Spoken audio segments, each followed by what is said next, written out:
All right, so we're live. It's a Saturday night, and that'll be interesting to kind of see how this goes. Generally, like Saturday nights aren't the best for streams, so we'll see who shows up if anyone shows up. I will be working on some really cool stuff during the stream. I finished page 7 pencils, and so I'll show you guys those in a second. I've been working on those all day. And often when I'm drawing, it just requires so much focus that I'm going to be not doing a lot of that on stream, unless it's like roughs or thumbnails or colors. Sometimes I can draw and stream at the same time. It's just like it depends on the page, depends on my ability to split my focus. But for me, when I'm streaming, I want to pick stuff that I can split focus on, especially if I'm going to have conversations with people. So if I'm doing like thumbnails and comping out a page where I'm having to like do research of like all this weird Victorian stuff, that's really hard for me to do and process in one way, and then also have like live conversations happening at the same time.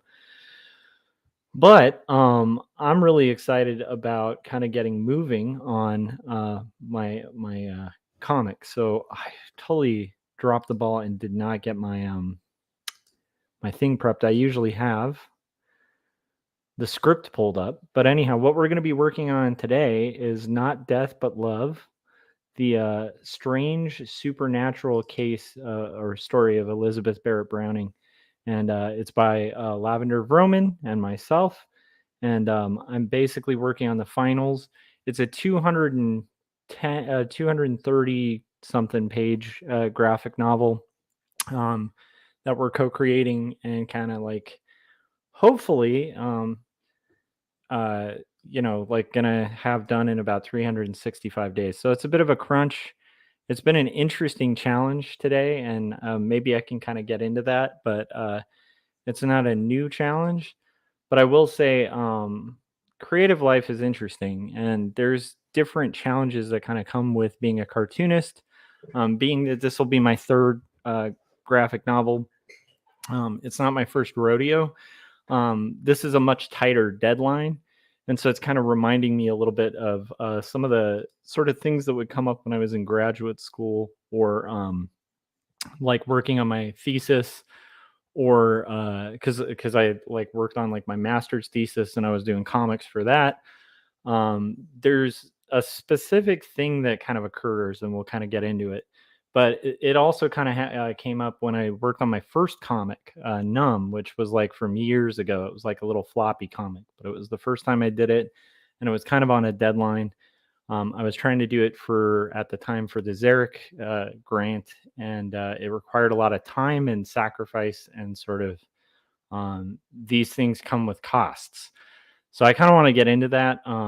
And again, I don't know. It seems like a pretty dead stream at this point, but I'm going to go ahead and go forward in faith, and hopefully, like people show up. Who knows? So what I'm going to go ahead and do right now, you just double check something, make sure everything's live. Okay, I think this is live. Let me make sure I sent people. Hold on a sec. Sorry, I just wanted to double check something. Okay, cool. Yes. Okay. We are good. Okay, so the stream is running. So what I'm going to do is I'm going to go ahead and pull up the page and show you guys where I'm at and kind of walk you through the format. If you're new to this, I'll kind of explain who I am. So I'm Joshua Kemble. I've been a professional illustrator and graphic designer for over 15 years, and I've been a cartoonist for about that long. So when I'm not working on graphic design or art direction or illustration like full time, I'm spending, especially right now, I'm spending like every night and every weekend, like basically working on this crazy graphic novel project. But I also make other graphic novels, so you can find those books down below in the description. But I want to get into art, so we're going to kind of talk about where we're at. The last time we left off, we were on page, let's see, page 7. And page 7 is, let me see if I can kind of pull this up. So page 7 is a sequence that's happening right in front of 50 Wimple, and it's going to be like a scene. So we were basically introduced to Elizabeth Barrett Browning, who's in 50 Wimple Street. She's kind of laying on a chase lounge and sort of lamenting her brother's death, which we saw earlier. Now we're on page 7, and it's an interesting sequence, but I finished the pencils for it. I think we roughed them out on the last stream, so let's go ahead and pull it up so you guys can see where we're at. So there we go. So if you guys aren't familiar with the stream, basically the format is I'll be working on art right over there, and down here is where you'll see sections of the script, especially, which will be really important when it comes to like thumbnailing, roughing things out, and stuff like that. And what we're going to do is we're going to kind of flat color this page. The nice thing is that process hopefully won't take as long. You guys can quote me on that like 3 hours from now when I'm still flatting. But it shouldn't take as long. I've learned a little bit, like in the sense of I hope I remember to do this, but I have kept um, the border lines actually separated from the art, which is going to help me when it comes to selections for like the broader selections. And then also we've already colored the front of this building on page 5, which I'll pull up. So page 5 already has a lot of the flat selections. Like if I pull the color out from under there, we have like all these lovely flat colors that we already picked out. I already know the color of Robert's outfit, Robert Browning. And then Elizabeth, we already have a lot of the color work done here as well. And so, although I don't think Elizabeth comes into the scene, but I have these pulled up just in case I need to reference those colors. And now we're going to work on page 5 and kind of get into it.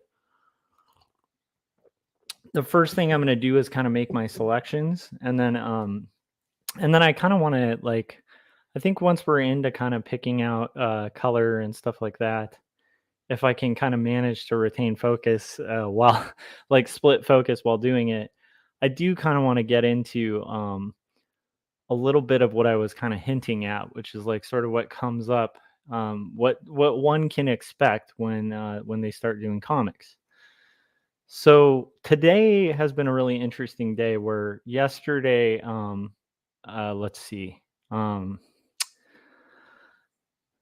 on a second. We're gonna just expand the selection by like 2 pixels. So yesterday, we I had this kind of like almost like freak out moment.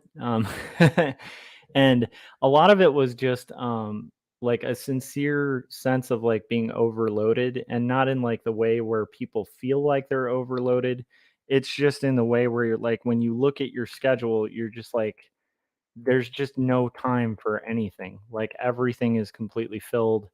And by the way, I just wanted to show how quickly that worked to do my selections, keeping those lines separated.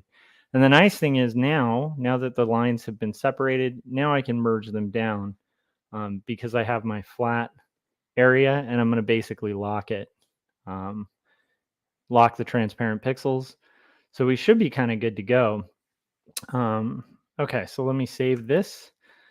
And this is a start on this page, so we're going to kind of get through it. But anyhow, so what happened was like I basically just had a moment um where I felt like completely overloaded. And it was mainly because I've been having to kind of send out press requests. Like I've just barely started that process. I'm way behind on it for Jacob's Apartment, my graphic novel that comes out in June. And and June's been creeping up. And so like while I've been kind of working on this and making a lot of headway on this, I realized like I really do have to like step up and do a little bit of promotion for that, uh, particularly because it's just inevitably going to be something that needs to be promoted. It's a book. It's a new book release, and I really believe in it, and I think it's a beautiful book. So I had to kind of send out all these, queries and stuff like that, and I sent out some queries to some stores that I have signings at, and or signings that I'm trying to line up, and then I also had to send out queries to. Okay, hold on. Okay, I also had to send queries to. Did I just deselect the wrong thing? No, I didn't. Okay. Um, queries to Now I'm trying to remember what I had to send queries to. You can tell like how much I've had like on my plate. Oh yeah, yeah, yeah. Queries to like press and stuff like that. And then I mentioned, oh yeah, and then to my publisher to see about like TCAF and see if that's happening. So all of those things have been kind of floating out in the nether. And then in the same time, I have a book release coming up that I'm really excited about. And I kind of have that in the back of my head and like different steps I have to do for that. I have things that are going on in my day job that are like art direction related, where we're trying to kind of hit certain targets and like please certain clients and create like a mass quantity of designs. And then on top of that, I have like every waking moment I have that's free, I need to be working on comics. So I'm in this scenario where like if I analyze my life right now, it's like I'm really happy with everything that's going on. It's all stuff I want, it's all stuff I enjoy, but it's like too much stuff. And then oddly enough, I had like a panic moment yesterday when I had like two really good friends, both totally separate requests, wanting to hang out this weekend. One is like one of my closest friends who wanted to kind of hang out with the band. Actually, it was three people. Um, One which is a really good friend of mine who actually produced our No Saboteurs album, which I'm hoping at some point we'll be able to put out. But he recorded us entirely for free at his studio. He's a great dude. He's in a band that I should actually shout out on here.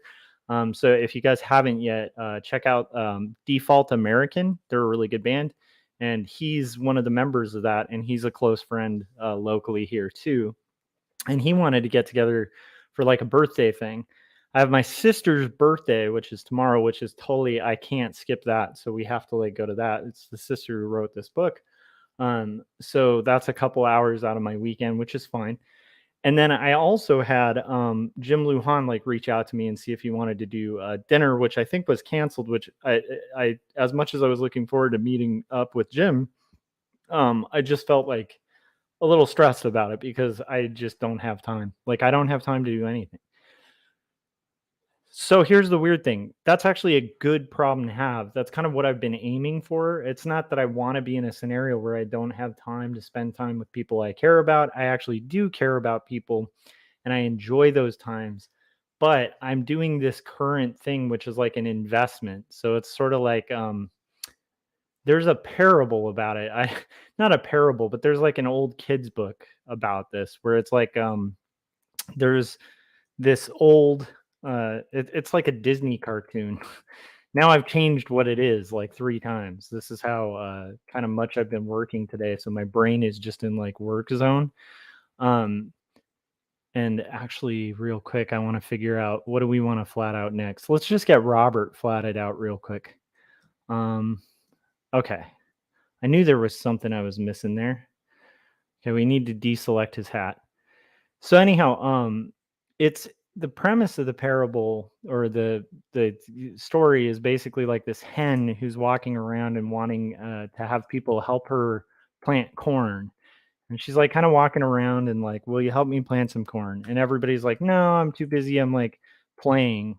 Or will you help me plant some corn? And like, she goes around to all the different animals. I'm not gonna do like the long-winded version of it. Just basically asking people like, hey, will you work like for this harvest because like I need some help with it. And no one will do it. And so eventually she just kind of does her own harvest. And then when she's done, like everybody's coming by and being like, hey, can I eat some corn? Like I didn't plant anything. And suddenly they're hungry and they're looking for they're looking for food, and like now they're asking the person who was diligent while they were playing for like assistance or whatever. And it could be taken as like a cold, like terrible, like almost like overtly like right wing kind of perspective, and I definitely don't want to give the impression that that's what I'm aiming for here with like bringing that up. It's more just like I was thinking about that today in regards to it's hard to make art. It's hard to make graphic novels. I don't want to sound like I'm complaining because I love making graphic novels. Um, But it's not easy to tell a friend that you really like and you really want to hang out with that you can't, and actually feel the pain of that. I know it's corny to say, but to feel that temporary pain, and know that it's the right call if you want this thing to happen. And that's a really hard truth. And like, I will say, if I had said yes to every friend who wanted to hang out when I had a creative project, I would not have any books done. At some point as a writer, you have to have your writing time and you have to sit down and write. And then also at certain points in life, there's some times where, like, even though it would be fun to do something else, like the wise thing to do might actually be the hardest thing to do, which is just to kind of like sit down and put your nose to the grindstone and give it the best shot you can. And to me, I think I'm in one of those scenarios where it's like I'm not trying to justify, like, being a bad friend. Like, I actually I actually think you have to be a good friend too, and I think that that can reward itself as well. That's an investment as well.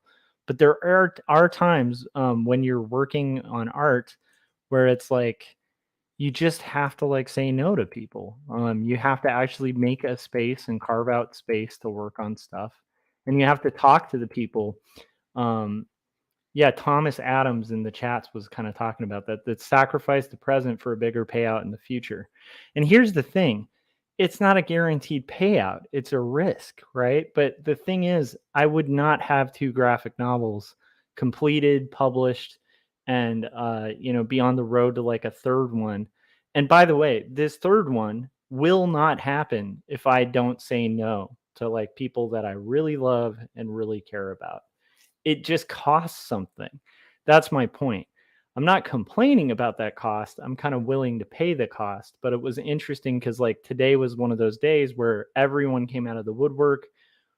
People who haven't contacted me in months to hang out. Not the people I listed before, but other people too, just who haven't contacted me in months, like suddenly want to hang out.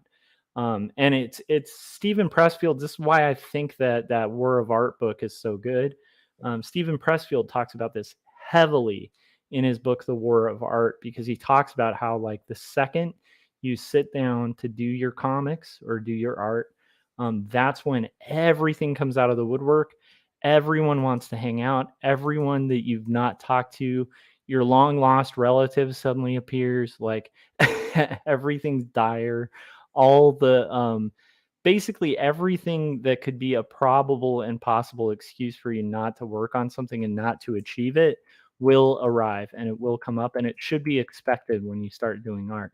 And that's like that's my point. I don't think we should walk around like as people with no friends or no social life or anything like that. But I can tell you, like, even Jacob's apartment, that book, like, when I was making that, I remember I was living in Portland at the time and I had a lot of friends. Like, I had no publishing deal for it. I had nothing going for it.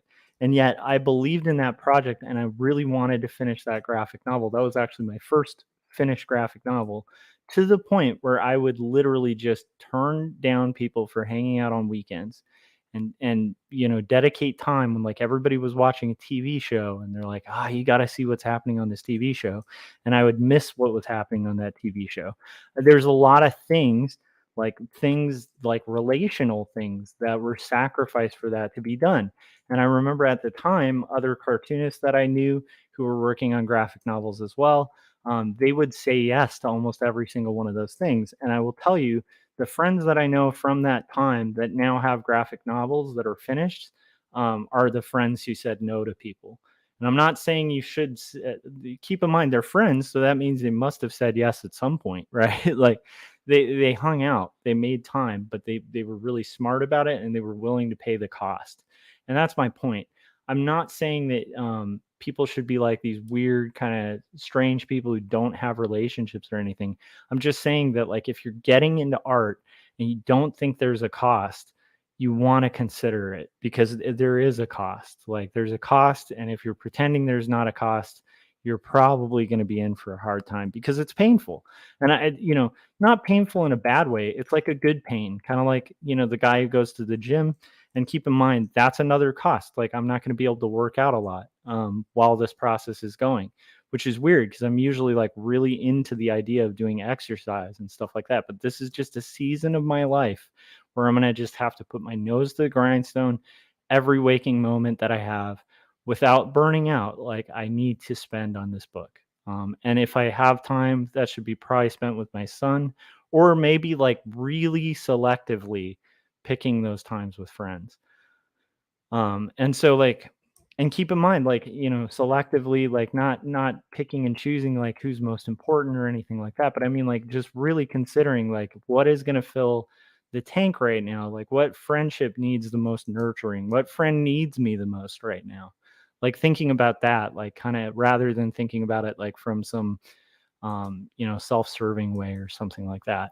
And so it's like, it I don't know why it's on my mind, but it just feels like I I don't know. It felt like something worth saying because I think a lot of people when they make art, and I think that's why so many artists like Steven Pressfield. It's like, by the way, there's a lot of cool stuff happening in the chat. So let me let me pay a little bit of attention to the chats. But let me finish this thought first. I think one of the reasons a lot of people like Steven Pressfield, and quote him so much, is he's one of the few artists who actually address that issue. Like, the fact that like art is like kind of an exchange, like you're putting in time and effort and like faith and trust into this crazy process that's a heavy risk, and it comes at a cost. And if you can't pay the cost, then you're not fighting the war. And if you're not fighting the war, you're not going to gain ground.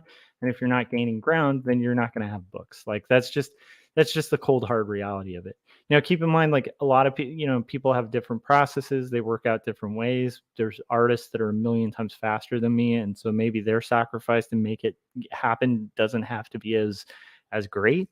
But I think to make great art, you are going to have to, at some point, like, be the guy who's just like, yeah, I can't, like, I can't do that. I'm painting. This is my painting day.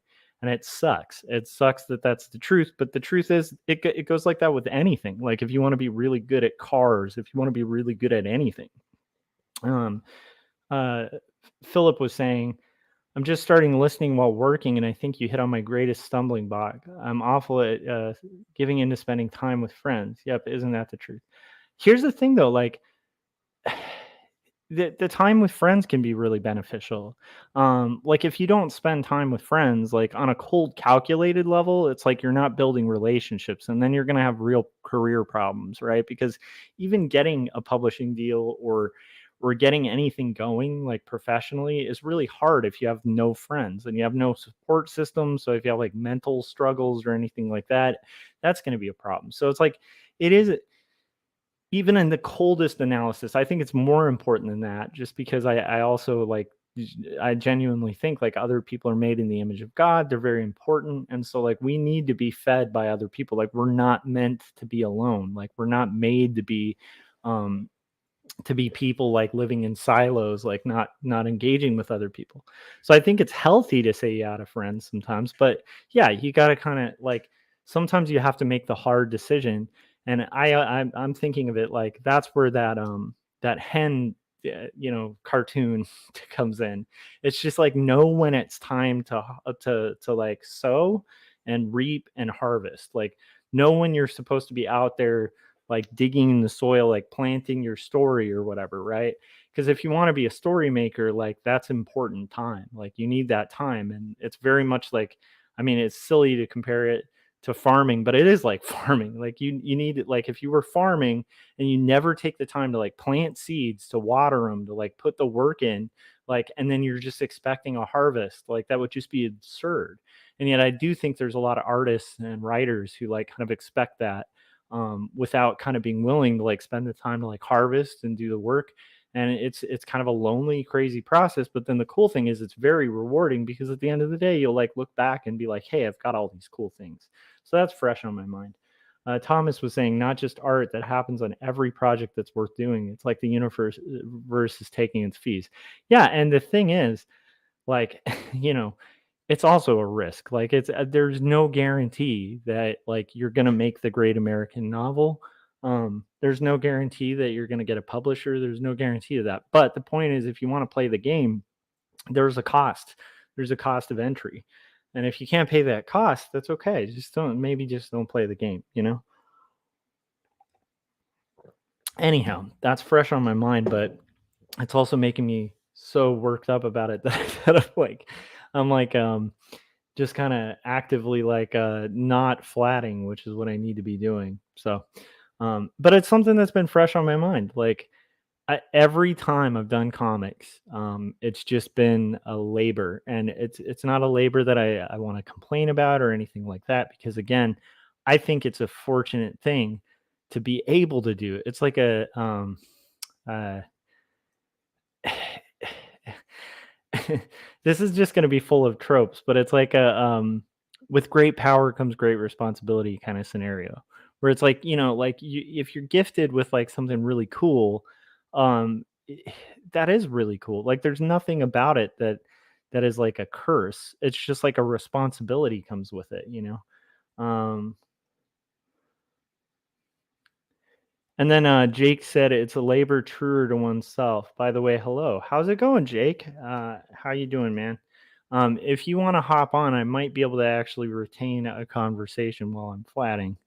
So let me know. I can send you a chat or a link. I'm gonna try to invite folks on this time and see how it goes. Because like a lot of this work was like so focused that I needed to kind of like keep conversations to a minimum. But yeah, if you want to hop on, Jake, you're more than welcome. Just let me know. Yeah, so like I guess that's kind of the big thing that was running through my head was like just the moment that I had to say no to like people I really care about, or like, uh just even financial choices, right? Where it's like I'm not gonna like make huge expenses at this point right now because I have to do this. Like I can't take on a bunch of freelance work to kind of make more money for extra things. So I have to kind of pare down on my finances for the next year. But the thing is, like, if the book does well, or even if it doesn't, but let's say I just end up with like a really good book out of it, I think in the long run I'm going to be happier with that than like this temporary fleeting thing that I would do for like an hour, and then I'd get home and I'd still have these comic pages to do and potentially be risking like a publishing deal, It's just I don't know. Oh, okay, here. Let me send you the link.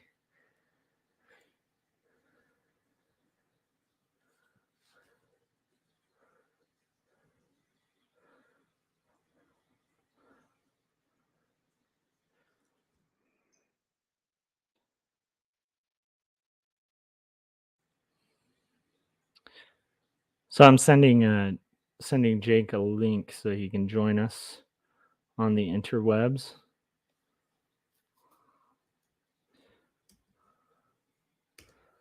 There you go, Jake. Sent it on Twitter. I thought you were quitting the internet, dude.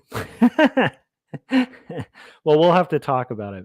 But anyhow, so so yeah, like I don't know.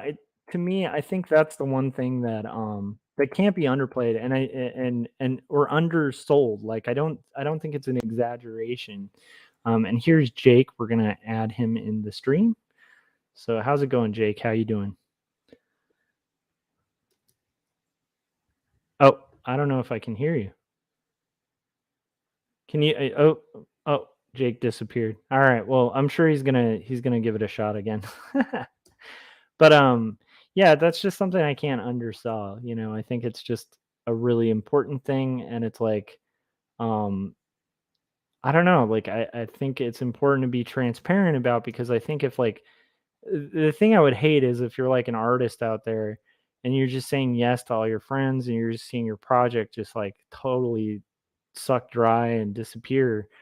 Like that was one of the first lessons I learned in comics was like when I was in college, which is like a key time to like hang out with people and make friends and like get invited to parties and stuff, like um and I remember taking this sequential imagery class, And then I remember a lot of my classmates would like go out and do something fun.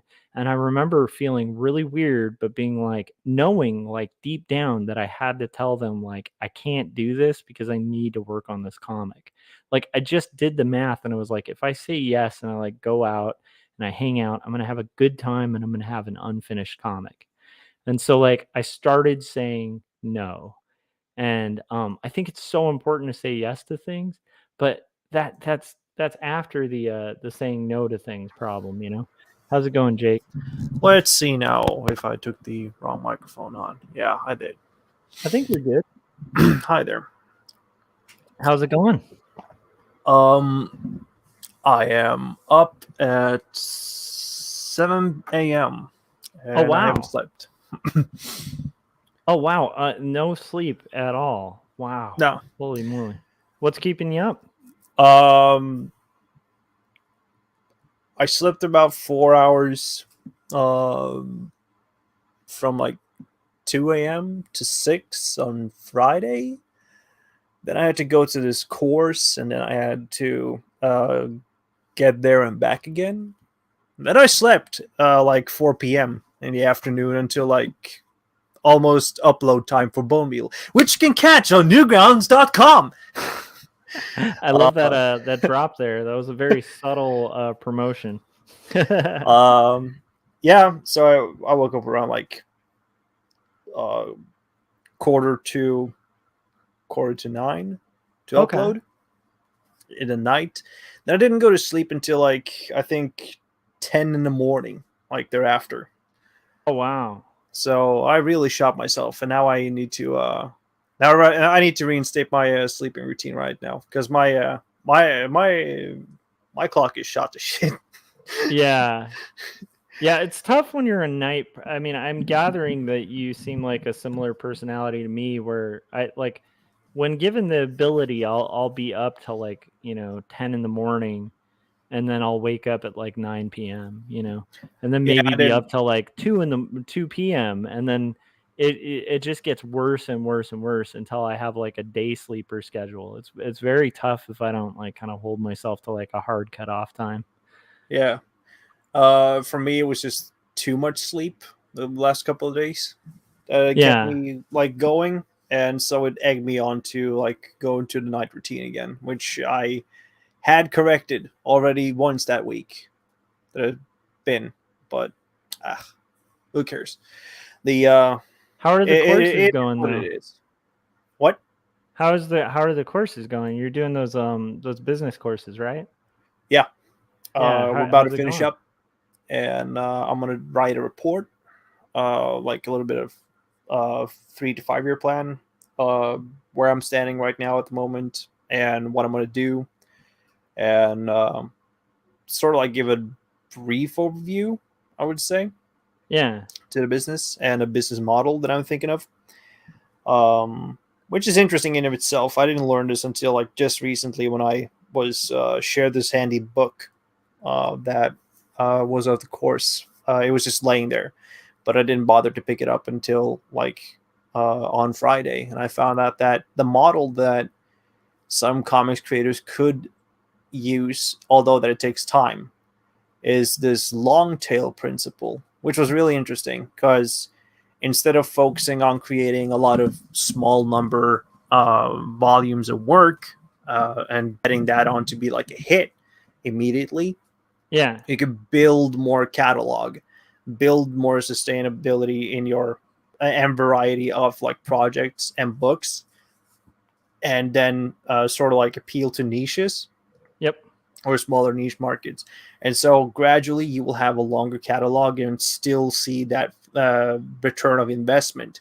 Yep. Although that you don't see if you don't like have like this black swan that will like shoot up to the like billions in profit, which doubtfully there are a Yeah, I was few gonna events say like that. like comics can be pretty profitable, but I think even Dave Pilkey, who's probably one of the wealthiest people in comics, I think he's worth like 50 million, which is insane for a cartoonist. Mm-hmm. But I don't think any cartoonist, well, maybe I don't know. correct me if I'm wrong, internet, but I don't know of any cartoonist that's a billionaire. But who knows? That'd be cool. Maybe you'll be the first, Jake. That'd be cool. No, I don't want to be a billionaire. I don't think I Too do much either. headache. Yeah, I Too think much headache. I also feel like there's something, I don't know. You probably have to like have some crazy stuff in your closet to get there, like some If I had like skeletons. if I had like 6 figures to Yeah. my name, that would be nice. Yeah. But above that threshold, nah, I think I'll be disappointed in myself. Yeah, I think that what you're talking about though, that I relate to that because that's sort of my thinking on it. I don't like. I had a brief period of like my first comic was a short comic. Then I wanted to make graphic novels, but I did a bunch of anthologies. This is like early as a cartoonist. And then after doing anthologies, and like I even was in one that was like in bookstores with Random House and stuff. It was like oh my gosh, what was it called? Oh, I Saw You Misconnections, edited by Julia Wirtz. Yeah. Oh, here's Jim and Paul. Oh my goodness. There's Jim and Paul. I'm gonna add them to the stream. How's it going, Jim and Paul? Hello. Hey, Hello. How you guys doing? Maybe we should call ourselves Jawl. Jaws. You know what I Okay. realize is if you had like a person with the name Getty there, then you'd have the J. Paul Getty. There you go. Which is really weird is that Paul's tiny. This is how small he is in actual life. Oh, This really? is our size difference. I had a feeling like I was Adorable. wondering. You're adorable. You're such Paul, an what brings you to Cali, man? adorable little. I came to see Jim. That's so awesome. Yeah. How long There's are also you a- up? There's also a Nevada connection, and I'm sorry we couldn't do dinner tonight. No we worries. were- Honestly, I was just talking about that at the top and just saying you guys were terrible human. No, I'm just kidding. I was actually saying I was kind of relieved by it because I'm at this point where I kind of can't do anything like for a while. So it was kind of, I hate to say it was like a relief because I would have said yes, but actually not having that on my plate allowed me to get further on my pages. So which is I didn't want to ultimately where mention I it, but need to be. your publisher took us to dinner tonight, and we spent a lot of money, a lot. So you're probably not going to get that much of a cut of the book. I love it. That would be hilarious. They're like, we really, it's like the stories that you hear about like the bands that were like taken out to like these rock star dinners and given multi-million-dollar record label deals just to try to get Fugazi signed. So they'd be like, yeah, you guys are pretty good. Could you get us like a meeting with Ian? And it's like, wait, that's what this was about? They're all after the Lujan. They need that Lujan verse. We had a very long day, You're though. worth a good day. you're worth like quite a few million from what I hear, Jim. Oh, did you see that? Mm-hmm. Yeah, like about 3 months ago, my personal wealth was 7 million, and then my it was run again about 4 or 5 days ago, and I'm up to what is it now, 14 million, something like that. It's unbelievable how they calculate those amazing. I'll be interested to see this portfolio. Yet we still split the bill at dinner. So because it's important, you have to. I don't want people to like me for my money. So I absolutely love it. I want them to like me for my body. So Which we do.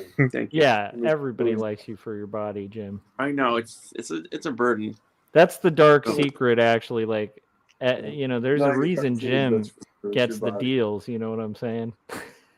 Paul's a real American hero, though. He's on East Coast time right now. Oh So wow! he's 3 hours ahead of us. So Yeah, this is. I'm surprised you're up this early. You're streaming this early. Yeah, that's true. It's early, but it's later than I was hoping to stream. I was hoping to stream like a little bit later, but again, I underestimated my penciling time and like how long that would take. Joshua, do you stream in your dreams?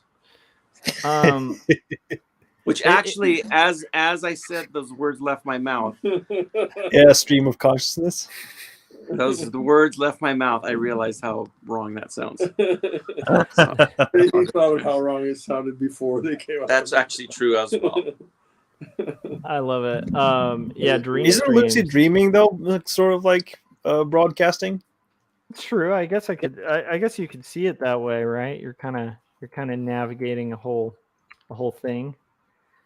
Or lurid dreaming. Both of them are really actually good Lurid skill sets. dreaming. They're both good. So we watched a boxing match today. Really? Yeah, earlier today. It was live from London. It was Tyson Fury versus Dillian White. Dylan White. Huh. Daniel. Dillian. And it was awesome. It was great. 94,000 people in Wembley. Yeah.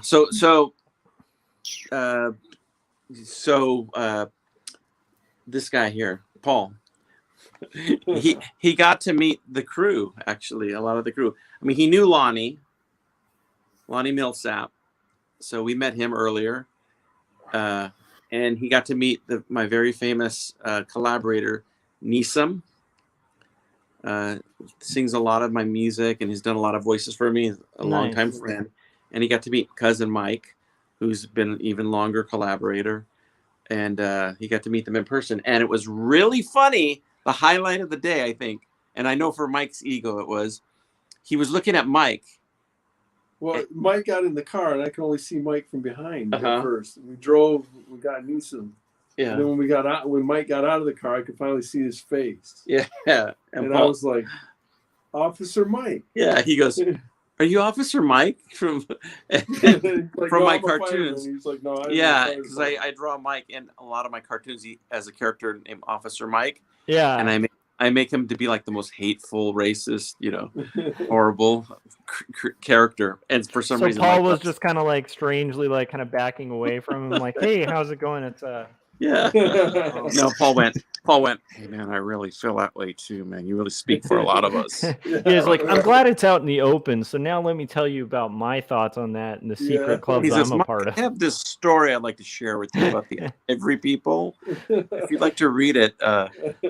Oh man, that reminds me. I know this is like a tangent, but that reminds me like when I lived in Long Beach. There, this is back when I used to smoke like real cigarettes, and I was out.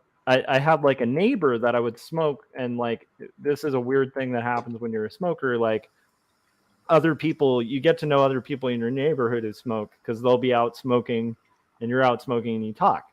And so there was this nice lady, seemingly nice lady, that used to smoke. Excuse me.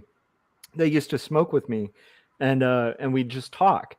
And I remember casually one time she kind of looked at me and did like the kind of check, like she's like, "Well, you live around here, so you know." And she's like, I don't know what it is about this neighborhood. And then she starts just saying like for about a good like 15 minutes, just nonstop like anti-Asian stuff. And I heard her out for a few minutes kind of glaring at her. And then I was like, "Yeah, so my wife's Asian?" And she's like, "Oh, so and I'm like, "Yeah." And she's like, "Yeah." And then we never talked again. But it was like one of those moments of her like being like, "Well, you're in the club. You're part of our crew." I'm like, no. But it's funny to me. It's always funny when people feel like comfortable to like come out of the woodwork like that. Yeah, it's weird, isn't it? Yeah. And that lady's name was Marjorie Taylor Greene. Yeah, exactly. And now she's in Congress. So there you go.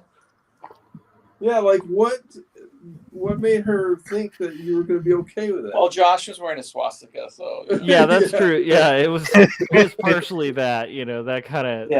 It was a fashion thing. It was strictly fashion. Yeah, strictly fashion. I was just gonna go to like a Buddhist monastery. I didn't know it had other connotations.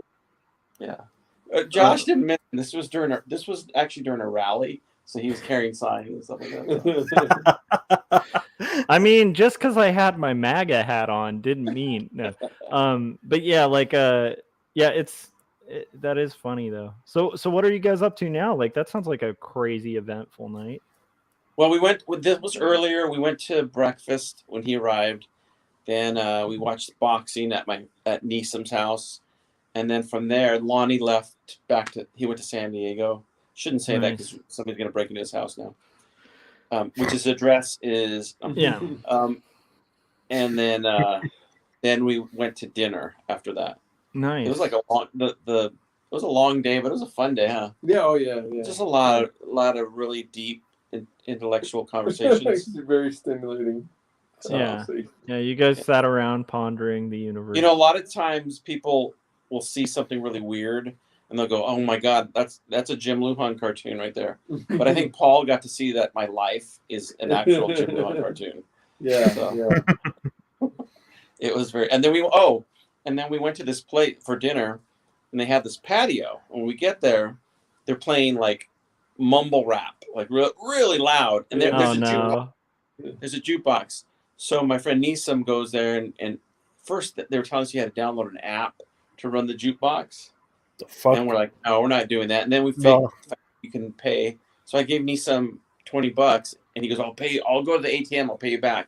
I told him, no, Neesum, keep it. You always order these fights, pay-per-view, a lot. So we owe you, man. So he spent $20 on the jukebox, and we had like an hour and a half, 2 hours of our music, and everyone classic rock. was like, people were leaving. Like, nice, you guys. I love that we've all reached an age where we can clear a bar with our musical taste. Right. Neeson was not afraid to let everybody there know. Oh yeah, he's the one that was enjoying the music. He's singing at full volume. He's like, stuck in the middle with you. Oh man, it was great. It was a lot of fun, but yeah. So we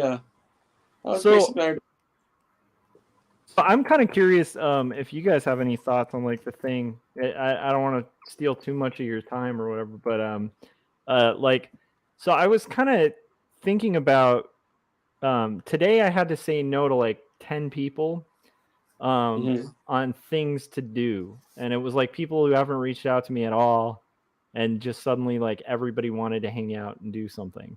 Wow. And I felt this like immense guilt this morning for about 10 minutes until I remembered like this has been the process of every comic I've ever made, where you have to actually like have a moment. Like it's important to have those times, I think, where you say yes to things, but there's also a lot of times where it's like really important to be able to be like, no, I like actually have to do this thing. Like so I was talking about like the cost of doing art. So I was kind of curious, like Paul and Jim, could you guys like kind of describe like how it works for like Jim, if you're like mid cartoon, how you get those done? Like, are you able to just kind of do everything with everyone and then make those cartoons, or is there a bunch you have to do? And then Paul, for like finishing your graphic novels, how many nights of just like nothing but that book did that take to kind of accomplish, I'm actually in the midst of that right now because I'm working on a film called Sugar Machine, and I'm in the animation stage, and I'm about at the halfway mark. What you guys don't know is that's a live action film, which is why Paul Pate is there. Yes, he plays Sugar. I'm the machine. He's the machine. But I mean, I could have said no to a lot of stuff. No, Paul, but I don't, since I'm my own deadline. Yeah. I just told myself, you know what? If it's a little bit delayed, it's a little bit delayed. I need to live life. Oh yeah. And I'm also having one of the things earlier when you were saying about having to say no to like people and you need to work on you have a deadline. There's a big X factor involved, I think, with all of us, and it's that we all love to do what we're doing. Yeah. So it's not like the punishment, like, hey, I got to do taxes. Yeah, exactly. Yeah, that's the catch that I was kind of trying to explain, where it's like there's a cost to it, but it's like it really for me is like the 5 minutes of like, well, I feel bad that I had to say no, and then the joy of like sitting down and doing the work, and then I'm like, okay, I'm glad I said no, like because it's like it feels great. So yeah, and we love this stuff, so I don't know. For me, I just don't really have any friends, and Oh. I'm not very popular, and so I don't really have to say no too often. I probably shouldn't have told Paul that he wasn't my friend tonight. I think that's probably not the right move. I should have waited. No, for me, I've definitely I've narrowed down my hobbies and interests, and so it allows me to, focus on. Over the years, I've just learned to cut a lot of stuff out. So you're on an actual deadline, Josh. Yeah. And I think like when you were working on Revengeance, I would imagine there was like a lot of being like, yeah, I can't. Yeah, yes and no, because it's funny with Revengeance. I kind of made the time frame a little bit, because I had to give a summary of the film and then some character designs, but it wasn't like, okay, we need these by this date. It was like, okay, once you do this, then we'll start the rest of the process, because there was so much pre-production and like raising of funds and planning stuff that they had to do. So I had like a lot of time for that, but I worked really fast. So I got them what they needed really quickly. And then I was always ahead of them, because his animation process, is time consuming. I mean, it's a slower process.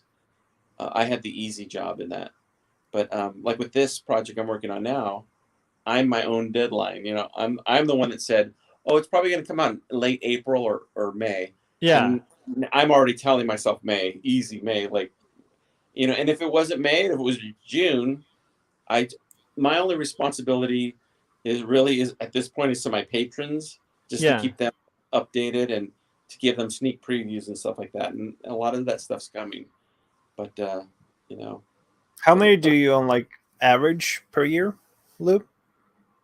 What's that?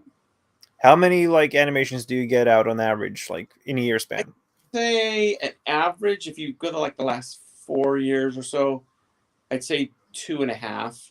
Like I'll 2 done, and then I'm already halfway done with the third one probably. Okay. Yeah, so that's been, but you know what? It's the last. This is the thing. I maybe one day when they're building monuments to me, when I'm a legend in like 500 years, when they wait, with the net worth, man. I mean, I would think it's like that's right true. now. I could build my own monument. Like, you want to go for a living legend. Yeah. So, so one of the things, I'm finding that I'm telling these longer stories, and when I say longer, for me I mean like 20 minutes versus for animation. That is very long for like a self-animated feature. Yeah. That's an episode, like TV episode length for one guy to do. That's a lot. Well, I'm finding that as far as challenging myself, it's actually easier for me to do a 20-minute than it is for me to do a 5 or 6 minute. Oh, I wonder, is that similar to like me being more like I've mentioned this to Lonnie multiple times. Like the most intimidated I ever feel is around a one-panel cartoonist, because you have no excuses. Like it has to hit, it has to tell a story, it has to be instantaneous, and it's like if you fail, there's no dressing it up. It's just like it's like that to me is way harder than like writing a graphic novel. I feel the pain there. I don't think I've ever mentioned this to you or anybody, Josh. But when I'm breaking news, when I'm telling like a 20-minute story, in my mind, it's kind of like a shortened version of like an hour-long story. So it's like there's like a bigger story that is outside of the 20 minutes. So that's why doing a 5 or 10-minute story is so hard, because that's really edited down. Then you got to be really concise. Yeah, that's really difficult. I want to get better at that, because I do want to do some shorter cartoons, but I do like the breathing room. I like being able to hold on a shot for a long time, or have credits that are a minute and a half long, or whatever. I don't know. I like that. I like the story to be able to breathe on its own, and I find that when I do that, it's watchable because it has good pacing. I don't make them 20 minutes just to make them 20 minutes. They are 20 minutes because that's just how long the stories end up going. Have you ever thought about doing just like a real meta one where it's like 20 minutes and it's just the same, like maybe a character and he's just blinks and that's it? Like that's all that happens for like 20 minutes? Yeah, or it starts with credits and it's just credits? Yeah, I have a cartoon and they use it at Guantanamo Bay. So, yeah, it's torture. Yeah, it's just... But, yeah, I don't know. It's I'm having fun doing these longer cartoons. Yeah. 20 minutes right now seems to be my sweet spot. I'm not saying like, oh, I'm going to from now on do 20 minutes. But like Sugar Machine, when I was originally planning it, I wanted it to be like a 10-minute cartoon. And then I just thought, no way, there's no way that it wouldn't work. For what I have, it wouldn't work. So it just needs to be as long as the cartoon needs to be, which is going to probably be 20 minutes. So... But, yeah, I can see that. Yeah. Yeah. I don't know. That's cool. Yeah. It's one of the things that I did, Josh, on my graphic novels is I worked in the morning. We'd get up real early and do about 2 hours every day in the morning and the first one I did took me 2.5 years. Yep. Wow. You know, just was a lot of hand wringing and nervousness about it. So, but the second one took me a year. Josh, have you finished his books yet? Yeah, well, I'm midway through because again, I have the cartoonist problem of like, when am I going to read a book? but where the lead characters all die yet at the surprise ending. Oh, I knew it! I knew it, Jim. I knew you were going to do that. You mind dropping some titles? I'm interested. Well, there's or the part where they drive the car into outer space. No, have the high-speed car chase in outer your book titles. Here, let me hustle Paul's wares real quick. Hold on, let's go to full cam here. Okay. Paul's first book is called Hustler: Stories from the Housewife. Yeah, and Housewife Hustlers. No, it's called Detective Perez, Welcome to Rust City, and I'm about that far through it. And this is my go-to if I'm like eating breakfast or like doing something where I have like a moment where I can read, and that's how far I've gotten in it, which is just say toilet. Really... Just say toilet. It's okay. Yeah, I don't mind. That's what it's for. I'm loving the hell out of it though. It's really good.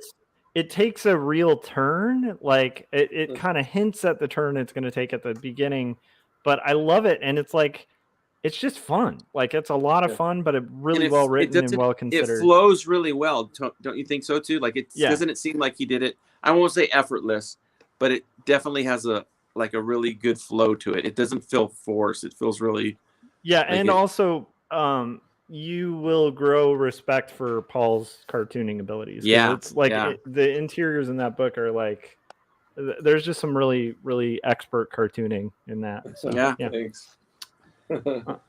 Gary said, I still haven't started my copy yet, but I'm looking forward to it. Probably will start tonight. I think Gary's working on something he can't stream whilst doing, but if you want, Gary, you're welcome to hop on too. Is it a bubble bath? Yeah. You can totally stream that on here. And he's listening to Wet Leg, the band. Where they're singing about bubble bath. So there's that. It's I don't know. Gary's I'm pretty sure Gary has stock in Wet Leg, by the way. Because I understand his fascination though, because I have to say, like, I really do enjoy that band. Like, it's like you know how there's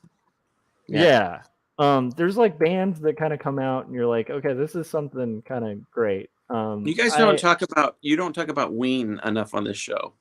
Are you a Ween fan? Yes. That's cool. I never got into Ween. I mean, I'm not against Ween. I just never got like heavy into them. But I have friends who were so obsessed with them they'd like follow them on tours. Like I love, they're really great. I like them a lot. I only have one Ween album. And it's the Japanese one. I remember the title. Go check out Chocolate and Cheese. That's a good album. So that's a good one. White. What's the one? White Pepper. I think it's called. That's a good one too. They have some great albums. I think they're. Really I'm thinking of Weezer. Sorry. Oh. Yeah. Damn it! I mix That's them both okay. in all the time. It's Weezer, Weezer. It's It makes You- sense. They sound Whatever. very similar. Like that's Yeah. Yeah, and if pretty, you combine Weezer and Ween, you'll have Wiener. Yep, So that's true. That is true. I mean, everyone knows that. tragic. So basically, it just means you're thinking about wieners, man. I've never seen Wiener. Got me, my bisexual brain. That's actually a really good band, Bisexual Brain. They were Bisexual, yeah, their like first the, album was really good. yeah, yeah. They're overrated. What if Josh? What if you were such a music snob that I just made up bands and you just agreed with me? Like, oh yeah, Oh, I have loved the idea of that forever. It's like the indie rock one-up, but the ultimate defeat of the indie rock one-up is that where you're just like, yeah, I mean, the chocolate cheese graters are like, I mean, it's like the best band ever. Their Well, I first saw them album- open at the Roxy for Fist Yeah. or Fish, and I thought they were pretty good, but their sound was a little off that night. You know what we should do, Jim, is just riff on that like in a public setting and see if we can get somebody to get into it. We Like, should be like, we should have a have an fake. argument Yeah. over two. You and I should have a fake music review show and just yeah. go That's a for great it. idea. Just Yeah, totally just go like, for it. You're right, Yeah. because I feel like their third album, like Afraid to Be that's the best one, I think. I'd have Well, to that say. one was produced by Charles Hoskins before Charles he started Hoskins. working with Velvet Teenager. Yeah, and- they recorded it on a lifeboat. Yeah. It's pretty cool. It's kind of like you can hear like the creaks of the lifeboat actually on the Yeah. album. I wish they had tracks on it though. I mean, I thought it was really artistic that they just recorded Ironically, the the sounds of lifeboat but- was located in an Arizona hangar. Exactly. But So the it was- sounds were pretty minimal. It's It's basically because a blank tape. Yes.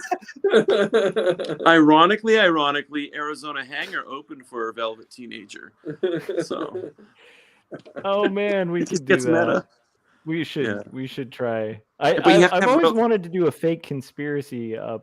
No, but remember, I that's- think in the that's era dangerous. of time we're in now, like you could really end up accidentally like it's like accidentally starting a religion or something. It would be right? real. We've pulled you aside and had an intervention with you about this, Josh.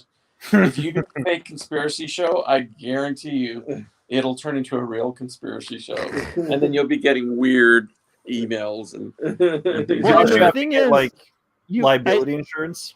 Yeah, and I also kind of feel like in the practice of doing it, because I do kind of have a feeling a lot of the conspiracy guys probably started off as like a riff and then just started believing their own thing because they played the yeah. role for so long, they're just like lost in the fiction Yeah, of it. I think if some guy makes up some, story or just exaggerates or whatever, and he gets some people believing it, then Oh, he yeah. has to go with it. And he just, I think We have 25 more letters in the alphabet we can use. So haven't been used yet. So Wait, are we gonna like freestyle some Blackalicious right now? Sorry, this is for anybody who's not a hip hop head out there. There's a Blackalicious song that goes through the alphabet. mm, And I can't Well- freestyle it. I wish I could. That would be some hip hop cred there. I just realized something. So Gary right now is kind of powerless to respond to anything we say because he can't stream true. live right now. It's true. Gary's like he's like a helpless, vulnerable victim in the chats. Just Gary waiting, is like just waiting like- for. he's like a human veal right now. He's he's look in the chat. Maybe he's flaming us. So he said an all-star cast tonight. I still haven't started my copy. This is regarding Paul's book. And then he said the album is great. And then he just said, "Oh boy, I'm glad you're excited, Gary. So let's talk about our thoughts on dinosaurs versus Mars bots. I kind of feel like it's overrated. What do you guys think?" Well, I I like the this- coloring. I mean, now that Gary's not in the room, let's just admit Yeah, what yeah. we think. No, I'm well, just I kidding. was very shocked to find out that the Mars bots was sponsored by the Mars Candy Company, Yeah, and that's what true. they actually are. So So, I mean, look, just because Gary Hodges is in the pocket of Big M&M does not mean that, you know, people shouldn't read it. It's a pretty good book, but I'm just saying Just another case of the lobbyists for Big Tyro, you know, to come on their dinosaur agenda and their prehistoric lobbyists. It's just another. First they got the movies, then they got the kids' cartoons. What's next? Vitamins? It's true. Dino vitamins? Really? Yes. Right. Yeah, it's so predictable. Yeah. But Come on, You know- it's a commercial play on all of us. We're gonna That be was good. enslaved by this stuff. here, if we really want to get to Gary, we could say, well, let's talk about our top 5 spoilers in dinosaurs. That's I true. think, Like my favorite part of Dinosaurs versus Marsbots is when the Marsbots arrive and say to the dinosaurs, like, "Hey, you guys are dinosaurs," and they said, "Yeah," and you guys are Marsbots, and then it's like, "We need to fight." What, like dinosaurs versus Marsbots? And then they all look at the camera. I think that's my favorite part. Looking into Then the one dinosaur, hip hop dinosaur, comes out and he goes, let's drop some verses. He's like, And then- "Yo, I'm a hip dinosaur, down with I'm the hip hop, Tyrannosaurus Rex in effects. emotionally vexed." Now you perplexed. You know, Jim and I, like, if we combine our powers, we might be able to get through like one line of a verse. Yeah, we would be like a slow rapper. I do love the idea. You know, he'd have to be a skateboarding dinosaur too. Yeah, a rad dinosaur, a Ratosaurus. Gary, can you add a Ratosaurus to the next book? He's like a little, you know, and he's got a little hat to the side. And then at the end of the comic, he can talk to kids about drugs. Oh You know? man. Philip was asking me how those flats are coming. They're coming okay. I got a little distracted, but I am Yes. blasting through them. And I just realized only my head is showing because I went to let me go back. That's good. Thank you, Philip, for calling me on that. I got to go back to the camera so you guys can see the art stuff too. How dare I? All right. What do you guys think about? Did I already talked to you guys about the Little Mermaid thing, right? yeah. I remember. Okay. I think we need to do that live, the full soundtrack. But we have to come up with like a incentive to get people there. Like, you know, what amount of money would we need to raise to make that happen? You gonna do the Little Mermaid? Well, I'm just saying, I think Okay, a live stream where we have every person from the Artcasters community like have to get through the entire Little Mermaid soundtrack, Or like get singing the it dibs on the live. crab song. Yeah, that's true. Yeah, I think Paul called the crab song for sure. Paul's always got the crabs. Yeah, he's a fan. Everyone knows it. I love saying that. I know. I'm gonna change my last name to Trump. Everyone knows it. Everybody knows that I say that a lot. Paul has He's- the crabs. Yeah, Paul is He's an like amazing crab. Yeah, bigly He's got into the crab. best crabs. He's got the best, only the best crabs. Finest crabs. You have to wear a bib to Finest have these crabs. I was at a restaurant the other day and they were just saying like I've never heard of crabs better than the crabs that Paul is. He's the best crabs. He's That's got what they said. He's got all the crab. He's got all the And the woman that I got the crabs from, very beautiful. Very beautiful. Very beautiful, fully beautiful. Just beautiful, beautiful crabs. She has outstanding crabs. Oh man, it happens. We make the show devolve. I know it's okay. Yeah, Devolving shows are good. Somebody's missing. So Paul, like you basically had to do like 2 hours a day, just kind of carving away at the thing and fighting the doubt and stuff like that. But even in that process, did stuff come up that you inevitably had to be like, yeah, I have to, there's at one point I got married, and that was that 2.5 years, and then at the very end we had a child, our first child together, my wife and I. So yeah, there was stuff coming up, life. Yeah.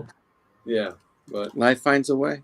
Yeah, but I wanted to finish something and have something to show for those 2.5 years. So I've powered through to the end, and that was really the takeoff point for me. It's like, okay, now I know how to take something from nothing and make it an actual finished product, because up until that point, it was all talk about stuff for years and years, and so that was kind of a milestone for me. Yeah, it's huge when you break through that, because you're right. Like, I think before we get into doing art stuff, like, we all probably had ambitions of doing art stuff. Yeah, it's easy to sit there and think about doing stuff, and to think about it and go, yeah, I can do that, but never actually do it. Mm-hmm. Once you actually do it, first of all, it's harder than you think. Second of all, it's not, it doesn't turn out as good as you envision. I mean, you can always get better. So, but completing it, now I know how to finish something. Mm-hmm. So now I can envision things and actually follow through and finish them. And that's nice, to be able to do that. Yeah, and it does unlock something like, I don't know, Jim has been at like animation for so long. I'd imagine that's probably not like a big struggle, Right. But it's like, yeah. But I do wonder, like, kind of, even because I have heard that from animators too. And I mean, Paul, you do some animation too, but I've heard the thing that gets people hooked on animation is usually that, like, first time they spend a little bit of time, it takes a while, and then they press play and it's moving, and it's like, wait a minute, I just it's alive. Yeah, and then you just keep going. Yeah, to me, animation's addicting. I mean, I get going on it, and probably the closest I'll come to like how you are, with your drugs. Yeah. Oh, sorry. But you really got a good flow. And, I'm trying, man. This year, I feel like, here's the thing. I've seen this happen, and actually, luckily, I've seen it happen with a lot of people in that initial group of people that, like, Jim introduced me to, mm-hmm. where, when you're working, these things come up. Like, every once in a while, you have this, like, giant door open, and you kind of, like, to me, it's like, if the door opened, like, I need to freaking be like full speed in, because it may not open again for another 5 years, So it's like, I'd rather, or it may just never open again. So it's like, that's kind of been a real boost to my my productivity lately, is just like the last few years have been like really cool in the potential of them, in a way that, like, I've been kind of showing up and doing the work, but I've never really seen it like open up as much. I don't know if that makes sense. Yeah. Well, that's really neat. Yeah, that's great.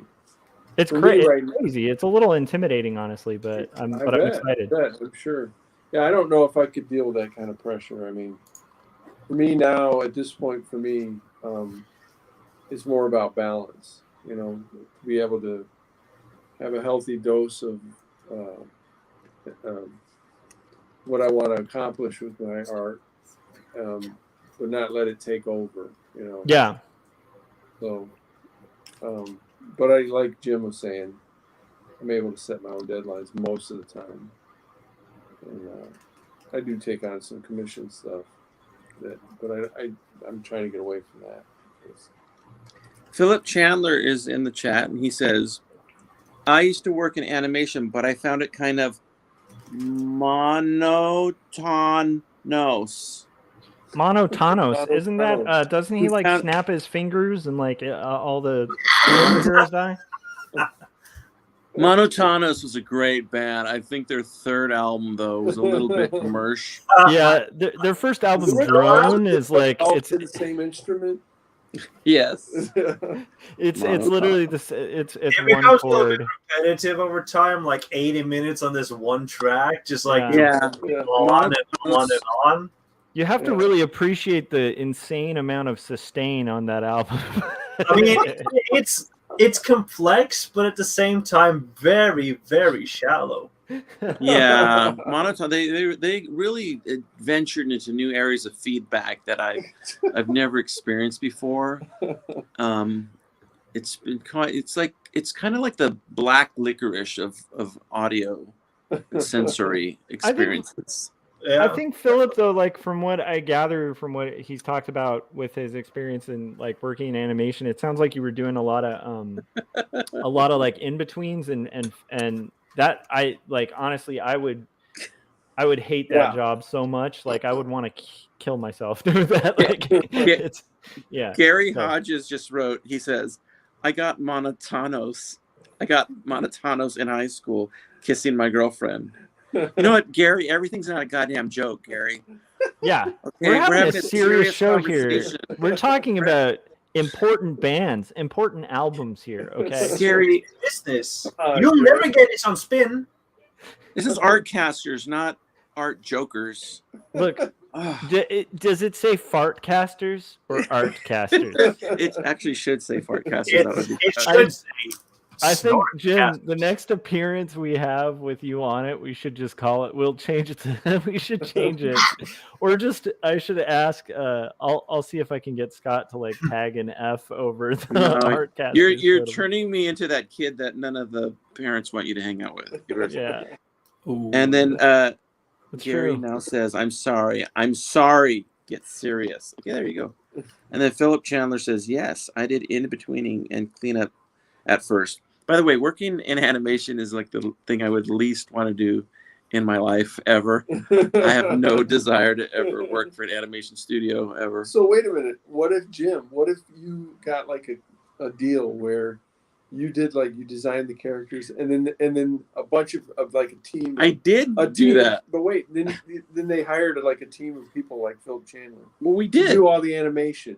That was called Revenge. No, Jim, you don't understand. So, like, what if, like, maybe an Oscar-nominated, like, animator, like, say, like, approached you or something and wanted you to, like, write a script and, like, design characters and like, maybe, like, kind of set the visual pace? I said the exact same thing, and then Lonnie Millsap, I was explaining all this stuff to him. Oh, no, I just want to design it and have somebody animate it and then, do this and that, maybe do the voices, the music, and he goes, "Dummy, you did that already. That's Revengeance." I'm like, "Oh yeah, never mind. Life's done. See you later." No, Jim. But like, I don't think you understand what. No, I'm just kidding. We're just gonna keep like just sort of casting it aside. Like you're becoming very monotonous right now, and I don't really appreciate that. Yeah. No, that's true. You guys should see Revengeance because I think one of the funnest things to me, being familiar with your work, like seeing that.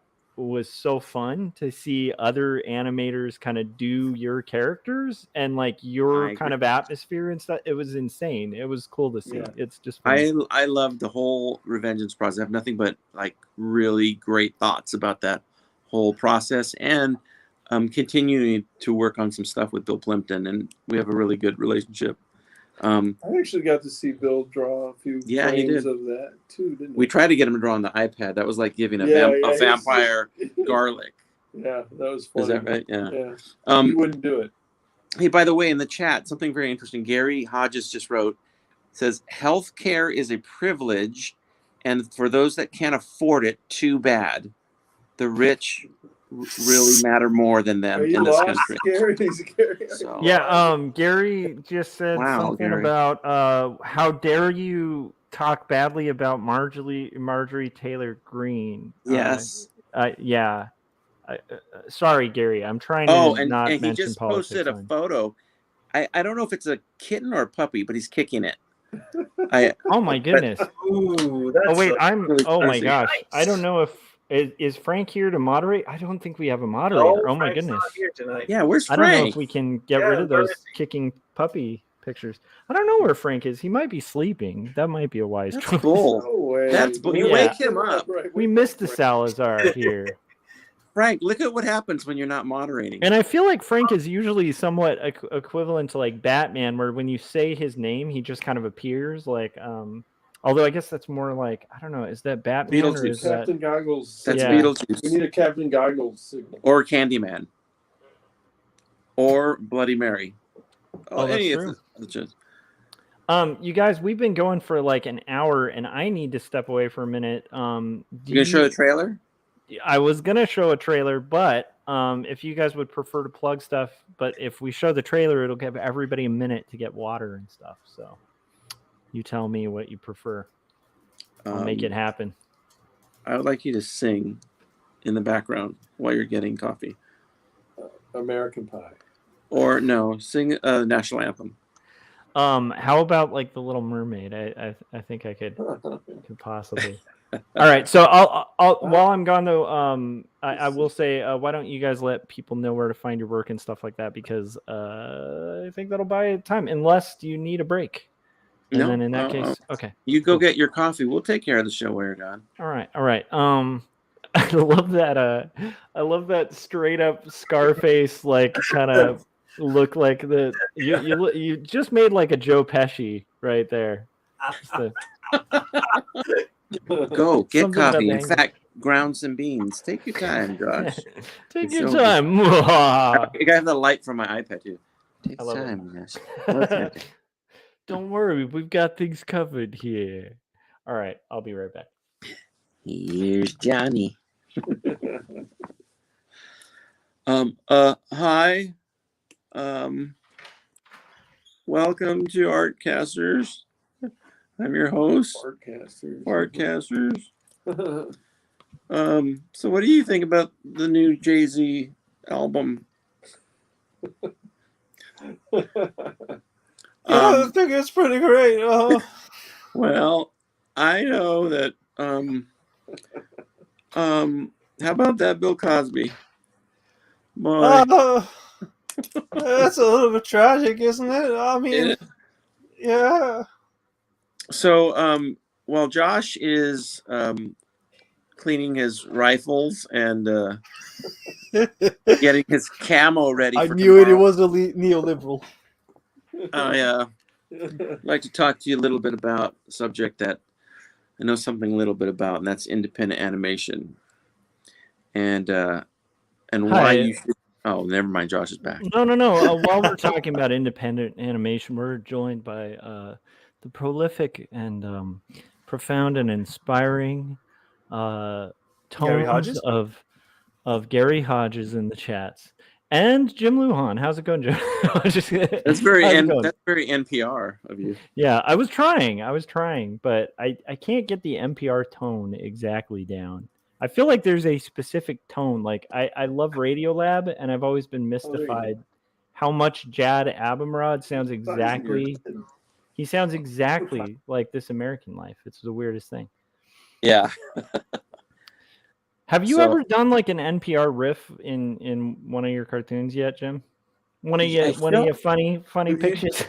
The movie critic guy. Yeah, I think a little bit like that. There's I did a self interview. Yeah, it's just great. What's it called? Oh, it's called Conversatio. Yeah, and that's right. It's just and the host's name is John Arthur Fabregato, and he was very NPR-ish. Yeah, so that's the closest thing I've done. That's true. I love it. I feel like we're having a pajama party now.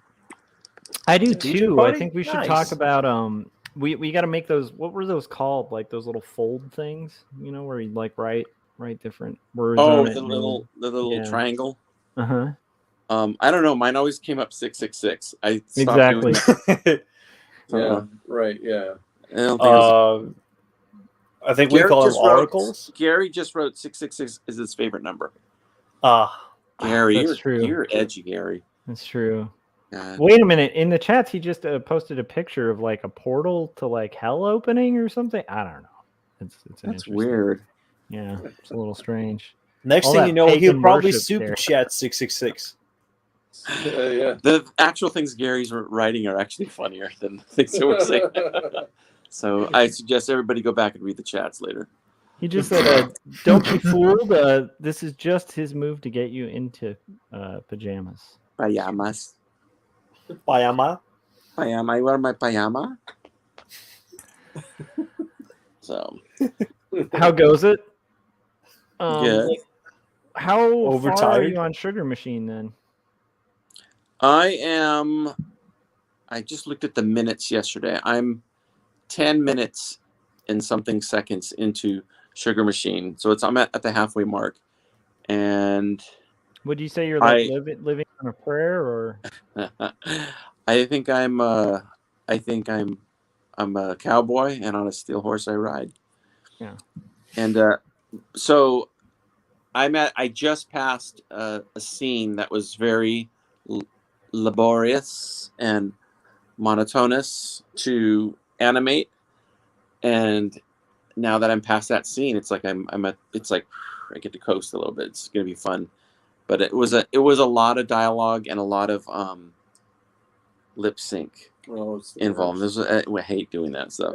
Philip, did you ever have any experience with lip syncing when you were working in animation? Because he said he moved the layout. Yeah. So the only friends I have in studios that like seem to really dig their positions, like, you know, that I've talked to, like, that are really fond of their positions, tend to be like in story.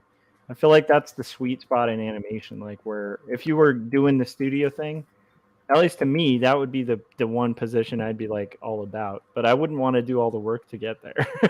Like, right, you know? Right. All the in-betweens. This is really informative that tonight we're learning Joshua's favorite position.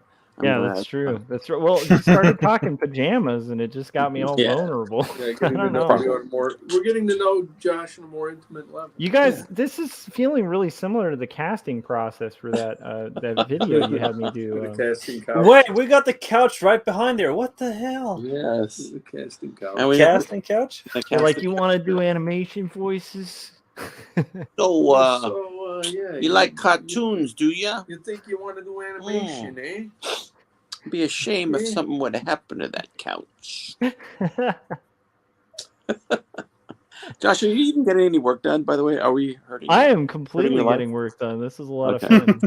I appreciate the company. You guys want to see my new lingerie? Oh, yeah. Look at this thing that he bought. Ridiculous.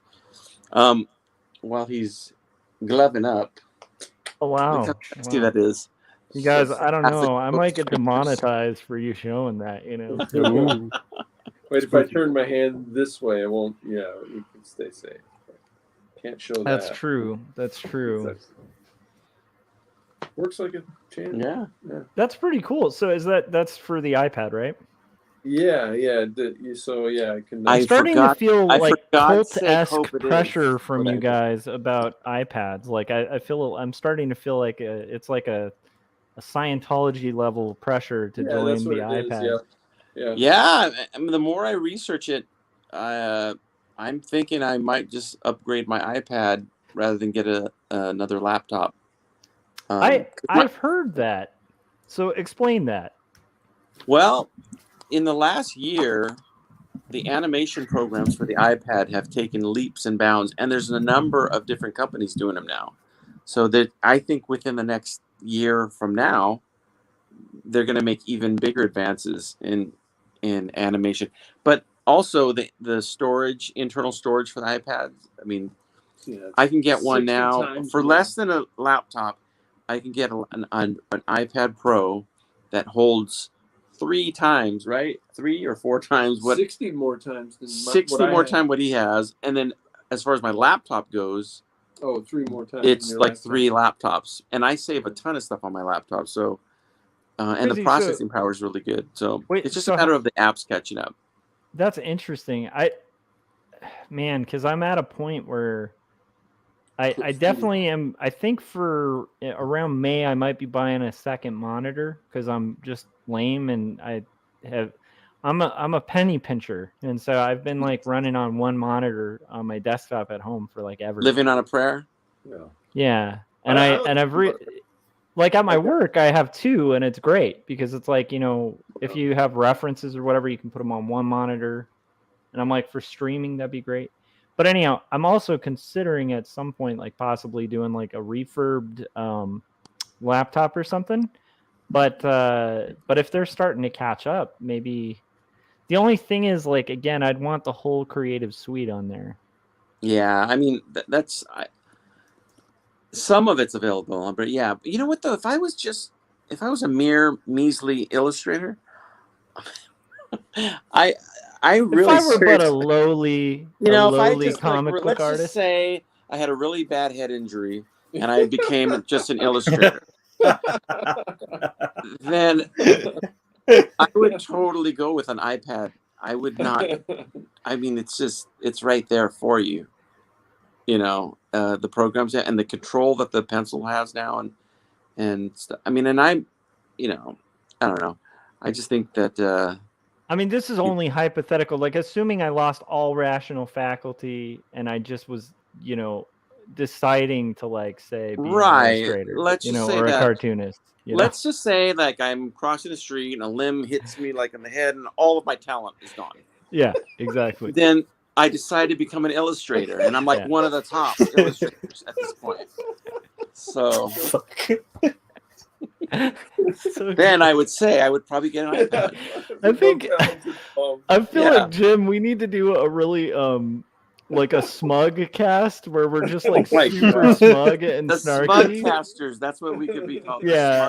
I think we need to do this. And we can just say People- things like, like give advice, but in like the most like Yes. just condescending condescending way way possible, Yeah. where you're like, look, if I'm like a peon, just hypothetically, like if I were a peon who was trying to get in the industry, Yeah, I it's, so might it's like take, like You if need I to was hit like him harder. absolutely nobody, like so.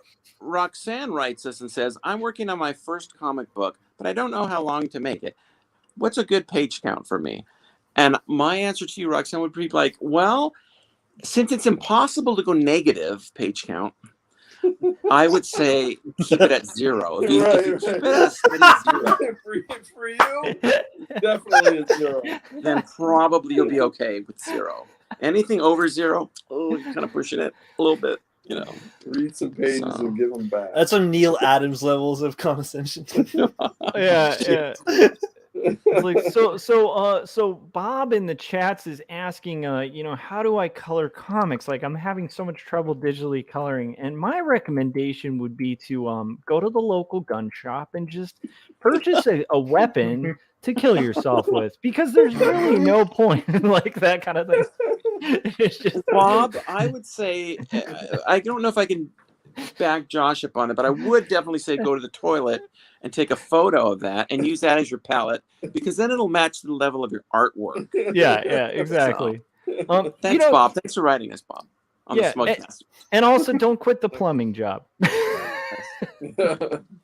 So yeah, we got to do Smugcast. It'll happen. Let us I know in love the it. chats whether you want to do that or clip this out of context.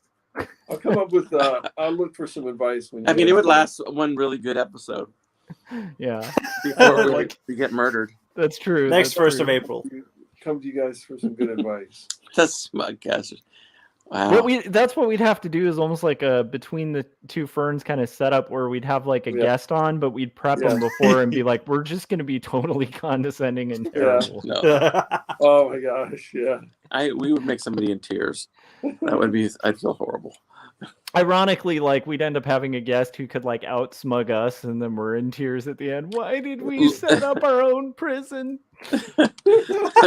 Own prison. I created. That's a, that was a deep cut of one of the most profound punk bands ever. known to Welcome man. back to the Creedcasters. Oh my god, they had this. I was listening to a podcast about Charles Manson on the way here this morning, and they had a band come on and play one of his songs that he had written. Charles No. Manson, yeah. Well, Guns N' Roses did that on Yeah, they did. the Spaghetti Incident. It's actually kind of a good song in a way. Yeah. So, and it's not Helter Skelter. I did not write that. Oh, are you But, talking about Manson's like weird folk career? yeah.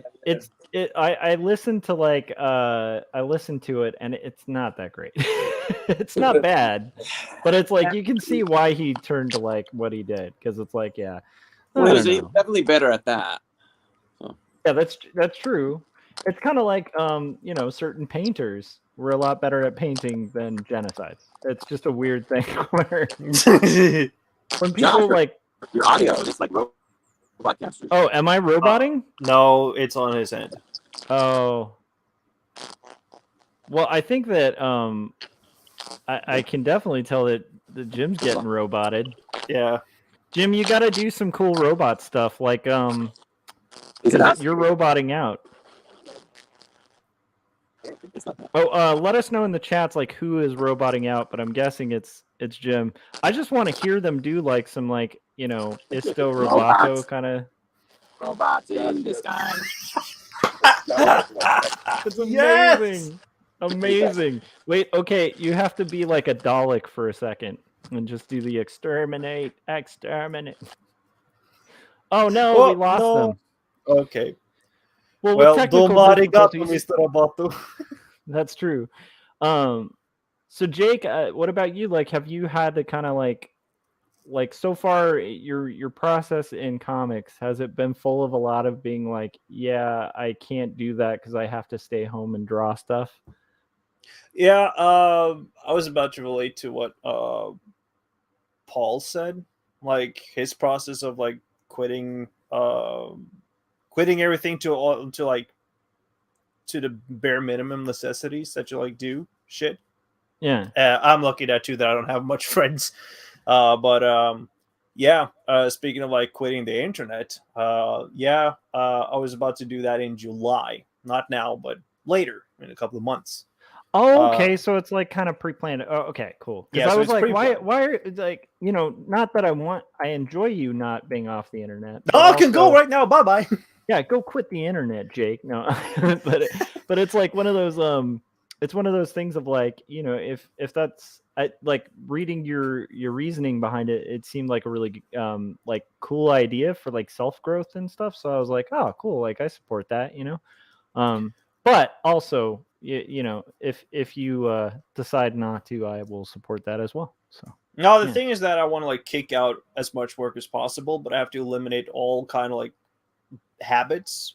Yeah. Mostly like my bad habits have been like binging, watching stuff, being partaken in like a lot of discussion without having like anything productive. I'm not saying that it's not productive or stimulating. Yeah. It's just that it should be energy placed elsewhere. Yep. At the same time, I got to get employed and all that stuff too. So it's all just like to build up the career. I'm in my late 20s now, and I should probably just sort myself. And I don't have any like obligations beside myself for the most part. So I'm lucky in that on that front. Yeah. And I could do what I can like in a at a young age. Yeah. So it's sort of instead of like waiting for like the time to come like in the mid 30s or 40s. So I think we're joined by Jal. They're a collective human being. How's it going, Jal? Siamese twins. Hi guys, we're the band known Jal. I love Jal. You guys is I love Jal. It sounds like I'm saying I love y'all. Love y'all. Your album Y'all was great. So Jal Y'all, it was amazing. You guys now look like a hip hop video. Like just the angle you're at, you should be like doing Check Your Head. Bam, bam. We're about to get some like Brevian freestyles going pretty soon. I'm actually going to start a band while I'm gone from the internet. Like that. It's going to be like total bullshit. And I'm going to upload it on Bandcamp. One of the first albums going to come out is just an ensemble of like recorded sounds, and I'm going to call it Soundtracks for Prisoners. Nice. Or like a that soundtrack idea. for people on solitary confinement. Just like give them like textures of like waterfalls and birds singing and all that stuff, like real music. Oh, can you see yours? The chat? I like it. Or can we see the chat? Let's see. I don't know. Let's look. Uh-oh. So Can you hear Philip, us? yeah, we can. It sounds like you guys are having connection issues though. Oh, now Still? I'm hearing. Yeah, There's latency. that's crazy. Yeah, there's latency. So, like meaning when I speak, there's a repeat. They're No gone reverb. again. Yeah. It's okay. Technical difficulties, you guys. Gary in the chats said way better at his second choice. I don't know. Oh, that's in relation to the illustration thing. And then also Philip answered our question about whether he had done lip syncing. And he said yes back when he was in a boy band. No, I'm just kidding. He said, I went to Sheridan College, Ontario, which used to be noted for animation, and I learned the whole process. I did a little lip syncing when I worked at Nelvana on some kids shows. Babar, Rupert the Bear. Oh, you worked on Babar? Dude, that's pretty cool. Babar is some pretty cool stuff. Mhm. We're getting that repeat again, I think. Although now I'm not hearing it. How about now? It's good. How are you guys? Can you hear us? Yeah. Jal can hear you great. We can hear Joe. Jal can hear y'all. Oh yeah, y'all. So we were speaking about y'all's first album, y'all, and how did that come about? How did you guys decide to record such a just prolific, inspirational album? Jal will keep y'all in thrall till we have a ball. Look at his head is small. Some people call Jal a poet. Some people call him the most profound thinker of our generation. I just call them Jal. Welcome, Jal, again. That is spot on. By the way, thank you very much. Maybe I should talk to you in my Johnny Depp courtroom voice. Oh my God! That might be better. Yeah. That's some good stuff. Well, we've worked on the album sort of some would say like summer to sort of come up with a sort of amalgam of visceral energy. I actually spin records, and I actually had a needle that stuck in my finger all the way from the end to my elbow. Yes, you see the bone of my elbow. The cat seems to be some sort of feline animal in the studio. So good. I understand, but sort of a random cat. Cats meow. I love the idea of like every. I love the qualifiers, like this sort of. Oh no, we're getting the replica again in sound. Damn it! Can you hear me now? Oopsie. Why? Yeah. Say something, Jake. Cats, dogs. Yeah, we're definitely getting an echo, an audible echo. Is it coming from us, perhaps? What is Gary doing? It's definitely from you guys. Messing this up. It might be Gary. Gary's in the machine. He's tampering. We shouldn't have talked about dinosaurs versus Mars bots. Gary, don't use your time machine when we're on the air.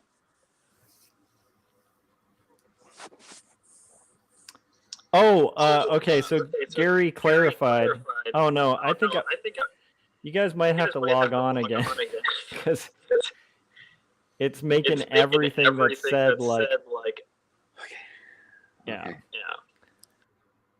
Although I could have done some Beastie Boys songs there with like that sort of audio effect. Jake, what do you think? I would totally go for it. Yeah. Dude, so I'm enjoying this flatting process, but also the thing about flat color is it's super tedious. And so I appreciate the conversation. Okay, we are joined again. I was about to say we're born again, but we will be born again as our new guest, the poets, the singers, the craftsmen of our generation. Join us right now. Joel. Please welcome Joel. Joe. that's the catch of the Joel. I do love the idea of the premise of that voice being like the qualifier sort of like every other phrase is like, well, it's sort of If you're watching it, Yeah, we were watching it, and I was just noticing. I mean, I haven't watched it, but it does sound like a kind of, he I guess, seems like pardon my language, which is like a shit show that looks really fun to watch. oh my God. Johnny Depp really seems like a genuinely nice person. Like, really I don't know, I get that feeling from him, but he also seems very affected, like says, you know how we joke about the cool bands, and it's like everything Johnny Depp does has to be in the little, like a rock star, like box, it has to fit in there. And Doesn't he play in a band though?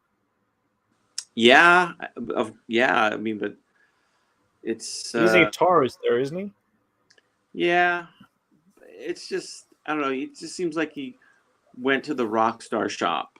There's a level of delusion with, I think, wealth that, like, when people are, I mean, you see it happen with like world leaders and stuff too, where it's like people get surrounded by so many yes men that there's just clear delusion as they're speaking, even if they are brilliant, Yeah, but sort of.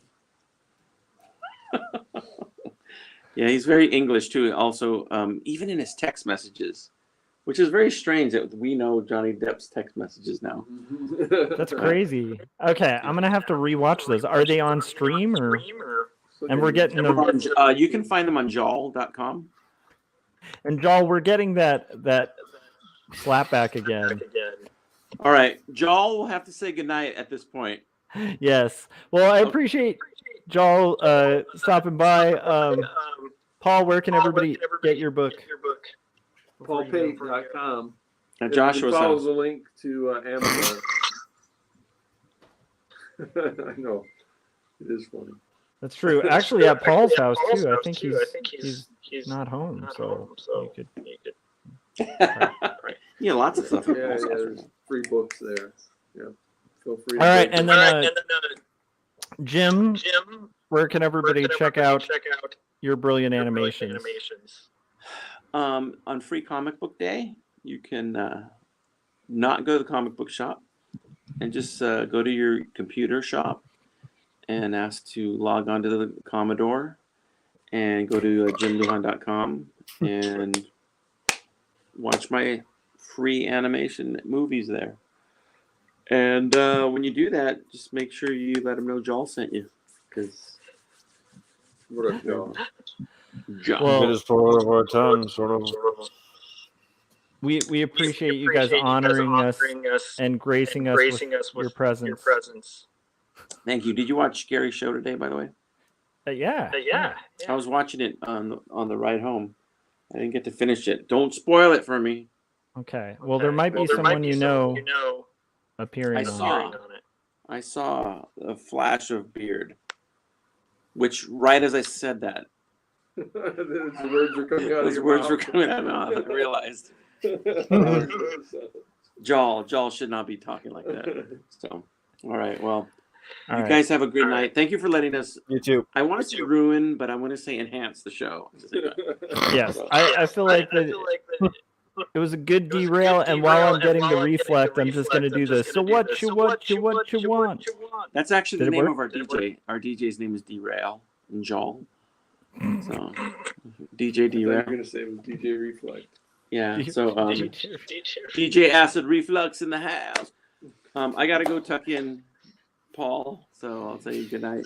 Thank you All for right, having guys. us. I know we interrupted something golden, so back to the regular programming. But thank you for letting us. Good night, do so. Josh. Good night, Jake. Yeah. Good night, Jake. Good night, Sleep well, Josh. sleep well, sleep well. And all things to Gary. All right. Wow, that Gary's was, magic really worked. that was amazing. Gary was saying, I'm in shock at how poor and weird his preparation for testimony was. Here's the thing. I have the problem of like, I rarely pay any attention to any of the celebrity stuff. Like, I just don't like, I don't know. For some reason, it just never crosses my, I don't know. Like, Ever since I got online, I never like followed like that part. It's like old world sort of like stuff, you know? yeah. Yeah, it feels like it, doesn't it? I It's don't like know. it feels like that's cord food, not internet cable food.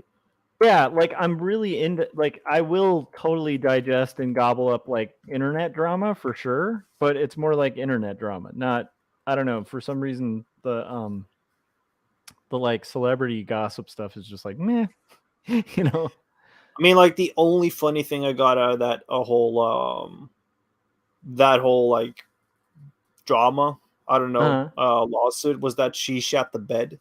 That's all. Oh, yeah, I've heard I did hear that. So I heard some of that business. But I'm kind of I have to admit now that Jim and Paul have kind of mentioned it as well as Gary, now I feel like I should probably kind of catch up on it because I'm sure there's something fascinating. Plus it is interesting man like I always bring up and I'm going to blank out on the guy's name, but the singer who passed away recently from Soundgarden, what was his Yeah. name? It's killing me. Darn. Audio Slave. Chris. Yeah. Anyhow, I can't remember his last name, but he had a solo album, and it is horrible. It's like he had a bunch of execs convince him to do a solo hip hop album. And Chris Cornell. Yes, Chris Cornell. That's it. Yeah. And if you hear that album, it is the product of a person with talent who was just surrounded by yes men. Like if you listen to his solo hip hop album, it is one of the worst albums ever written. And it's like I'm just saying, like I have listened to it a couple times because of that. Like so I think to me this trial sounds like it would be kind of fascinating from that standpoint. I don't know if that makes sense. Like in a similar way. You're just like, I don't know, there is something fascinating about that. But I have no idea, dude.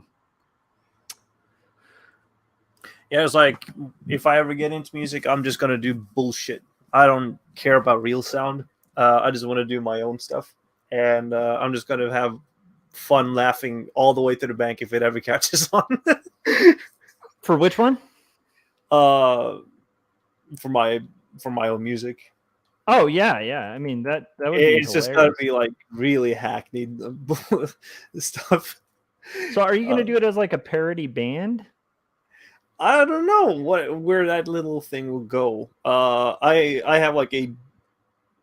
have kind of like made a roadmap of what I want to do. But it's gonna be so like out there that I think that it will not be generally viewed favorably in my contemporary life. But like 10, 20 years after I'm dead, they'll be like raving about. I'm just kidding.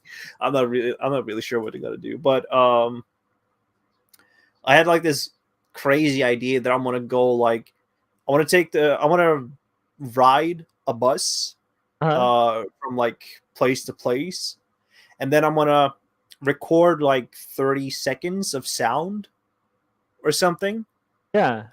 At that one designated spot, and I'm gonna like drop, instead of like real song titles, it's gonna be like coordinations. And if you type it up on Google Maps, you're gonna see like a big heart or like a big penis or some stuff on that would be hilarious. on the country. So you get like a couple of minutes of just like real sound, but the joke is that you have to be actively participating and like seeing the stuff. And yeah, it's just like stupid shit like that I would like try to do. That sounds hilarious, actually. Like honestly, or like try to do like Johnny Rotten's idea of Sex Pistols, just like make a real physical album, but instead like you know like having grading sandpaper on it, so like it ruins every single CD that you like shove it between like the CD shelves. I love stuff just like that. Sand out the covers of the other albums. You almost like it sounds almost like a Dada thing, like in a weird way. It's like a modern Dada, you know. I don't know. I've been listening to too much Trap Mask Replica now, so it's just like stuff like that. I'm just instantly inspires, you know, to like do even more dumber shit, just to widen the soundscape. Instead of avant-garde, it's avant-garbage. I love that though. I mean, that sounds like fun because like that's part of like the reason I was mentioning Dada is like you know, a lot of people still like really hate Marcel Duchamp, like Mhm. you know, because he put a toilet in a museum. I love Marcel Duchamp because he put a toilet in a museum. I Yeah, think but it's like, it's like it's like memeing before there were memes, you know, trolling yeah, but before there were trolls. that's the beauty of it. Like, we have a vast like opportunity now to like do weird and stupid things that will not be understood. Yeah, And it could be like be out there for free without much of like a risk, yeah, or like a huge like investment. I mean, of course there's going to be like investment of like doing that whole designated location recording stuff, yeah, but uh it makes sense like to try to push for something that doesn't really have like a on surface level value that people yeah. can resonate with. Like, they're actively listening to like a beat that was made for their heart rhythm and all that stuff, and just like, oh, here comes the drop and all that stuff. No, let's actually make scraping metal and beating on flasks. Let's actually make some incoherent noise so that we can like pass it off as music and all that stuff. Just go whole full primal. That sounds fun. And at the same time, just like try to build up like an art piece of it in a total antithetical way to how music is conceived of. It's just like stuff like that always amazes me. Like, people, what people take granted for like sound wise. Yeah, And I don't know if it's like been that Trap Mask replica, but could have been like my whole like look upon like comics as well, and how that has like been been my primary like medium or media yeah. to like do that experimentation in, and just like I want to carry it to something somewhere else or apply it somewhere else. Well, music's super fun too. Like, you know, I think like memeing in it and like kind of doing almost like anti-music could be really cool. Um, I enjoy, you know, doing music and recording it and stuff. And like honestly, like I actually really enjoy like soundscape stuff because like I grew up playing in bands, you know, in the 90s. So we would do weird things like at the end of a show getting like feedback and soundscapes for like 20 minutes or 40 minutes after a show, you know. And like really liking like things like Sonic Youth's Diamond Sea, you know, which is like a 20-minute Mhm. song where it just devolves into like a beat and just these landscapes of sound, you know. Like I actually love that stuff. But it's like my problem right now is just like picking a medium and trying to kind of stick with it for a long run thing, Yeah. because it's like even music, like I have this like side goal to try to do like an album every year. Mhm. And I have 7 songs tracked, and I can't release it till it's at 10, and it's just not going to happen this year, you know, because Yeah. I have to flat pages and make art, you know. Well, there's always like EPs and all that stuff. So Yeah, that's true. I could release it as an EP and then it would be out, but I feel like this might be my stubborn nature, but I feel like just because I said it, I need to stick to it, like with that. But then I mean, like, for again, a maybe full album, like 40 minutes. Yeah. I guess like 7 songs wouldn't be bad. Maybe it could be an EP. Mhm. Jake, without much convincing, I think you might have convinced me. Maybe I'll just put it out as an EP. Yeah. It's worth a shot at least. That'd be fun because my I think I've mentioned this, but it's like my son drew this like really rad picture of like a bee that just Mhm. looks super surreal and crazy. And I was like, when I do the album, this is going to be the cover Yeah, Plaster's on the cover. Yeah, definitely. because it's just insane and weird looking. So Mhm. hmm Yeah, I was fiddling like with graphic design for ideas for like the cover, and there was a lot of like fun to do that. I think like if I wanted to go into anything outside of like comics or books or stuff, hmm I'd definitely just jump into album cover design. That would have been like Oh, really album fun. art's amazing. Like one of my favorite graphic designers is this guy named Art Chantry, Mhm. and he's like he did like most of the Sub Pop in Seattle like posters and like albums, like Mhm. um and kind of like a lot of the 90s like fonts and stuff, and like just the whole like kind of torn up like photocopied kind of vibe, like that, all a lot of that evolved from his designs, you know. Yeah. It's crazy like the impact that designs that are music related can have on like culture. It's totally insane. And speaking of, we're at the 2 hour mark, so I think I am gonna put on a trailer, and we're gonna put on. I'll let you pick which trailer we're gonna watch. Number one. Okay, number one it is, which is the trailer for Jacob's Apartment, which comes out next month. So I'm gonna go ahead and throw that up, and this will give you guys a little sneak peek on the trailer, and I'll be back in about a minute. So here we go. Boom.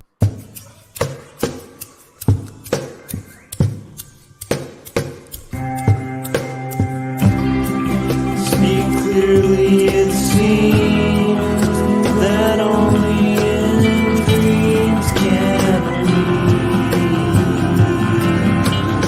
be these things we've seen and walk around breathing things. I don't know the part to play in this heart of mine. There's dissonant things, they split at the seams.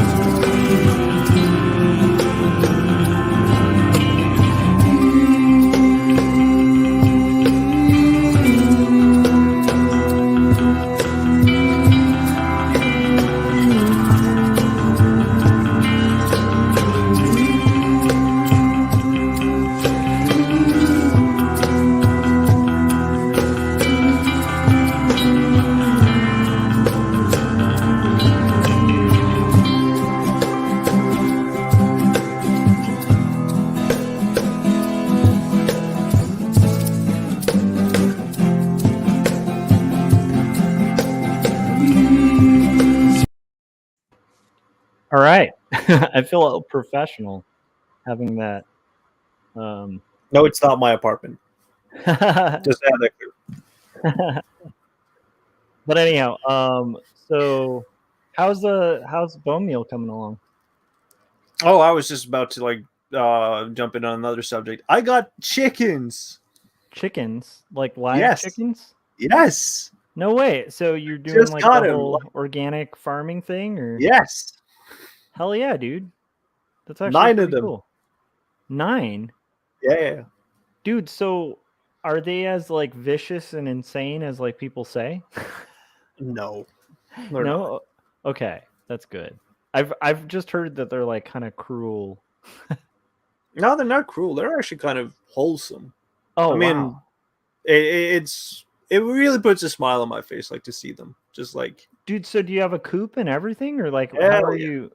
Oh, that's awesome. And have they made eggs yet, or no? No, they're still too young. But come June, they'll start to lay eggs. Oh, So, okay, cool. Yeah, so they're still young. About 6 weeks. Dude, that's pretty rad, man. I've considered it, but like in our area, it would just be like almost uninhabitable for a chicken. Well, it was a talk about it for like years. Actually, I live out in the country, so a plus for me, being that remote. Yeah. It never got around to it until Easter, and this lady was selling some chickens, and the coop followed with it, and like food dispenser and water dispenser and whatnot. We got like the whole kit, the whole Dude, shebang.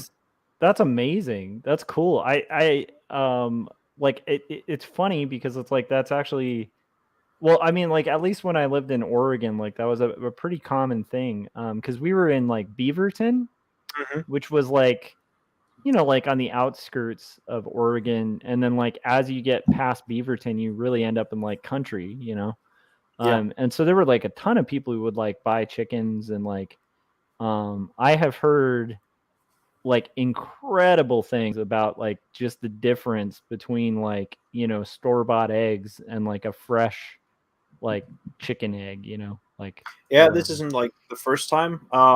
Back when I was like, I think I was around 10. We had like a chicken coop with geese actually. So we had geese and chickens like living together, and it was like really good around that time. And like the eggs were out of this world. So for That's what I these, hear, and they have like different colors, right? Like they're not usually just like these like bland like same color eggs. Like they no, they these tend to have ones are like variety. these ones. This is a mixed race, so every single bird is just like a mix of different like species of chicken or like hens. Uh-huh. And primarily they'll be laying blue eggs. Oh, that's so cool. It's sort of like marine blue, as I've been described. That's badass, dude. That sounds fun. Mhm. I think that's a cool thing. That's a healthy thing too, right? And a good thing to like. So does it require like a ton of like, how much maintenance, or I guess, well, you've you're familiar with it, I guess. How much maintenance does it kind of take to like upkeep a I mean, chicken they're kind coop? of like low maintenance, in the sense of like, if you've like been accustomed to it, you need to feed them, of course. You Yeah. need to give them like maize, give them corn. We don't have like corn cobs, but we give them like boxed cans, or like cans of corn Yeah. every now and then, and bread. Bread that we don't want, we just chuck it in there. Other like stuff that they want to like pick from, sure. But there's some like stuff that you can't like throw in, like potatoes and all that stuff. That is obviously like root vegetables. Oh, got it. And they can't process those. That's No, cool, it's not. dude. It's just like not soft for them. But yeah, it's That's really cool. That sounds like a like fun kind of adventure. yeah. It'll be really exciting to see where it goes from here. Like the dog has gone all bananas though, so That's another reason we don't have chickens, because it's like our dogs would like just go insane, and yeah, I don't know. yeah, we got a papillon, and What's a papillon? I don't actually know. picture yourself with like a small dog with the main color is white, Okay. but they got like symmetrical ear like symmetrical like patterns to their like face. Oh, okay. Long ears with hair like hair dangling like from the from down from like the ear, like butterfly wings. Oh, okay. So papillon is literally translated to butterfly. Okay. So picture you got like a butterfly on a dog's face. I know it sounds weird, but it's a great race. Mine is unfortunately a mutation, so it does not look like that breed at all. Even though that it's pure, so it looks like a Jack Russell with long hair. That sounds awesome, dude. But yeah, this whole experience with new like a new coup and hens and all that, it'll be great. Nice. I wonder like what the benefits are, like of because so you basically you're gonna keep them for like eggs, basically, right? Eggs, and when they're getting old and all that stuff, we're gonna like kill them. Yeah, eat them. which I'm not like honestly, I kind of think that's like the probably the most moral way to kind of go about eating meat, like, yeah. I recommend it. I actually like to raise children to see slaughter. Like proper, like killing of an animal, even if they don't want to. It's sort of like to like bring reality to them in a sense. When they're like of age and like they've understood the concept of death, but they need to understand like at a certain point, like when they're 7 or 8, that it's not coming like straight from the grocery store. You might say. Like I know this daughter of a guy never saw like livestock, never saw like how meat is being processed and produced and all that stuff. Never like fished once, Yeah. And I was raised with all that stuff when I was probably around like 9 to 11. Yeah. And it gives you, And I think, a good perspective. And like, again, like I think if somebody had like, like I'm not a vegetarian or anything, but it's like, I do think like if somebody were to kind of face that and then be like, I'm not morally okay with this, like I'm going to be a vegetarian. I think that's like kind of the best route that somebody could make that decision, and then like people who like choose to kind of proceed or whatever, it's like, at least, then the cost of what you're doing, which I think is, I think that's ethical too, where it's like, I do think it's kind of weird when we end up in these scenarios sometimes where we're so like separated from the source of what we're doing, like with a lot of things, yeah, that's a crazy like thing. I've been spinning around this like thought for about 2 months. Yes, Chris. Actually, it is really fun to raise them. But like, Chris, you did chickens too, man. I didn't know that. And by the way, Chris, you're probably not able to, but you are welcome to join if you want to. I can send you a link, but I'm assuming you got a sleeping kid, so you probably can't. But anyhow, invitation. yeah, like for 2 like months now, I've been like thinking well over like this whole thing of we are really removed away from the vicinity of like most things. And it doesn't like apply only to like not seeing that livestock are getting put down and all that, but general death isn't a thing.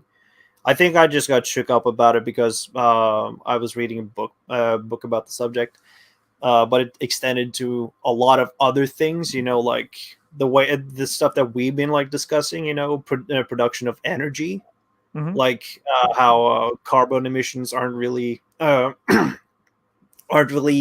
eliminated, but rather transferred over to other businesses that are trying to get renewable or like getting like a green alternative going, but there's still like offloads of bad production because of these like utilities using resources that are considered bad for the environment regardless. And trash and a lot of all that stuff is like being removed away from our eyes. Like that is the magic of like modernity in our like time, at least. Yeah, that's so true. Cause like it's, and I mean, it's like, here's the thing, like whenever I bring up stuff like this, I do want to hedge with the fact that I don't think it's wrong for people to seek like progress or seek like solutions to problems and like try to like advance things to be better. I think that's always a noble effort. But I will say we do as people have a tendency to like we'll come up with solutions for something. A good example would be like, weirdly enough, like even the cryptocurrency thing, right? Like there's a lot of people who think like that's a huge solution to a lot of like monetary problems. But then like and some people even were like, oh, this could like get rid of like, the wasting of paper and like the wasting of like I believe a lot of cotton is used in like the production of money and plastics, and like it literally like seemed like this great idea. But then like in reality, when it starts getting adopted more and more, it comes with like all these costs that were like unintended or even not even thought about. And I think that happens a lot with us, with things. So I do think it's important, kind of like I was saying at the top, where it's like, hey, if you get into comics, like know the cost. Like there's a cost to it. Like there's a cost to everything. And like Mhm. I think like being naive and thinking there's no cost can like really disrupt people's ability to cope with reality. You know? Because like there's a cost to things. There's just a cost to things. And like it sucks sometimes that there's a cost to things, but there just is, and it's good to like weigh them and see if they're worth it, you know? So yeah. But then again, it's like we've created so much of like we've created a very advanced sort of system that we live in that have removed immediate concrete ideas and or like form of ideas, Yeah. and it's like removed away and thought of as an afterthought in an abstract. We don't really see production. We, as like you and I, we're Yeah. sitting here on our chairs, like we don't see the production of energy. We don't see like where our garbage is like ending up, which trash pile it ends up in, like Yeah. like a different continent or at like a ditch somewhere off the county. We don't see things, Yeah. and it sounds And then like it sounds like I'm some like Terrence McKenna bullshit right now, but it's so weird like to think that a lot of who we are, of like our refuse and all that stuff, we're saved away from a lot of the things that really uh really we don't like take a hard look at and think twice about.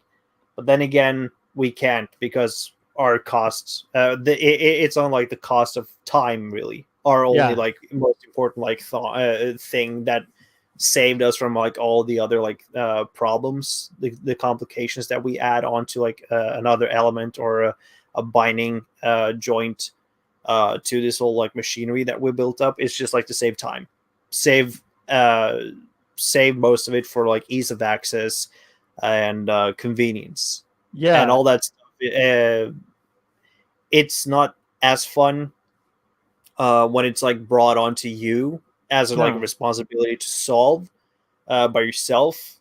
That's why we had community like to begin with. Like we were to come together and solve that so that it would benefit not only the person but also the small collective. But this has become like such a like huge and monstrous like thing that we barely understand, and we're still like developing our brains in like a snail's pace too, so we can't even like fathom the whole like catastrophe that we build ourselves up to.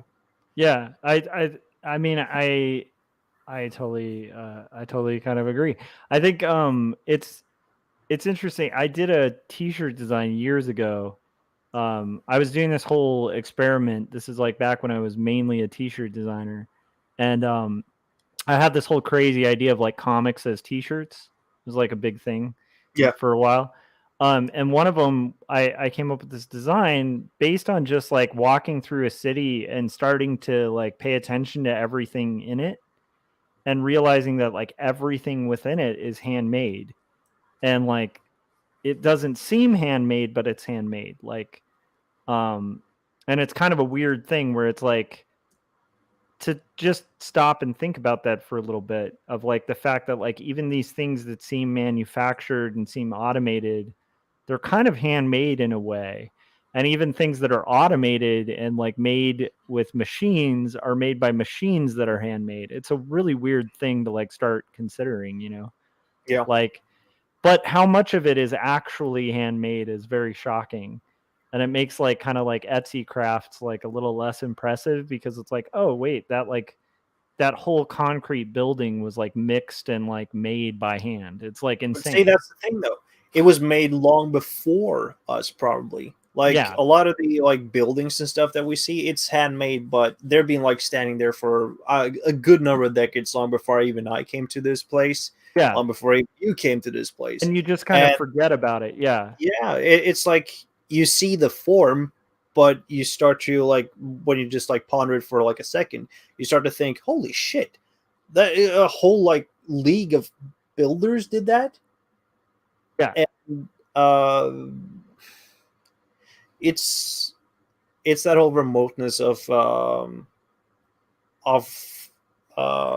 the human and how like we aren't engaged with our like our abilities or our like main functions as like our own caretakers for the most part. It's about like efficiency and self-sufficiency. I think like how people are offering up like a lot of money or like paying to get their food delivered to their door, like ready-made food, Yeah. is a really weird thing. Like now people don't even have to cook. They're offering or like sacrificing more or less the ability to cook for oneself so that they could like have a quick dine that other people have made for them. Yeah. And that is scary to think that it's not that we're being like coddled, Yeah. but we are cuddled in a like transactionary way. It's just so fucked up. Well, it's interesting too because it's like we're also really, myself included for sure. Like, like a good example. Like I'm in this scenario where like I have to do this book in like a year. So like Yeah. I'm gonna be ordering food that's pre-cooked and stuff. Like I'm gonna be taking every time saving measure I can to kind of make this happen. But it is interesting to think about like, yeah, it's a weird world in which we're this is why I can't so one of the things I can't stand is when people have like any ideology that sort of is like I did this myself, like about things. And uh, and equally I'll get pet peeved about people who won't give people credit for things they built themselves, right? Mhm. So I think either extreme is kind of ridiculous, but the point being like like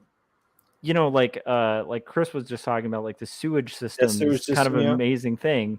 And Mhm. like for somebody to just kind of cockily like stand on like a society that like was built by like blood and sweat and tears of like a bunch of generations of people and then be like, I did this myself with no help from anyone. It's like, no, you're standing on the shoulders of like, generations of people who've like built an infrastructure and a government and a society. And it's like, it to kind of like forget that or like not even acknowledge it as like a contributing factor, like like I moved into a house that like has cooler things in it than like the wealthiest people like 100 years ago lived way worse than I do, Yeah. because of the luxuries I have. Like I have air conditioning, I have like functioning sewage, I have like clean water, like I have access to a hospital. It's like there's things that are like these really luxurious things that like aren't like it's not like I don't know, it's a weird thing when we forget that these are not just things that like just autopiloted their way in. Um It's like yeah. generational wealth in a way. Yeah. Yeah, But it's like unacknowledged generational wealth, right? Like yeah. we may not even know that like what like that it's there, but it's there. Mhm. But it's like we're so used to it, like much like, prepackaged food where, people who are unfamiliar with like how food gets there will really freak out when they find out like, wait a minute, this is like animals like dying and stuff, like that's messed up, whereas like people who've been like exposed to that reality at least are able to come to that conclusion of like, okay, that's a sacrifice that I think is justifiable, or It's really whatever. interesting too, like that sort of thought can also be transferred over to how values and system of ideas and all that stuff isn't really an inherent thing that you build, but rather like a installment of something that you have to like come to terms with and start to like socially learn and read up about and being like immersed with and sort of like engage with. And at the same time, a lot of people don't have that intuition to tap into it and really discuss with it among themselves and just like try to like live it on an autopilot and all that.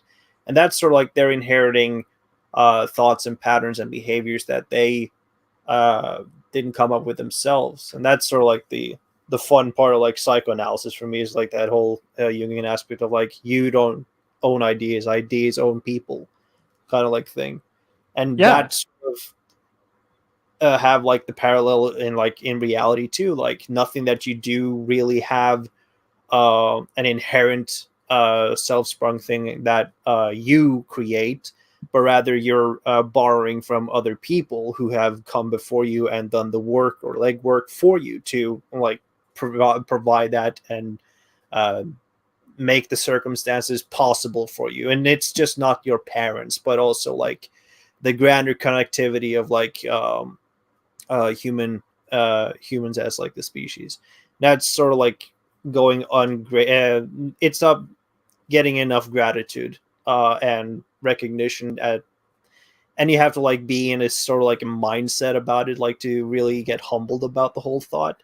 Yeah, Now I'm like really tired. That's what my brain is right now. But it's really mine too. But it's I really good like to like appreciate all of it, and there is a point of it, even though that you don't see the immediate effects of it. And that's like our folly as like humans, yes, is that we want to see things all like happen in like a short span of time. Yeah, I remember thinking about this like this is something I often forget, but it's like I think people should remember this, like, and this is totally corny and like overly optimistic, I guess, but it's something I try to remind myself of, is the fact that like every day you wake up and you breathe, just the fact that you're able to breathe and your body is breathing without having to think about it, like you're just sort of functioning and living and existing, and the organism of your body is like working and like pumping blood and like doing this whole thing like behind the scenes. That's a huge gift that's like unearned, and it just is there. And like it's a huge thing.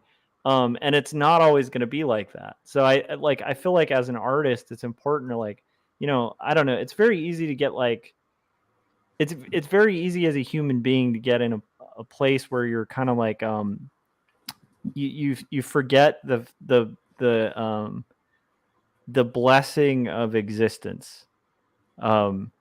I don't know if that makes sense. Like the fact that like there's a cool thing about that and a gift about it, and like the thing is like people who stop having the ability to walk really know what a gift it is to be able to walk, right? Yeah. And similar, like, if our sewage went out tomorrow, like we're suddenly going to be really thankful for sewers, right? And be like, man, that was crazy that we just had these functional systems that would just take care of our waste.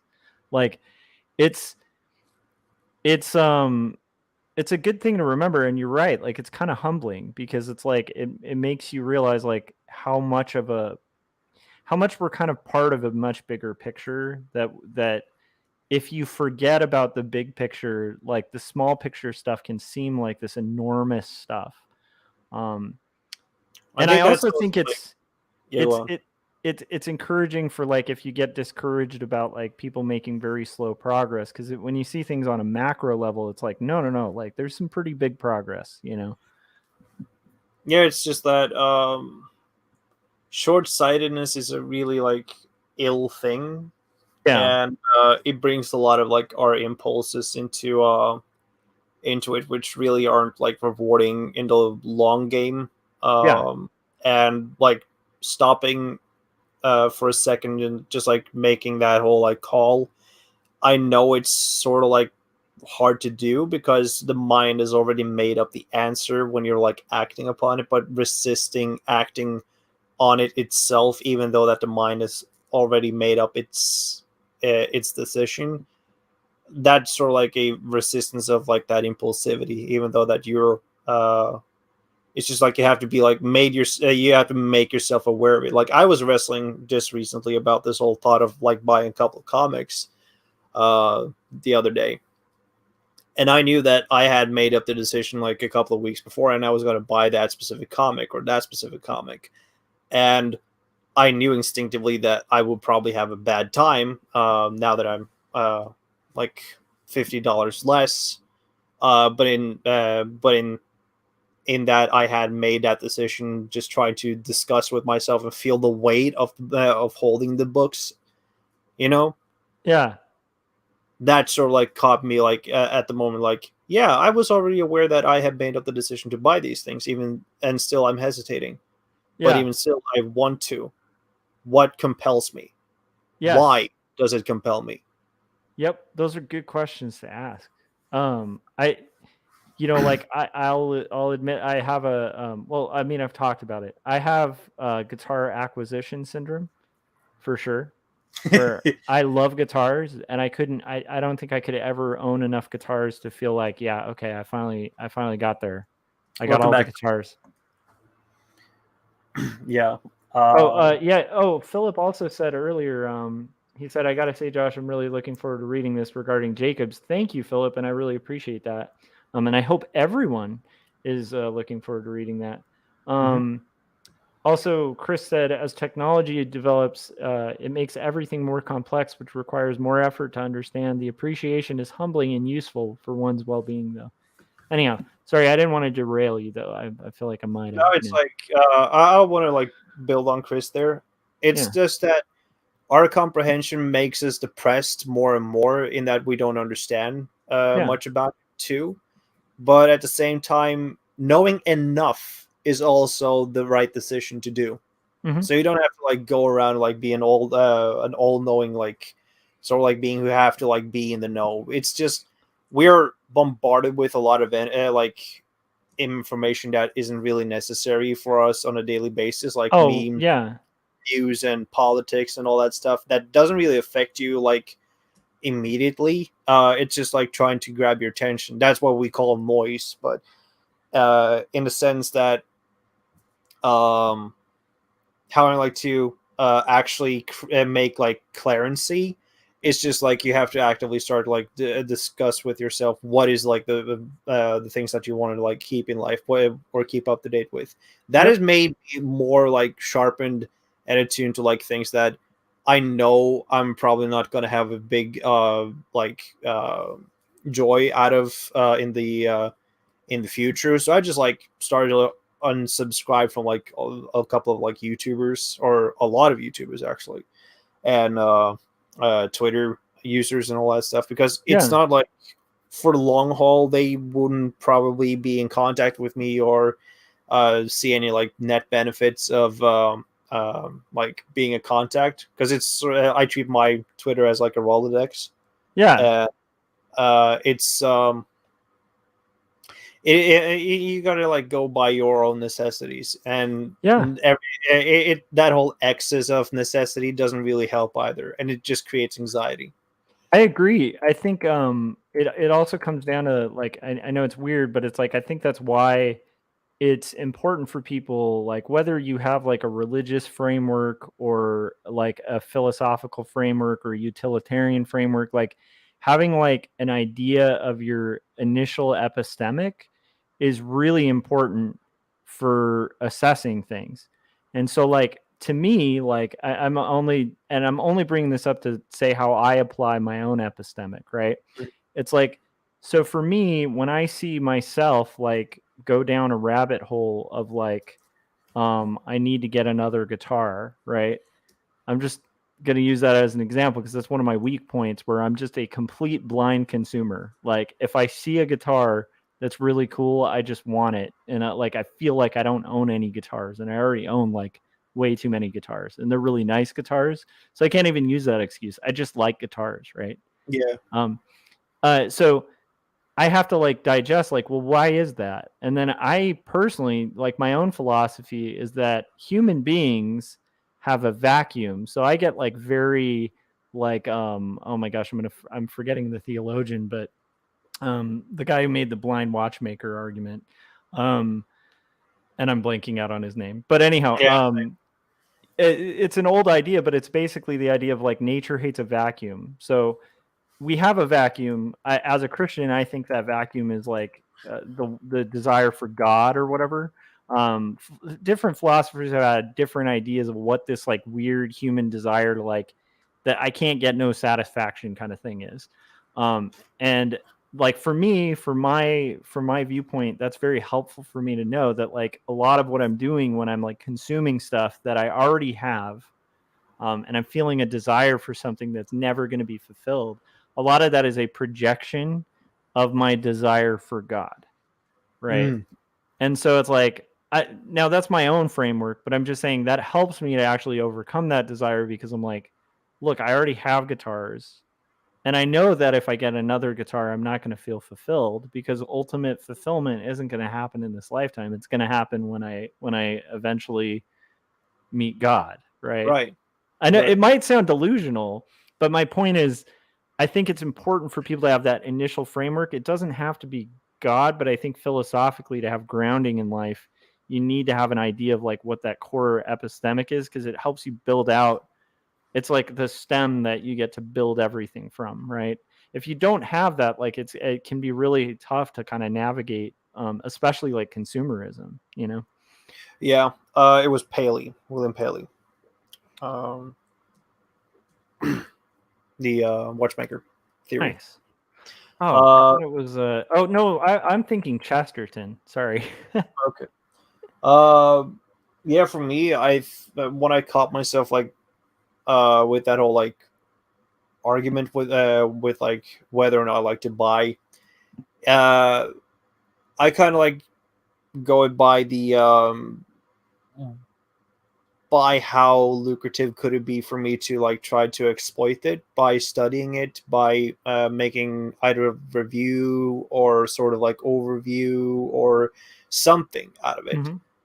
It's more like it's more like an object of attraction to reproduce something that could be sort of like a presentation or reflection of myself, or it's just like there for a purpose secondary to just consuming it or just plain reading.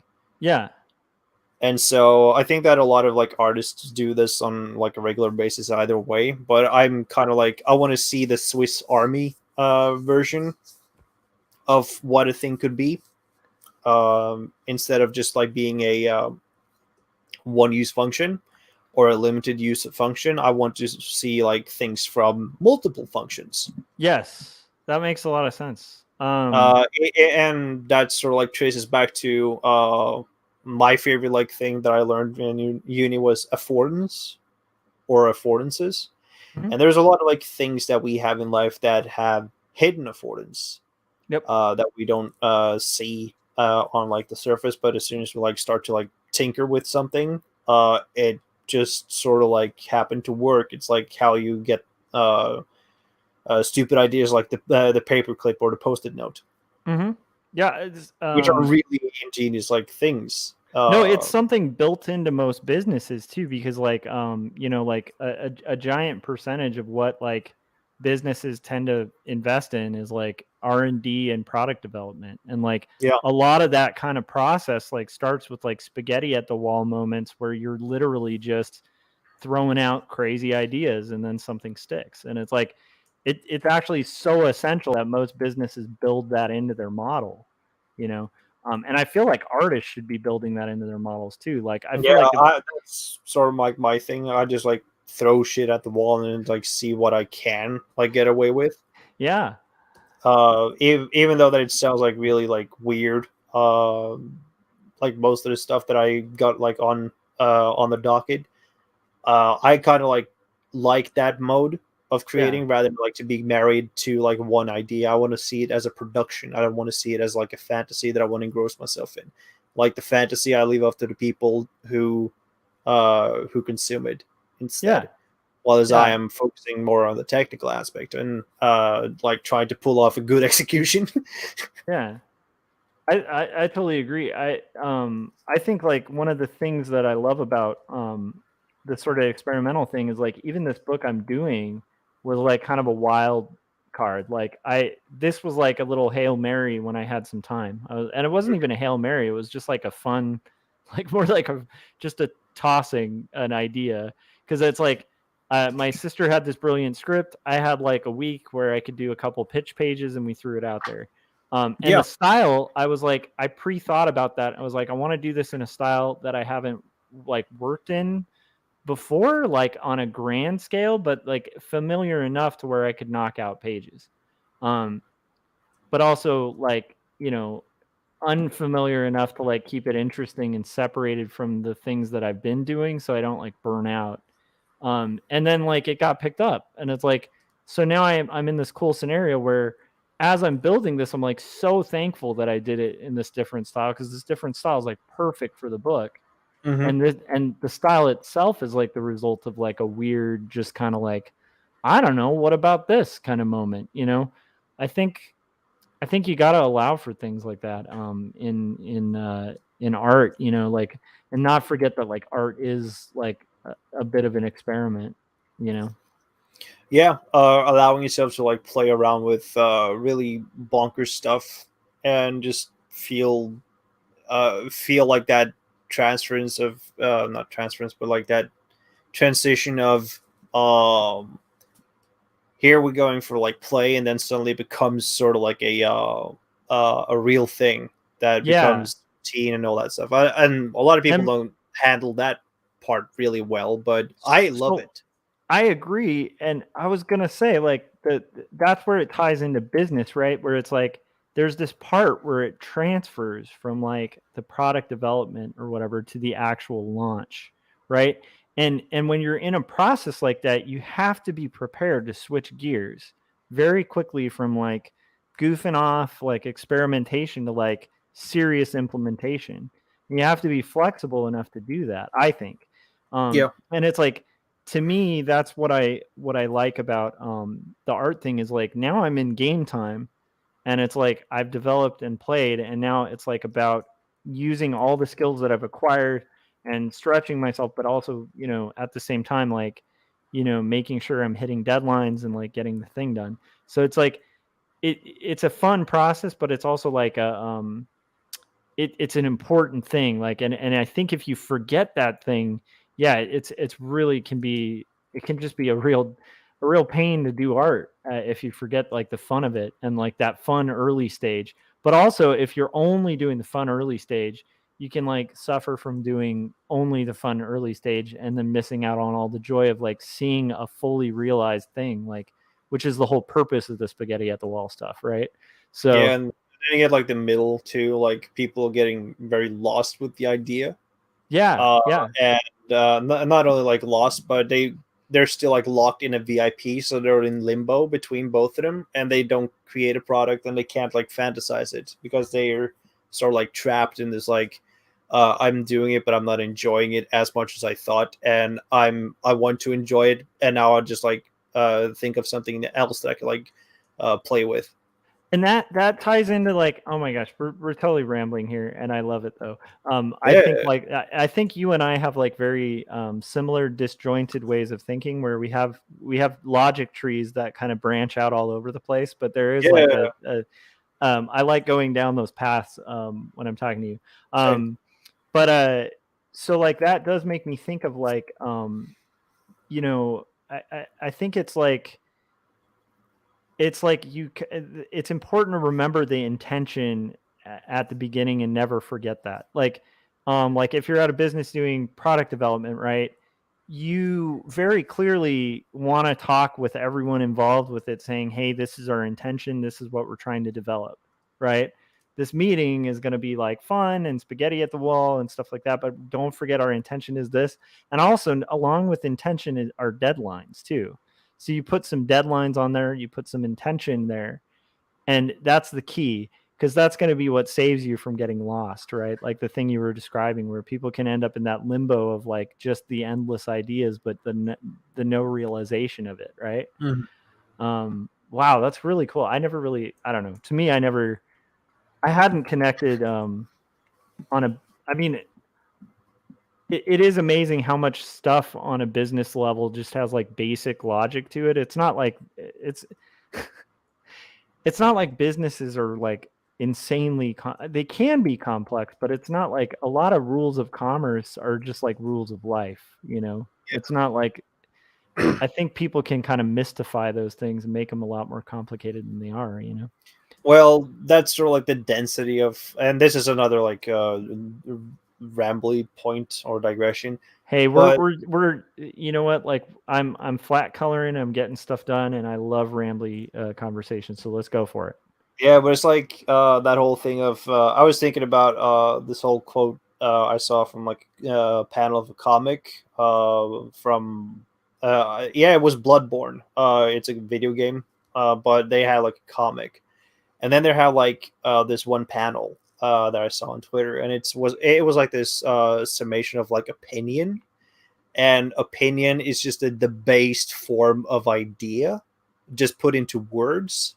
And I thought of it like, yeah, that applies to a whole lot when it comes to explanation and why like academic work is such like a laborious thing to do, because you have to like use all the vocabulary that you can do and like put it into a perfect arrangement so that it makes a consistency and fill out it. It's not like filling out the whole like a discussion for discussion's sake or for like hitting quotas, although that people often do that, but to explain something and try to like come into like a conception or like a conceiving like form or like formation just by using words is so broad. And I'm so thankful for visuals for that like whole part, because I couldn't like dream for the life of me that just using words will like fill out every idea unless I'm using like writing as like the primary mode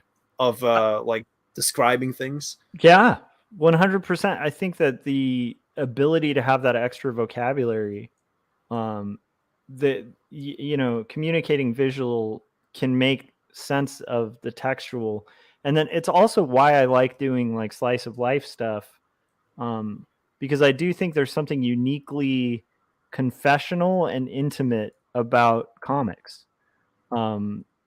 Like because of the fact that it's a visual medium, but it's a visual medium unlike film, where you kind of as the reader have to do a little bit of work, like a little bit more work than you do as like a viewer of a film, and that requires some like connection and engagement. And I feel like it's just comics are uniquely suited for like literary works.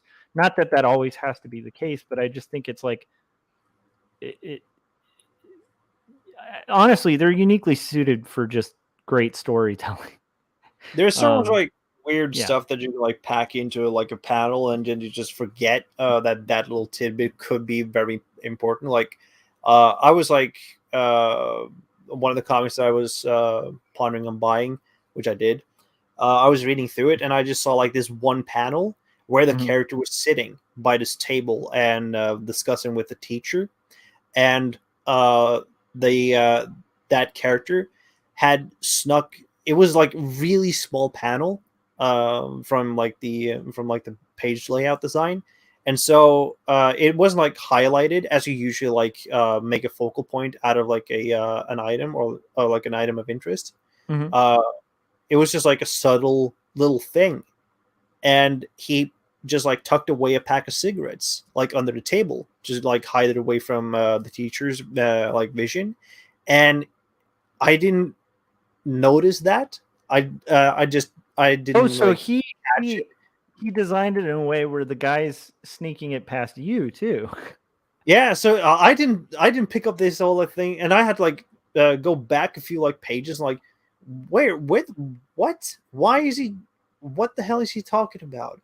And he's like, oh, I missed something, and then I had to like go back to like that scene and just like be very attentive to like that one tidbit of information that I just like randomly. How neat is that he's sneaking it, and then and they let you know the sneak? Too? Yeah, that's brilliant. And I'm like, oh shit, he forgot the cigarettes. And I'd been watching like the animation, so I knew that was like in the scene, but I didn't understand it like in the comic. And I'm like, wait, there was supposed to be like some motivation to why he returned to that room. And oh shit, I forgot like that whole thing. And I had to like assure myself like that thing happened, and it did, but it was so subtle. That's comics. Yeah. That's the power of comics. Yeah, that's why I love I mean, that's why I'm like such a nerd for Chris Ware, because I feel like he does that sort of thing like more, like he exploits that in comics like more than most cartoonists. And I love it. I love those moments of like that. You have to kind of figure it out. And then when you do, it's just like this brain blowing kind of experience where you're just like, oh, whoa, that's much heavier or much different than kind of what I was imagining.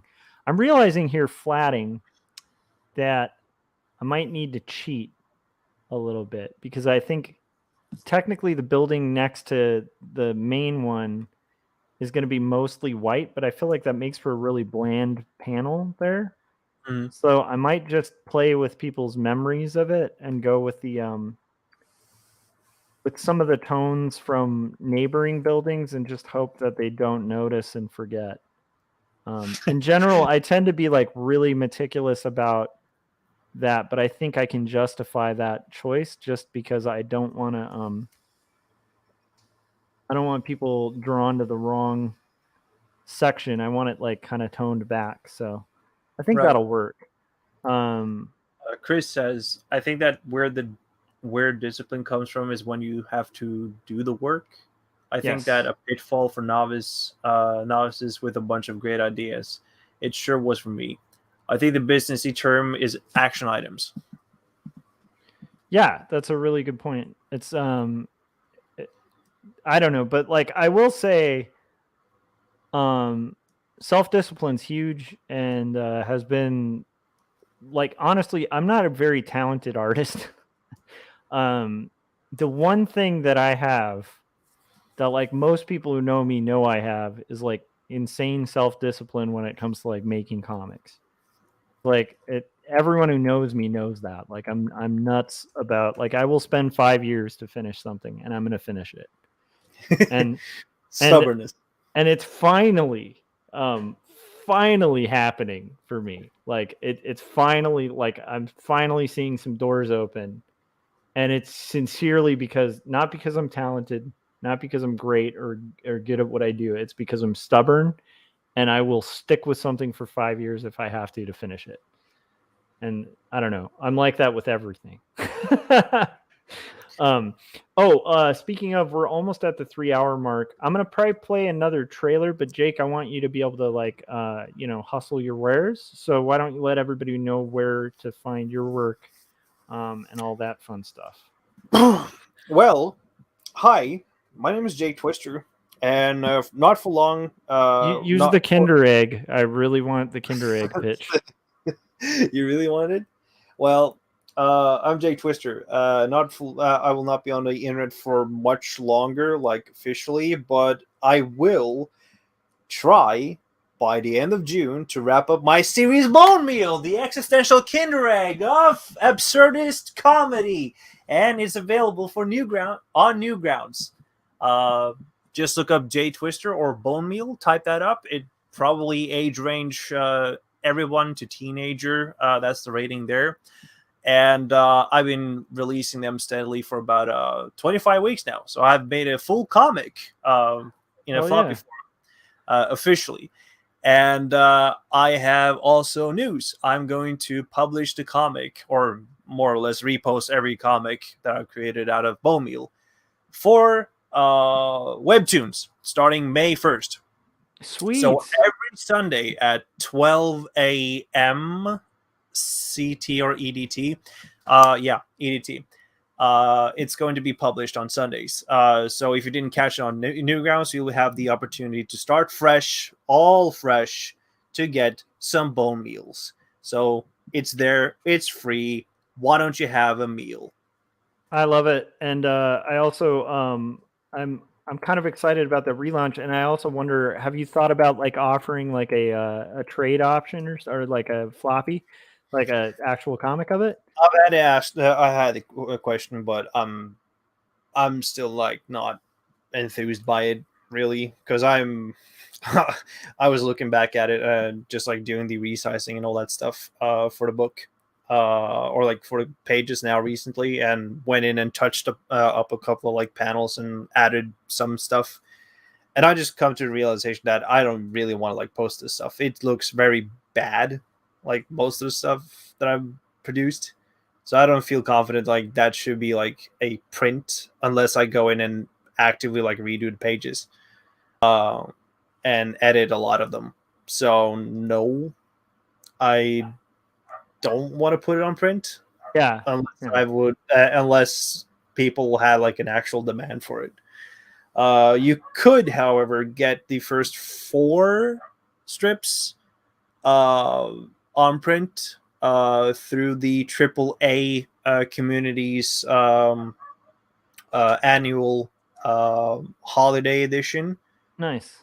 The Mausoleum of Terror. It's the Hollywood anthology edition or release from last year, featuring 4 bone meal strips. The first 4, at least. And yeah, that's about it. Got it. And then out of curiosity, like when you're on leave or whatever from the interwebs, is that when you're going to start your Catalina epic that you've hinted at? Or is it just like I cannot, you can't talk about it? What? Sorry, I spaced out there. I needed to breathe. I was just curious if that, like, if your plan is to kind of work on the Catalina epic, or you're just going to mainly focus on like, you know, getting the career thing worked out and all that. When I exit? Yeah, when you exit the interwebs temporarily.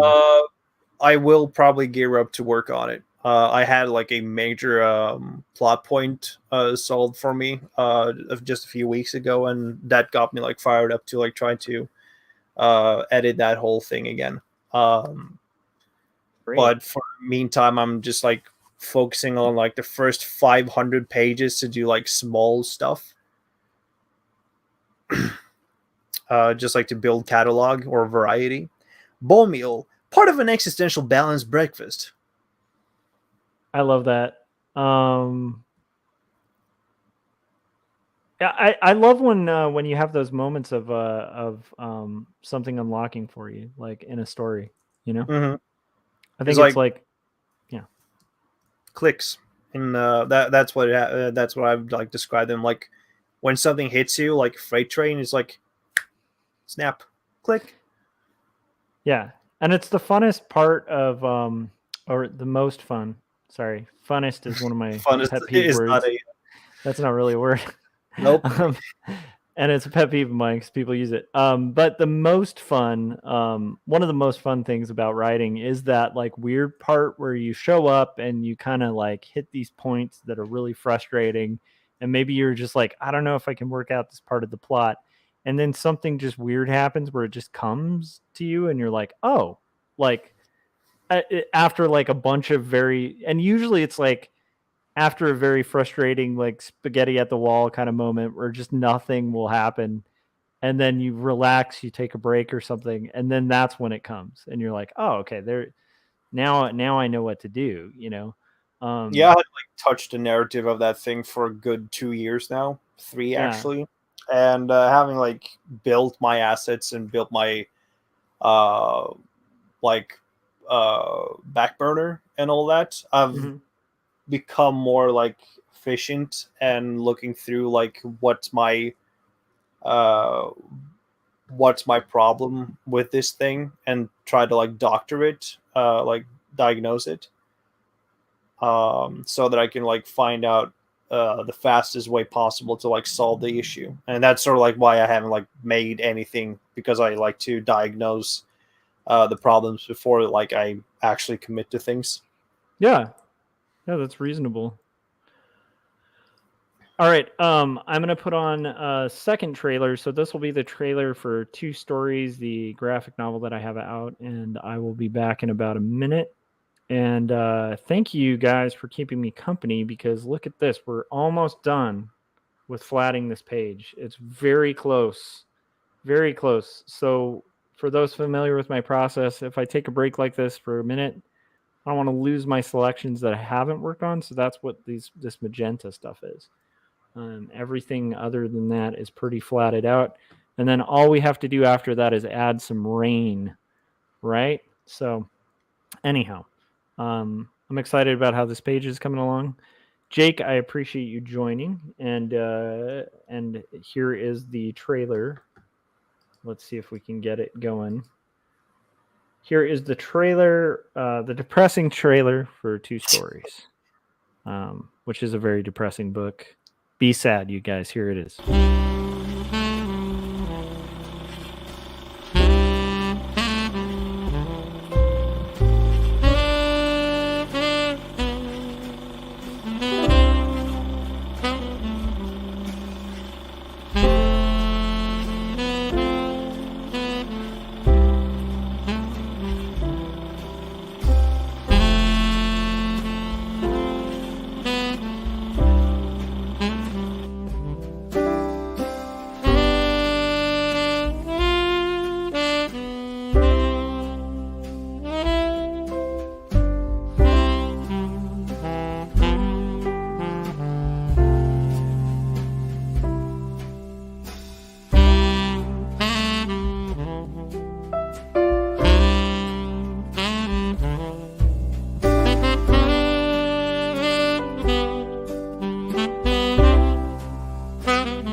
All right, that was a nice therapeutic, heavy trailer made specifically for Christmas, and I'm recycling it now. So I hope you guys enjoy it.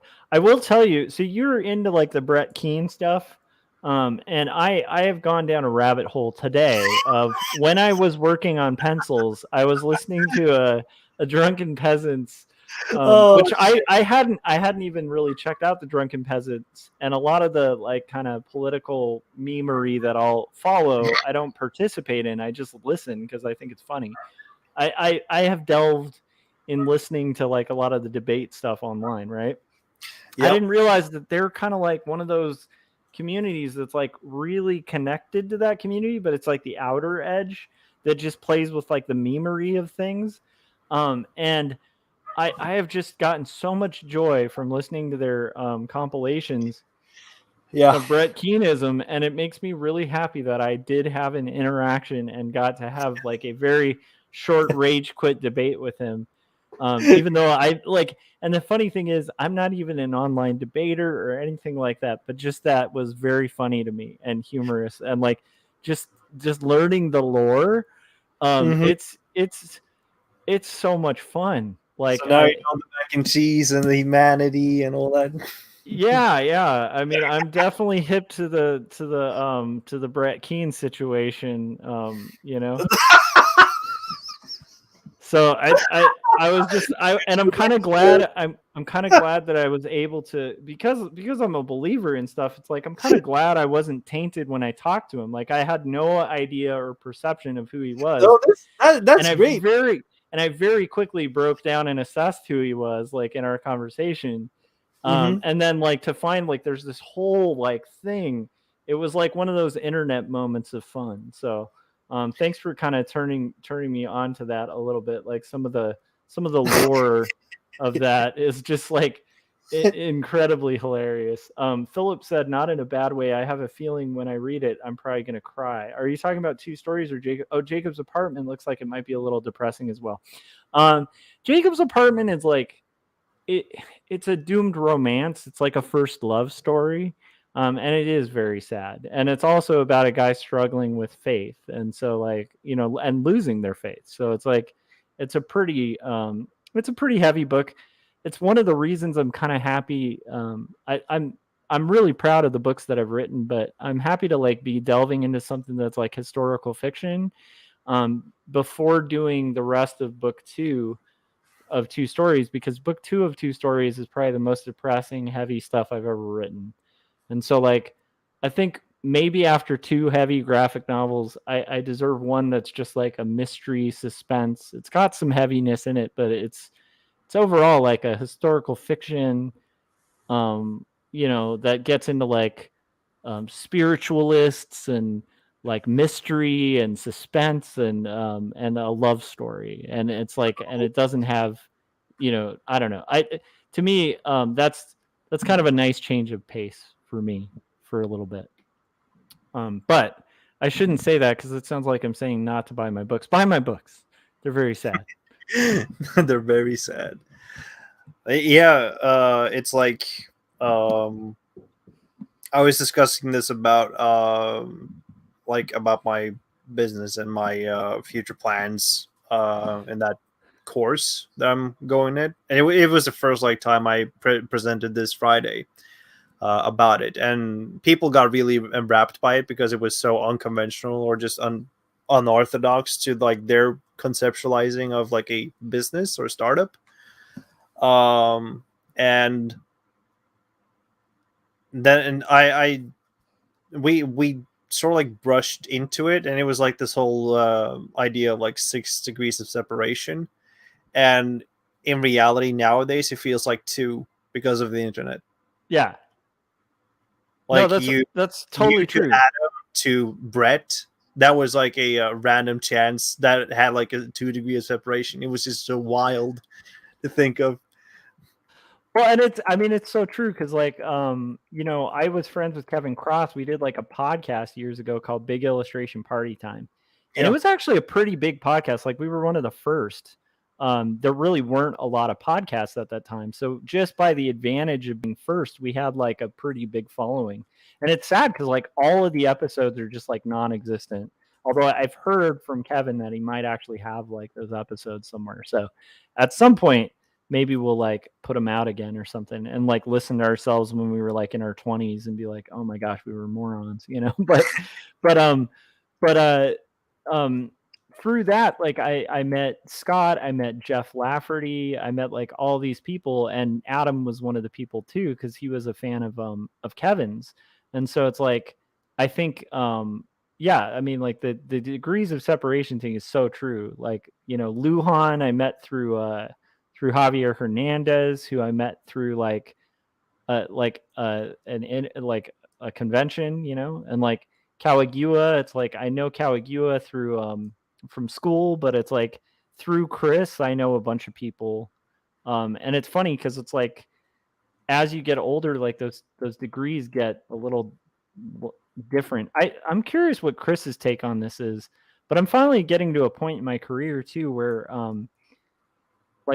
I was saying this to Scott, it's weird to be at a point in my career where I've been offered decent pay for comic book pages, and I've had to turn it down. I've been offered I've had a publisher directly tell me to submit stuff, and I've had to say I can't because I'm on project. It's and literally 2 years ago I would have been sending them stuff the next day. And what's weird is even Scott was talking about it because he has a project where he's it pays a really good page rate, and he's reached out to a lot of the cartoonists he knew who could knock it out, and none of them are available. We're at this weird point where we're starting to know all these professionals that literally can't even take work because we're and it's not even a braggy thing. It's just when you stay in the industry long enough, you kind of become the thing, I don't know if that makes sense. Scheduled?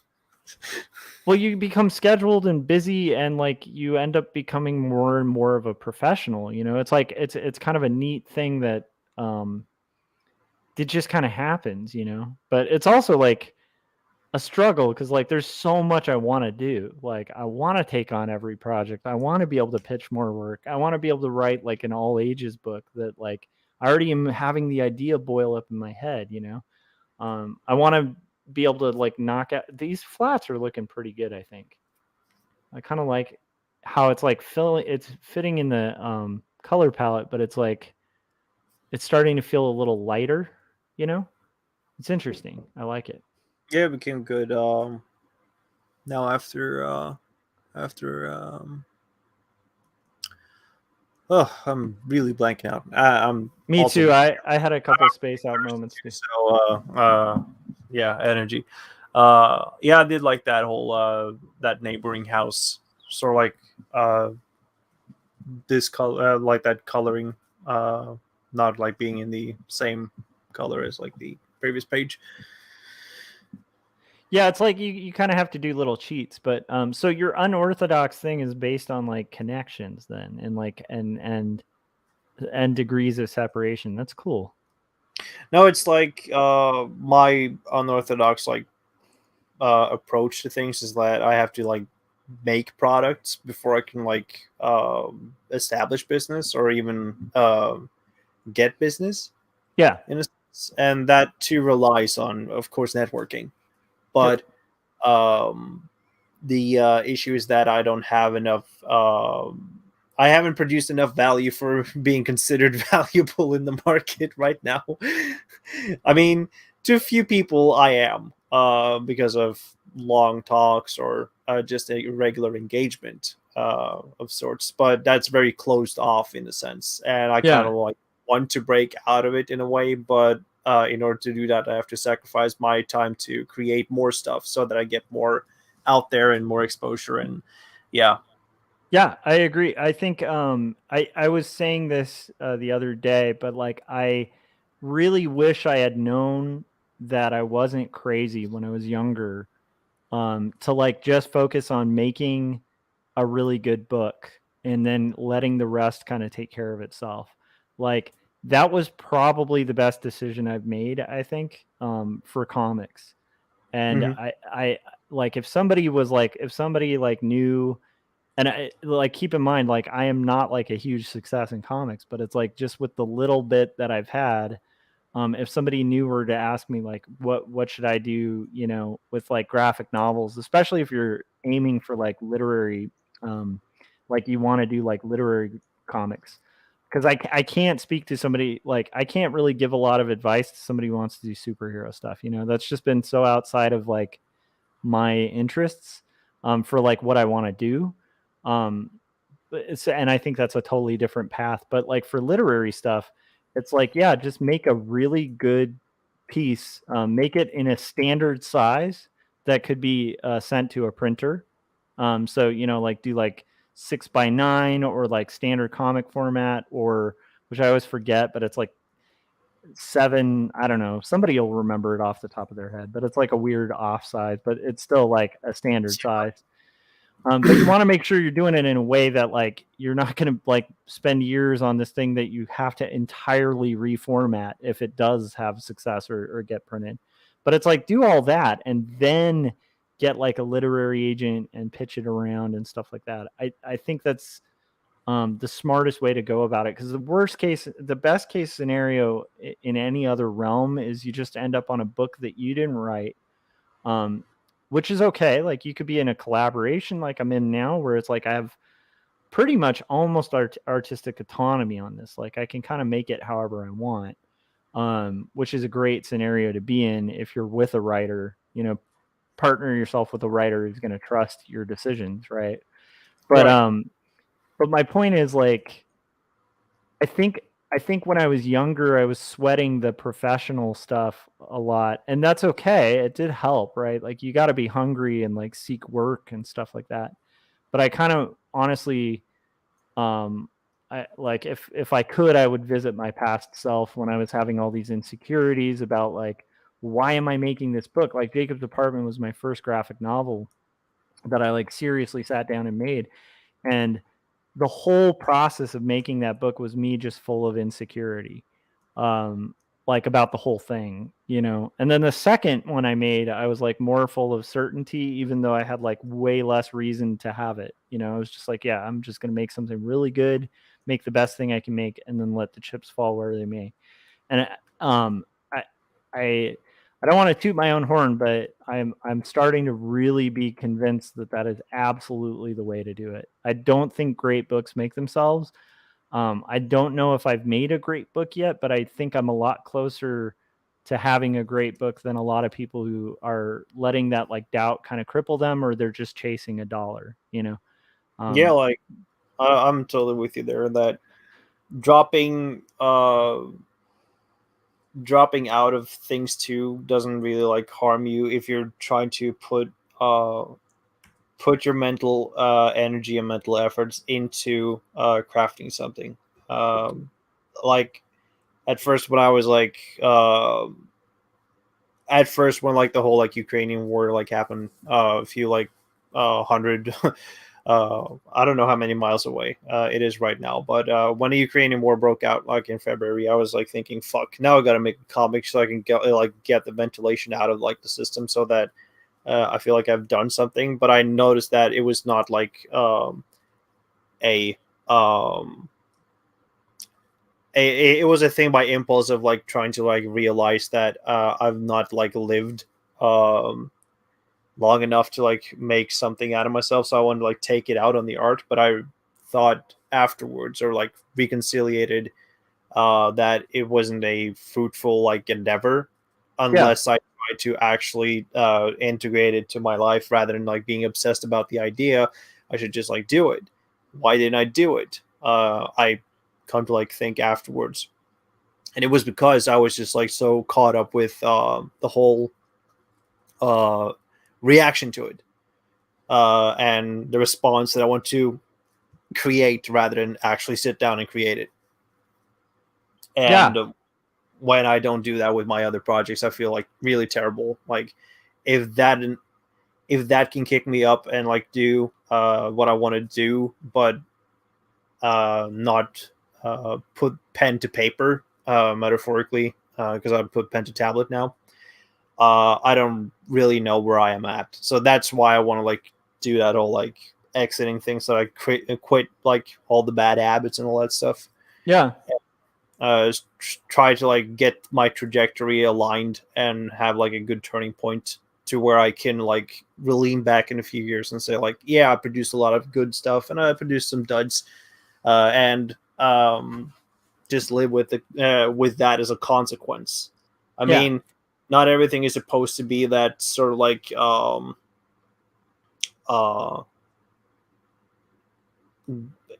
chase after like end results, or like for like fulfillment, or for like selfish gains, but it's about putting practice, you know. Yep. As for like, I think that's also like a part of like the American ethos too, is that like practice is how you prove. But I'm not an American, of course, so for me it's just more like doing, but doing to me as a virtue is something that I have high regards for, or like take very serious, rather than like telling. And I've been a very bad liar to myself over and over again, so I want to like make that I want to take that by the neck and just like throw it out. That's smart. I think like man, it's hard to explain this to and again, like this isn't like fully connected, but I think we tend to have these conversations that are sort of threads, you know. But that makes me think of a conversation I had to have recently about somebody in the industry, and they sort of were being a little fantastical about like some professional stuff. Like they were sort of like having some self-delusion. And I had to kind of explain to them, and it was in like regards to, and they were asking for advice. And it was a tough conversation. I want to be clear, I'm not associating this with you, by the way, but it was because it sounds like you're having a lot of really cool, realizations and stuff, which is rad. But this is just in regard to like the doing and the practicing. This person sort of had a reality they wanted industry to be in, and when I say industry, I'm talking about like professional illustration and stuff like that.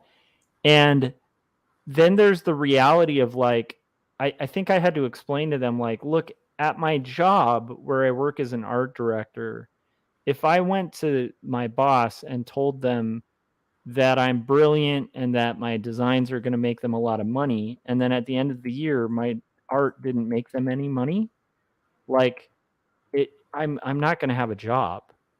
Like that's where I'm at, right? Like you have to actually I think in comics, because we're delving in art, that's great, but like in professional art, especially if you want to do it for a living, you really want to come up with stuff that's actually going to be feasible and can actually be a reality, not just like a fantasy.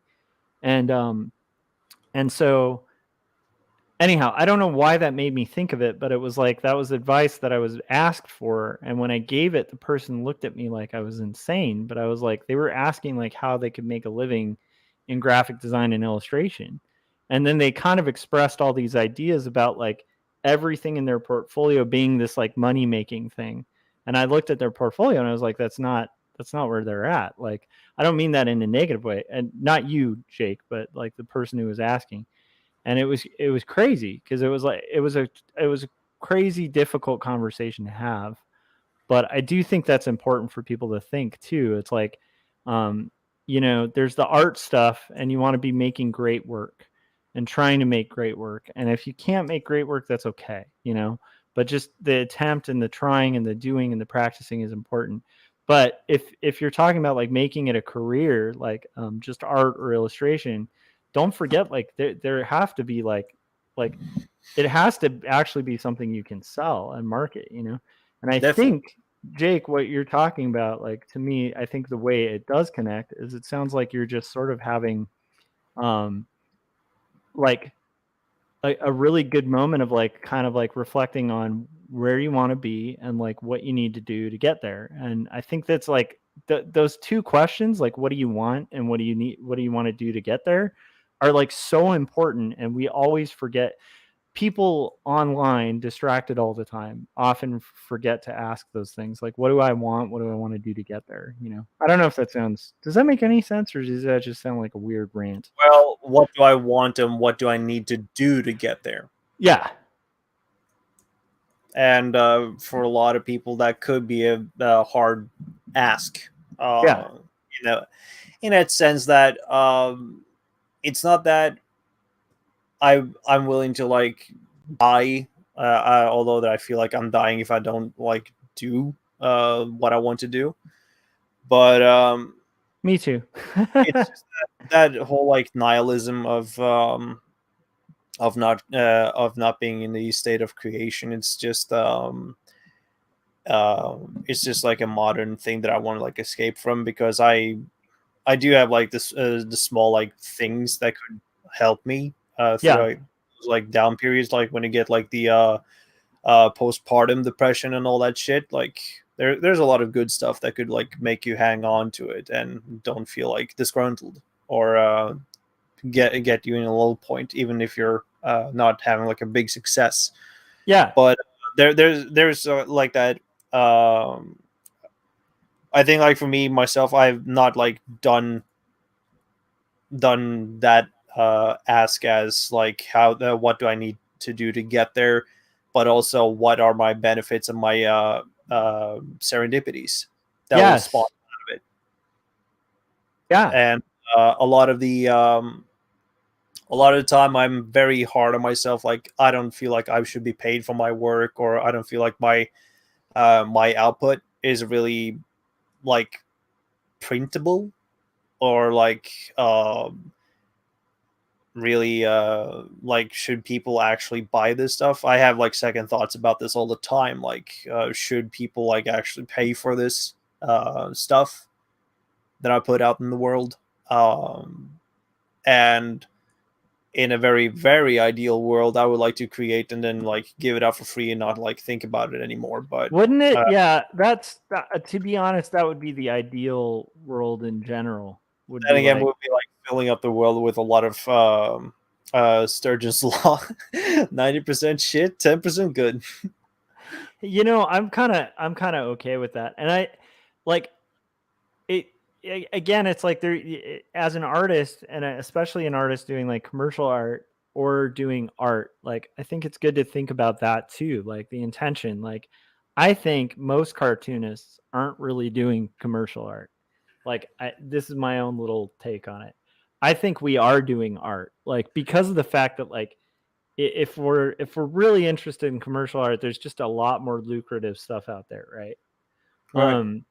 So there's something about comics that's further than commerce for most cartoonists.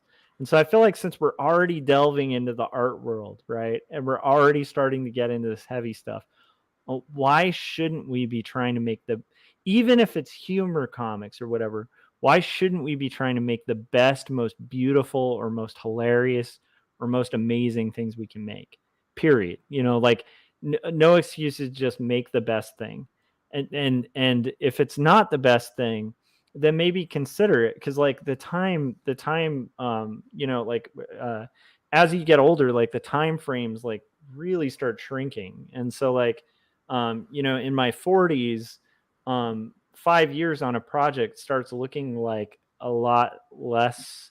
I have a lot less 5-year gaps to spend on projects, so I'm kind of glad I invested like 10 decades ago. I invested some 5-year chunks, because I can't go back and do that. And so it's like, I think that's the stuff I hang on to and I'm most proud of, is like the stuff that was like done in that vein. But also, again, from the framework of an artist, where I'm not really super concerned about commerce. However, like the reason I was bringing up the other thing, I don't know why it came to mind, but it was just like when someone was asking about like a short term. I think, by the way, that thing I was just saying, that's the stuff that's long term very lucrative in art as well. And that's the irony of it, is it can't really be like it's lucrative, but it can't be like driven by just lucrative. Like it's a weird thing. The less lucrative but the more short-term payout stuff is like the stuff where you really have to look, and not you, Jake, but this is just anybody watching this, or and a lot of people who watch this already make a living in art. But it's like, really look and assess your portfolio and be like, am I there? Am like, if I put this graphic that I made on a t-shirt, would that make a lot of money for a customer? If not, like you might want to kind of start reassessing and evaluating, and kind of until you get to the point where you make something where you're like, I would buy that. Like I would buy that thing.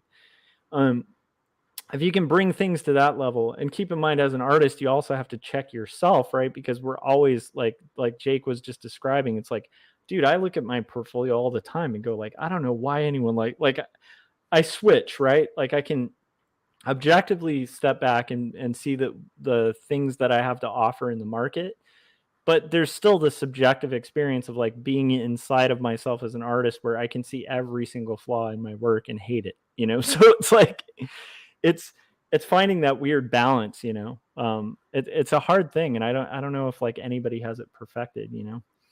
Chris was just saying, I'm much more judicious with my time now compared to right after college.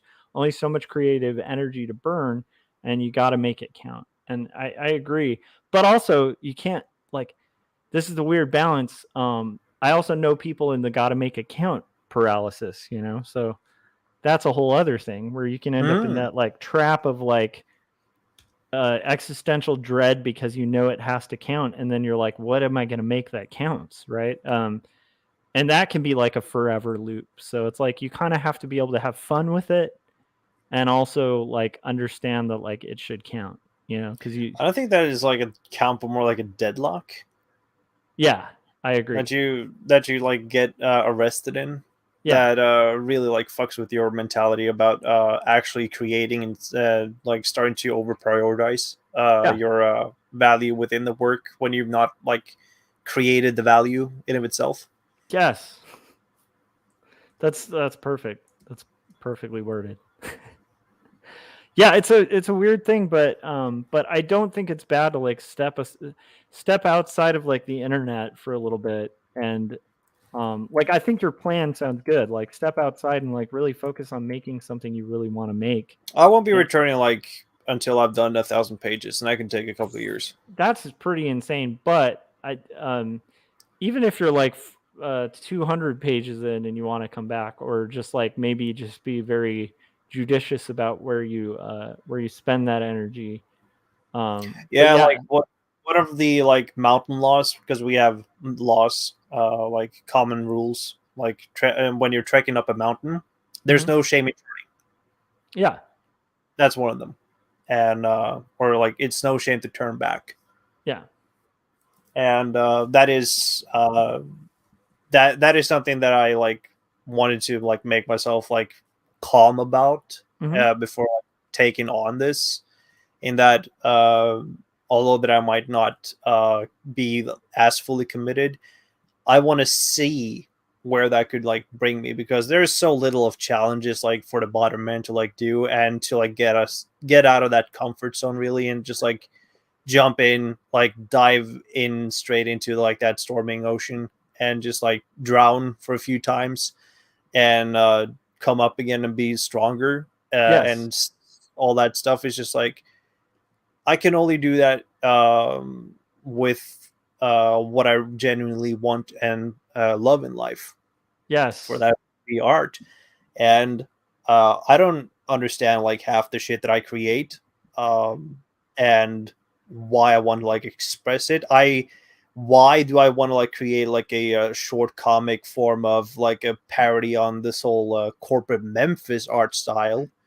I don't know, but I want to do it. Why do I want to create a short series of like of this painter, like this communal house painter, who's like the most brutal, garish monster that you will ever meet, who like do random stuff to you based upon a real person? I don't know why. I just find that really fucking funny, and I want to put things into like lines and words if possible. Why do I want to like make a why do I want to make a bimbo and an orc, like a bimbork? Why do I want to do that? I don't know why. And I love it though, and I think anybody. Yeah, and I think Jake, I think what you're describing is like how I got. I mean, I don't know if I've done 1,000 pages, but I definitely have done a few books, and it's like the only way I did that was to kind of forget how absurd and insane it is to actually do these things. Like there's a part of you that almost has to just like forget how impossible the thing is, because it is impossible, but you can make it possible by doing it. So like to me, when you describe that, like that doesn't sound like a really I mean, it sounds like a very crazy ambitious thing, but I've just seen people overcome like insane odds. I guess I'm like the mountain climber who's seen people scale a couple mountains, so I'm like, I don't think it's that crazy to have like have that goal, because I could totally see that working. But Joshua, there is that old quote that Miyamoto Musashi came up with. There's more ways up to the mountain. Mm-hmm. And I just like see it, and I just want to like do it. Yeah. And that's sort of like that. Paraphrasing like this other guy, like this mountaineer, one of the first ones allegedly. There's a discrepancy of the climber of Mount Everest. Why do you want to climb up there? Because it's there. Yes. That's perfect though. That's the reason you should. I love that. And I also oh my gosh, also just not to derail this, but have you seen the mountaineering sketch that Monty Python did? I think I have. It might be like a long time ago. It's so great. It's like this guy who's like welcoming a team that's going to go on a trek, and he starts kind of walking them through on a map like how they're going to scale the two peaks, and then he starts like scaling the and then the guy that he's talking to keeps mentioning that they aren't twin peaks, there's just one peak, and he's talking about like them building a bridge between the peaks, and then finally he like covers his eyes and he's like, oh, like he has like double vision. So that's one of the bits. But then as he starts describing their trek, he starts actually scaling the wall of the building and like getting his mountaineering gear on and just tearing things apart and being like, and then we'll go over the peak, and he's like using a chandelier to like swing across. It's so amazing. It's just really worth checking out. It's one of the funnier ones. Chris said for those deadlocks, mini projects help. Stuff that is low stakes but productive, like Inktober or 24-hour comic book day to help. Yeah, or the 100 days of making comics. You know, that like those have a function for sure. Yeah, like to weaponize the way that I want to create stuff. I mean, most of like the things that I explained earlier, those are very small. in scope, and utilizing like 100 days of making comics is a great method to like get a deadline and accountability going. And I don't know if like I will produce a lot of stuff within those 100 days, the ones that I really want to like do, but I got such a huge back burner right now that I'm about to explode. Really,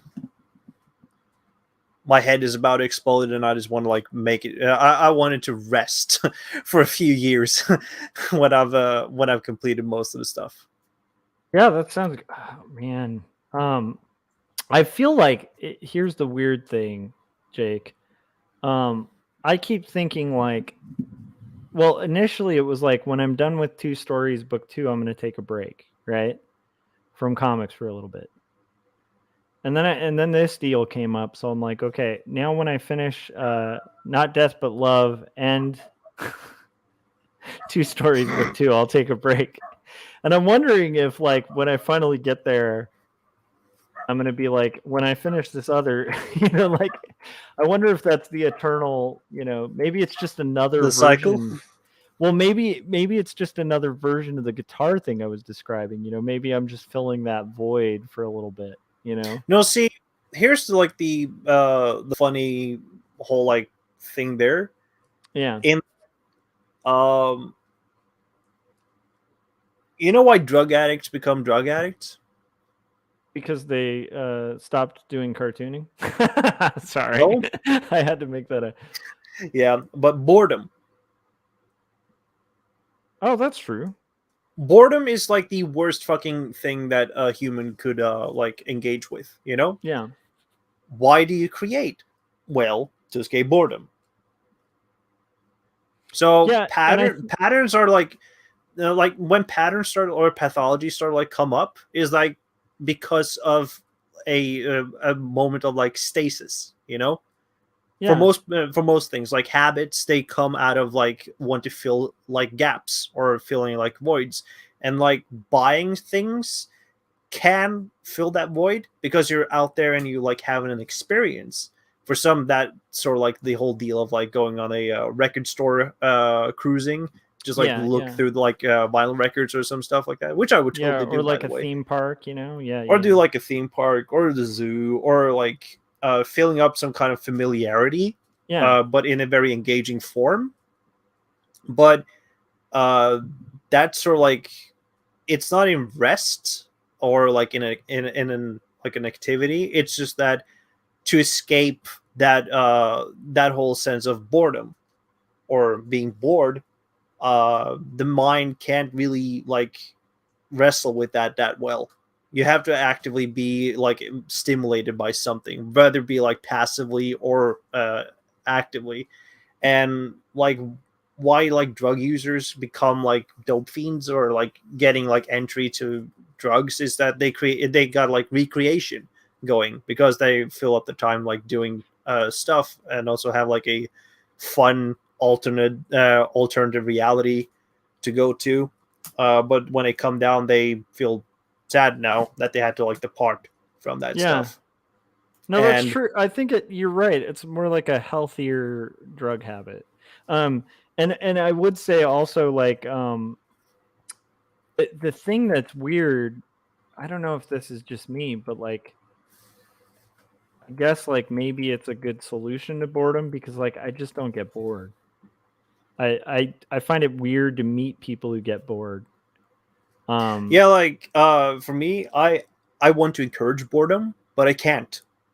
I'm too caught up with like a lot of like things. The second I get rest, like proper static rest, I'm onto something. I'm on some new idea. I can't. Isn't that really, horrible? like, yeah, it's a curse. It's a damn curse, and I'm tired of it. I'm so tired of it. This is why my head is about to like go all over the corners of the room, because I'm cursed by creativity. I'm being struck down, and I'm being told like, you are going to create today, whether you like it or not. You will have a new idea by the end of today.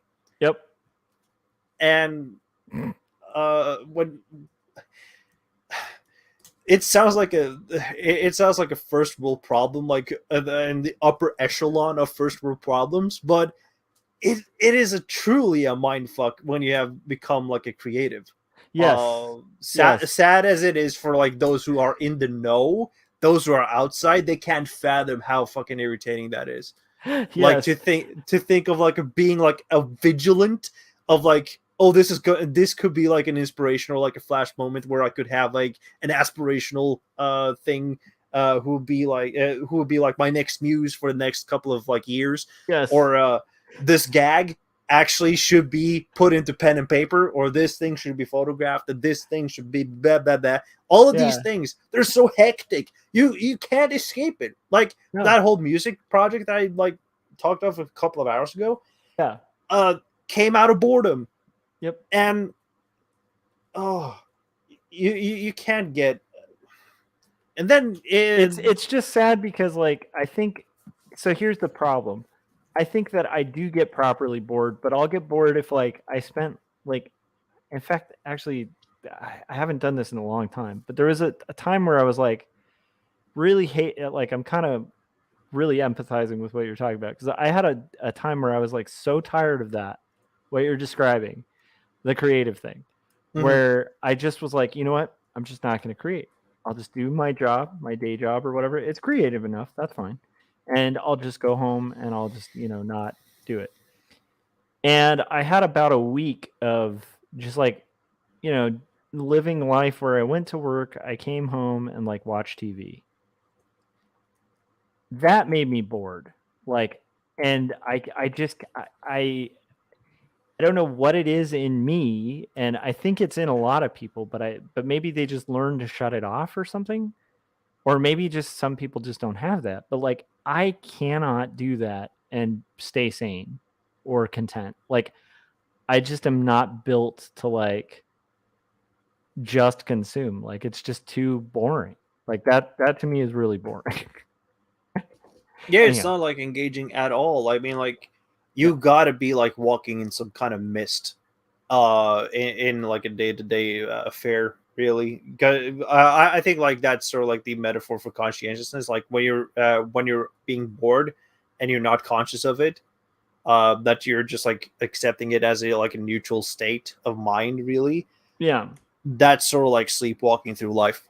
And when you sort of like step out of that whole like mist, and then you become suddenly like aware of that there is so much potentiality and so much like vigor and stuff in you, and then there is time to be thinking of being considerate of that, and you start to discriminate of whether you should like do this or that. All of these things, they're like hitting you, like it's like being hit with a frying pan, and then you're like, oh shit, I'm actually damaged, and I'm actually hurt, and I'm awake, and I'm finally seeing what the world is, and I'm very, very depressed about it, and now I got to do something to make up for it. Yeah. That's the tough part. I mean, I guess that's like the curse of the examined life, right? It's like the unexamined life, I agree, is not worth living.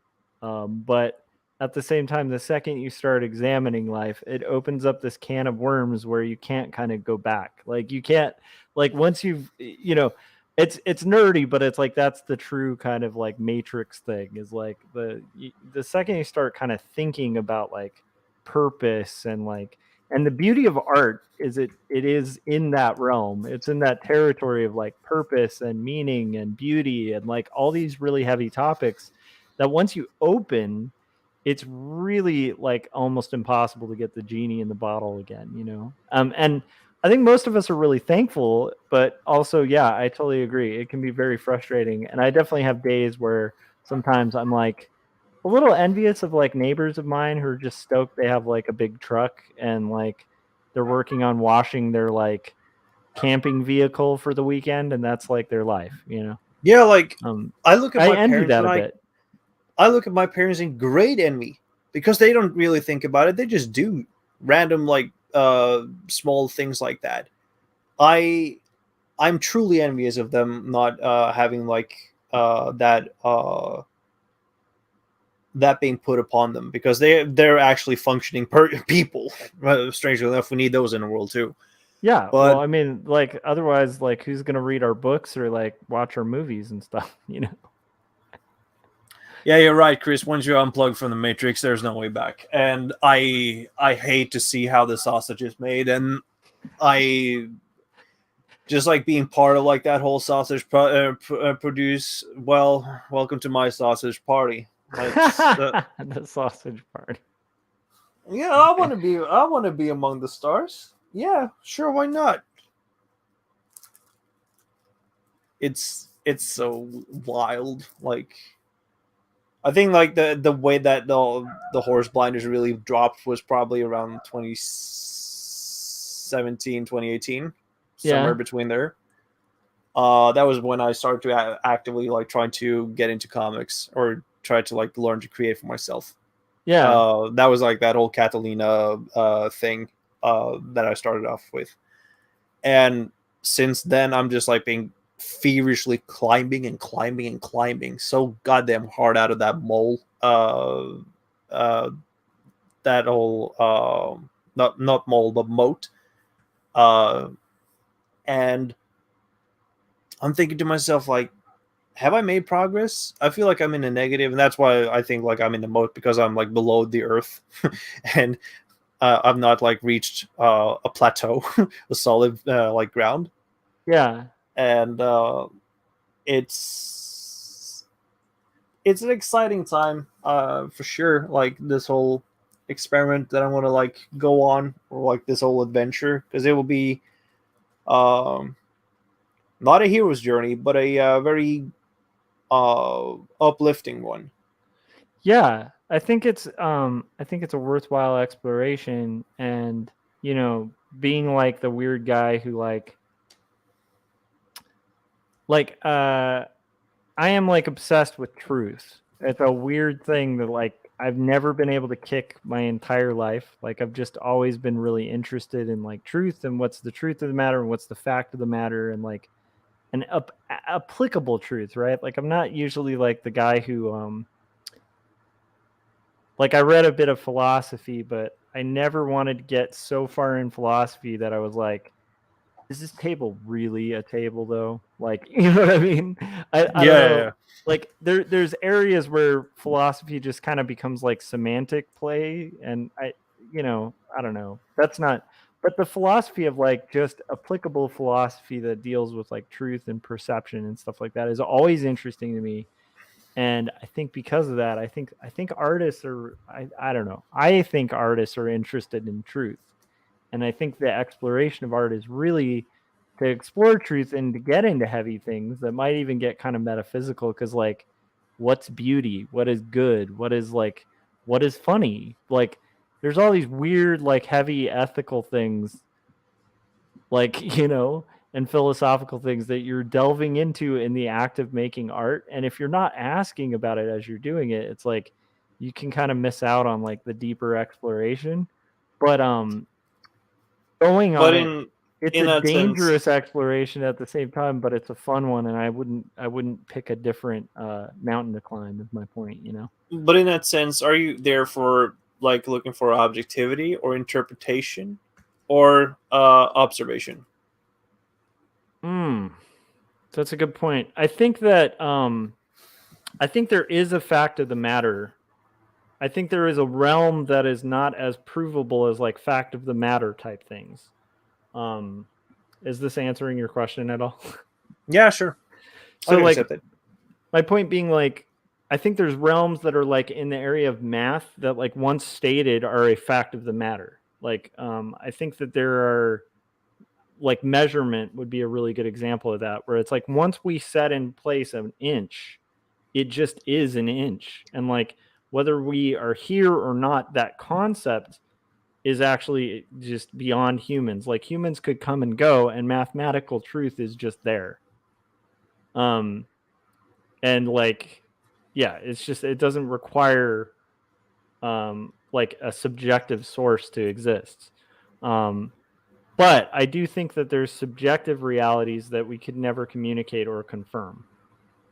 And I'm skeptical if anybody makes a subjective claim that is unfalsifiable, because of the fact that like I can't, like, if Jake says, like, I don't know, if Jake made a claim and I can't falsify it, I can't prove it or disprove it.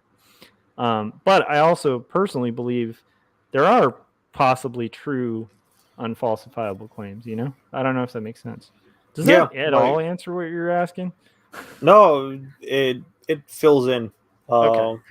the I way feel that like you I want was to dancing around it, and I No, wanted to you're make not sure dancing I'm not around it. It's just dodging. like you try to like fill it in, like how to best like do this with a what is it now, 2-3 a.m. brain. Yeah, that's true. Yeah. It's a fun conversation, though.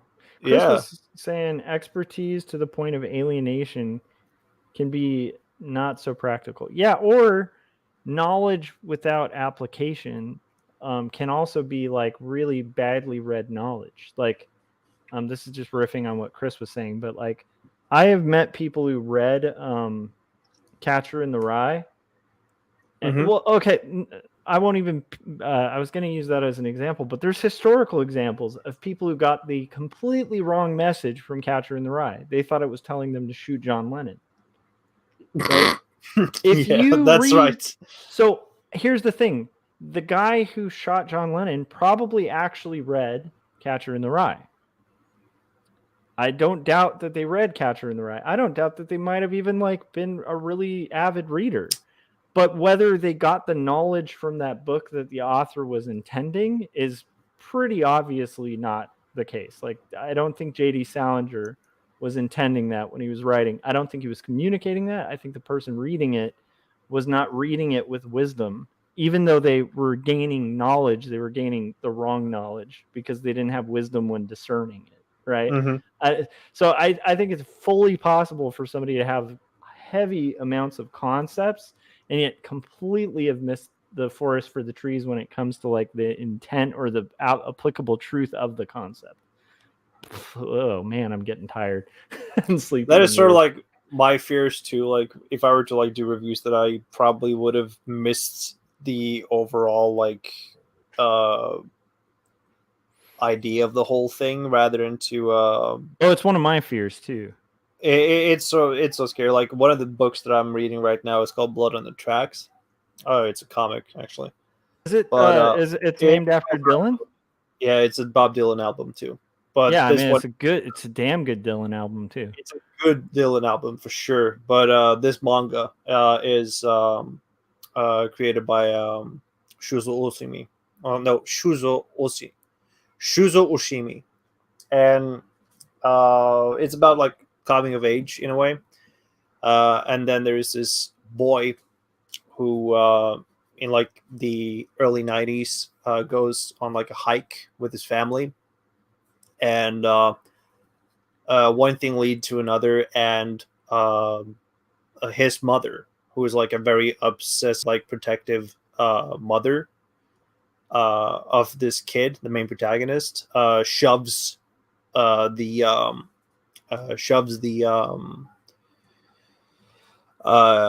boy's cousin over the cliff. What? Yeah.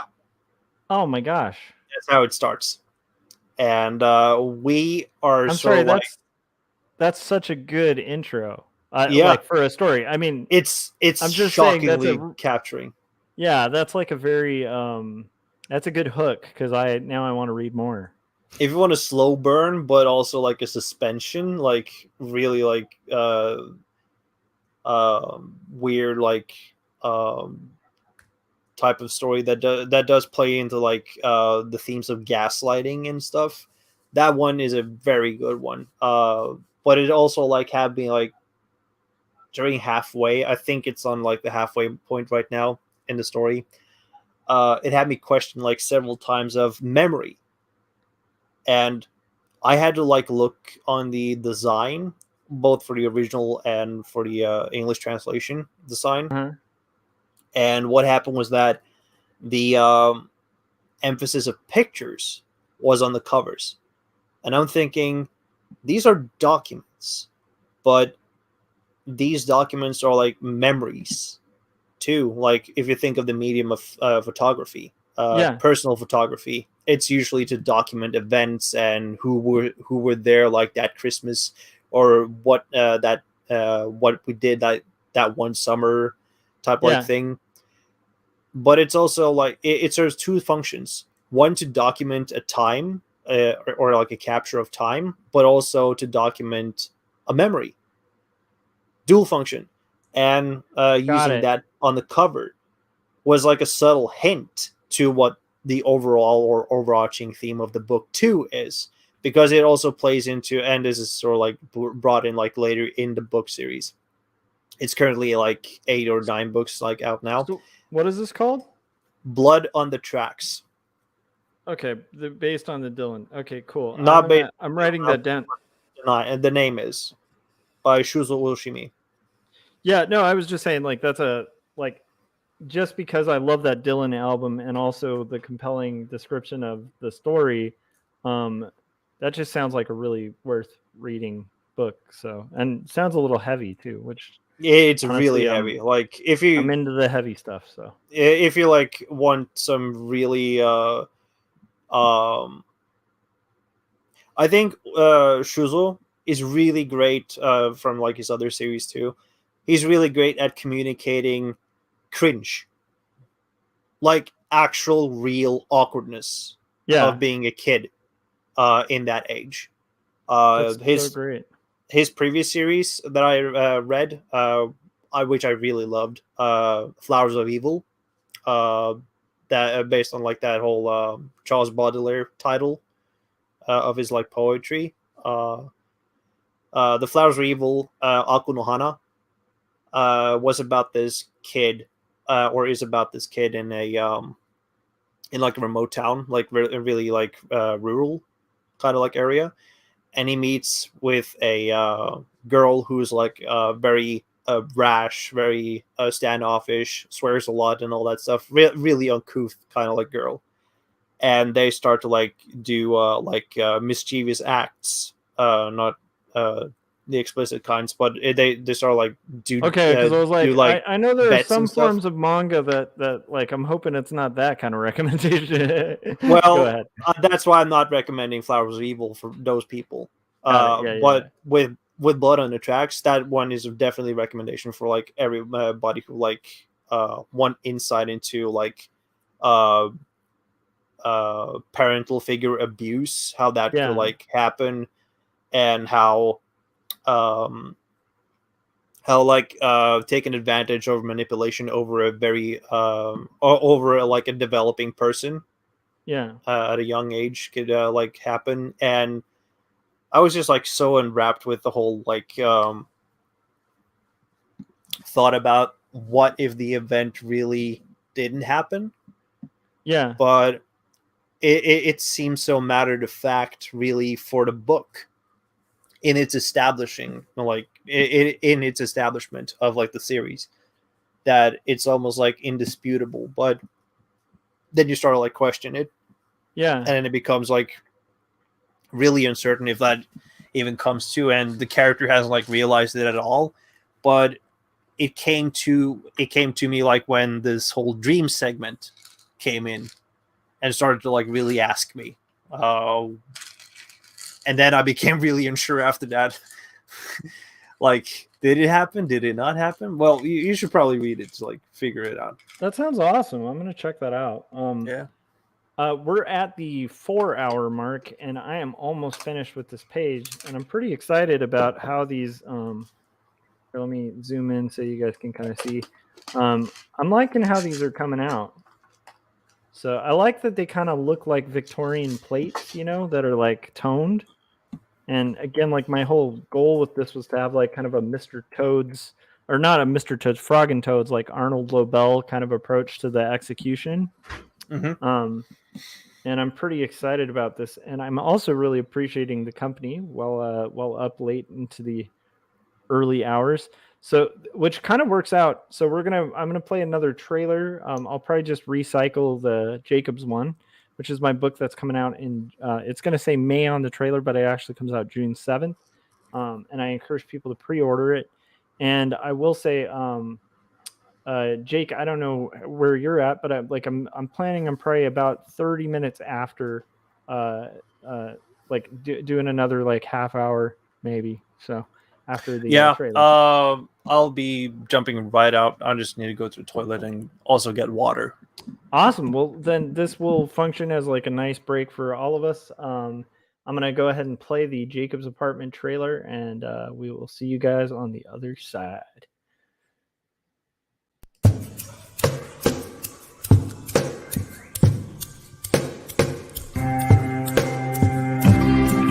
Speak clearly, it seems that only in dreams can we be these things we've seen and walk around breathing things. I don't know the part to play in this heart of mine. There's dissonant things, they split at the seams.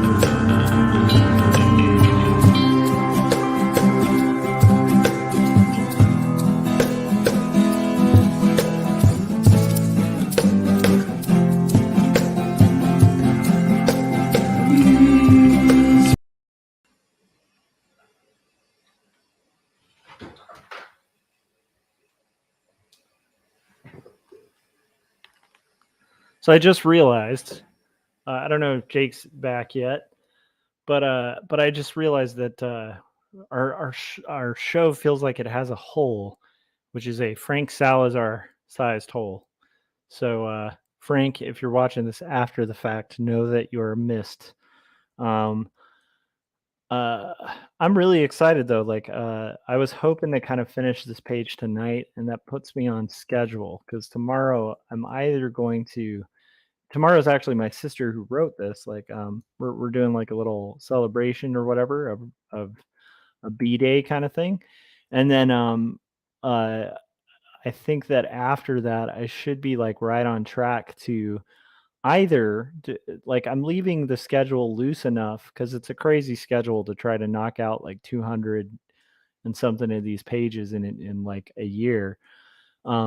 But to keep myself sane, I'm kind of allowing flexibility between roughs and final and trying to kind of balance the two. Initially, I was thinking about batching it all, but I think to keep the excitement in the progress, in the process of this, and because it's like this color kind of like more painterly vibe to like it's more like fine art kind of thing in its approach. I think like bouncing back and forth is like kind of the way to go on this, and just like busting through pages. So my hope is like tomorrow to either get like more progress on the roughs or like finalize the next page. Depending on how the day goes, I'll kind of see how that goes. Ronnie Gunter just stopped by in the chat. How's it going? Crimson Owl Comics. How are you doing, buddy? We Gary and I on Gary Hodges' stream this morning, or actually I should say yesterday morning. We were razzing or teasing Jason, trying to kind of coax him into watching Silence of the Lambs because you guys are doing a horror show, and it's like, come on, you got to watch Silence of the Lambs. So anyhow, I'm sure Ronnie, you've been also adding some pressure on your co-host to check out Silence of the Lambs. He has to. This has to happen. I also am realizing I just did the rain. I'm going through the building with the rain, and obviously there's not going to be rain in the foreground of the frame of the doorway. So I'm kind of drawing it through, and then I'm going to delete out the rain on those sides. But I am really excited about like I think just tying into something Jake and I were talking about, and actually Gary and I were talking about on his stream too. That's been something on my mind. I'm amazed by these moments when you're on a project where it starts kind of coming to life and becoming a reality, and you're like, this is actually really cool. Like you almost start becoming your own fan. And not in a diluted way, but like in a sincere way where you're just like, hey, I think I'm onto something. I don't know if you guys have had that moment.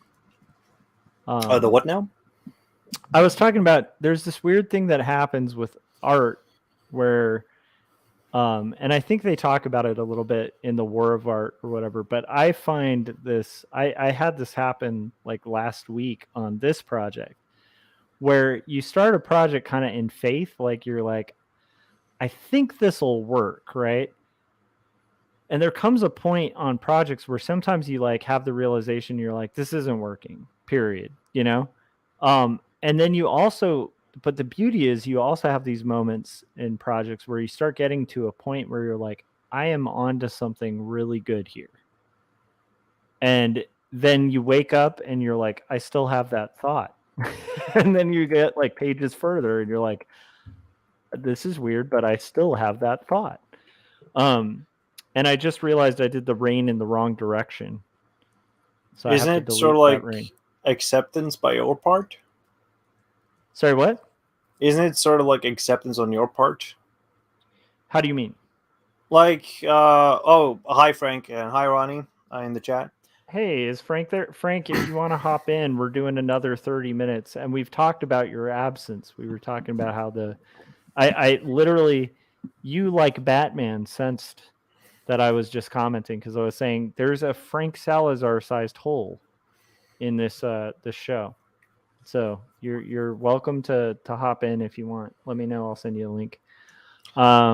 Yeah. So, you're talking about like there's a hint of faith in the start of the project, and then it slowly like reveals itself to be like either working or not functioning at all. Yeah, and I had a moment last week. I think it was page 4 of this. It's like an overhead shot of Elizabeth Barrett Browning. It's where we first see the character. And I finished the page and I felt like pretty good about it. And then I woke up and I looked at it and I was like, this is going to be huge. Like this book is going to be really good. And have a good night, Philip. I've been having that the whole time. It's really weird. But even on this page, like I'm like, this process is working. Like the script is good. Like I like the style. It's going to be a unique book. It's really weird, but I just like, I don't know what happened. It just unlocked. I don't know if that makes sense.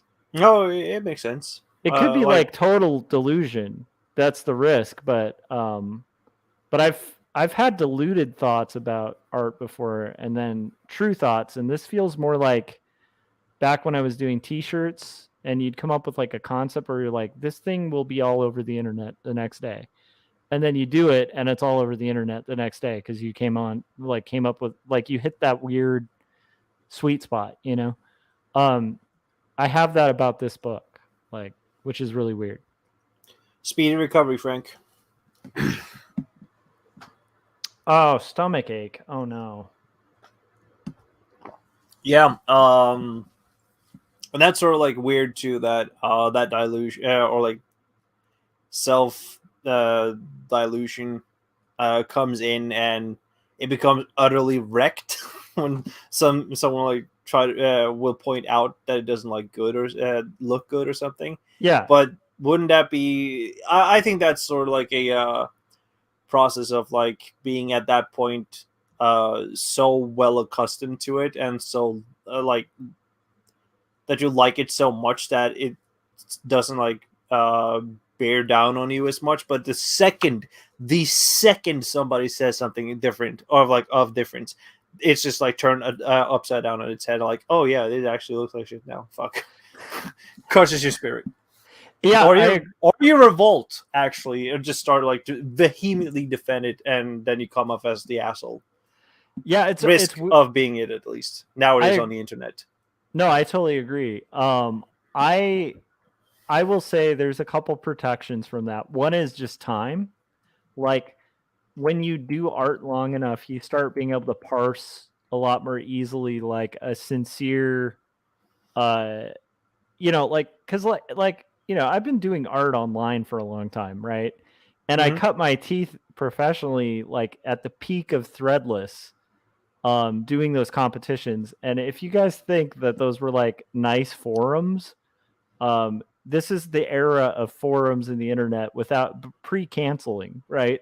So people did not parse words when they were critiquing your designs and voting for them on Threadless back in the day. And so you could delude yourself all you want, but like you're not going to get a win. You know what I mean? Like to Mhm. get a win on there, you had to actually make a design that like thousands of people would wear and would be viral online like the next day, like after it got printed. And that was a really weird thing, but it's like you do it enough and then you start getting this instinct for it. And then being able to parse like the people who are idiots that are just like, oh, this isn't good. And you're like, no, it's totally good and it's going to do great. And then your own self delusion being like, is this good? That kind of thing. Um, you never fully parse it, but my point is, I I don't think this is going to be Watchmen. Okay. But Well, I there's had a moment. Where I realized like I think I'm onto something really brilliant. And then the thing that was weird was I sent my publisher the page, and my publisher got back to me and said this page is stunning. Ooh. And that was their feedback. And I'm like, okay, I'm not crazy. I think this is working. And what's weird is I'm having that I'm not like blown away by it, but I'm just amazed by seeing the mechanism work and realizing like I'm making a really good book. Like if I continue with this, if I continue to show up and continue to be patient and continue to make the pages the best I can, I think this is going to be a really good book. Is that weird? Does that sound cocky to say? No, it sounds like gaining ground or gaining Yeah. confidence. So that there's like a firm sense of like progress or like a direction. Yeah. It's But really weird. there's like that added layer on top of it that makes it consciously or unconsciously like, yeah, this feels great, and then it's like goes overboard. That becomes like a delusion. But there's Yes. also the opposite like I was going to say dilate, but that was a different thing. Delusion that you're playing too hard into imposter syndrome, and that you're Yes. not having like a belief of it at all, or like Yeah. it goes away from like that objectivity that you like try to maintain in a very neutral, dispassionate sort of way Yeah. to progress it. You become too enamored with a lot of like things, and am I am my worst enemy at that too. I continuously do that with bone meal all the time. Yeah. But it's just like, yes, but at the same time I'm supposed to fail faster so I can learn faster and make sure that I don't repeat that mistake later. Yeah. And like the other thing is what I was just describing about this could sound like I'm like somehow like not having imposter syndrome with it, which is also not the case because the entire process of making this has totally been full of me being like, wow, this didn't come out how I wanted it to or whatever at the beginning. But then as I'm getting closer to the end, I'm like able to kind of objectively step out and be like, I think this is something. Like, so it's like it's a weird flip, but I do think your self-assessment gets better as you go, I don't know, but like I'm excited about the project because of that, because I don't get that feeling often when I'm Yeah, working but on you got something. also like that added stat bonus of having done it for so long. Yeah, that's the thing. That's like the My boon of experience. So a perfect contrast to that is this book, which I was gonna grab the pre-press copy. Hold on.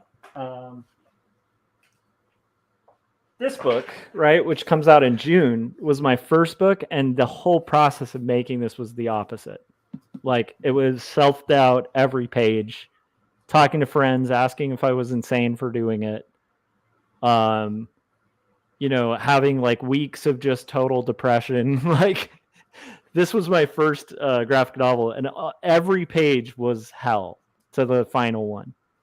Hell, second guessing, self-doubt. So, and now I can look at it and be like, oh, like I did something good there, but like it didn't feel like it the whole time. I mean, like, that's sort of like the worst part about doing indie comics is that you're sitting there almost completely in isolation, and Yes. and you don't have an editor who could really like catch you Yes. when you're going down bad like that. Yeah. Or when you're being too like up in the cloud nine, and it's just like bringing it home, or like trying to anchor your expectations and doubts and disappointment of yourself and what you've like created or have worked towards. I think that coursing would be a lot more efficient if it were like a editor there to like not make it that much of a burden. I mean, I think that's sort of like to why Stray Bullets is sort of like becoming like my favorite indie comic. In that Stray Bullets, man, I've loved Lapham Stray Bullets for like, oh my gosh, I used to have a poster in my when I was in college, like, of Stray Bullets. I love it. Yeah, I'm currently like I currently ended the whole seaside part of the book right now. I fucking adored it. All the stuff that came out of that, it really set up like it really set the tone and the mood. But I think, like, back to the point that I was going to make, I think David Lapham and his wife Maria, I think they hit so well off by like trying to do the work together, because she's the editor. And he's sort of like responsible for most of the writing and the art. I think she does some kind of like writing, just like touch up, but mainly she's there to edit or catch him like when he's doing something that is either off note or really off the course of what the comic ought to be like, as like envisioned, just like just. And that's sort of like a blessing in disguise too. Like they're a couple. First of all, how the hell can you like do that on top of it without getting into like a wild domestic abuse situation or something? I don't know their story. They probably had like really intense arguments, but they've produced something magical with Stray Bullets, and I'm like, it's so good. Yeah, I agree with you like 110%. Like, one of the differences, so Jacob's Apartment was mostly self-directed, and one of the reasons I feel really good about it is like when it went with Graphic Mundi, there were like two like plot holes that had been bugging me for years that Kendra, the editor, was like, what about this? And I was like, that solves it.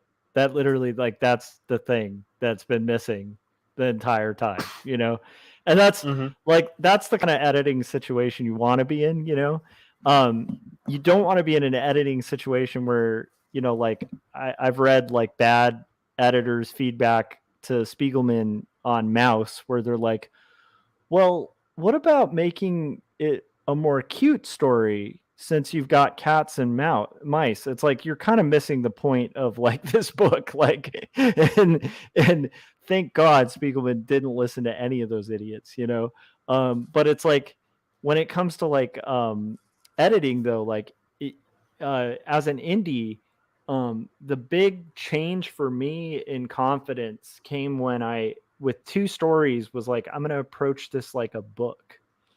And so I did what I would do with like a college paper or something like that, where like whenever I wrote papers in college, I would always show them to like a trusted family member or a friend who would like give me honest assessments, like especially for my thesis, right? Like when I had to work on my master's thesis, it's like, I can't afford to have a friend who's just going to yes man me. I need people who are like confidently going to give me accurate feedback on like where the holes are and where the problems are. As an indie creator, even if you don't have an editor, get an editor.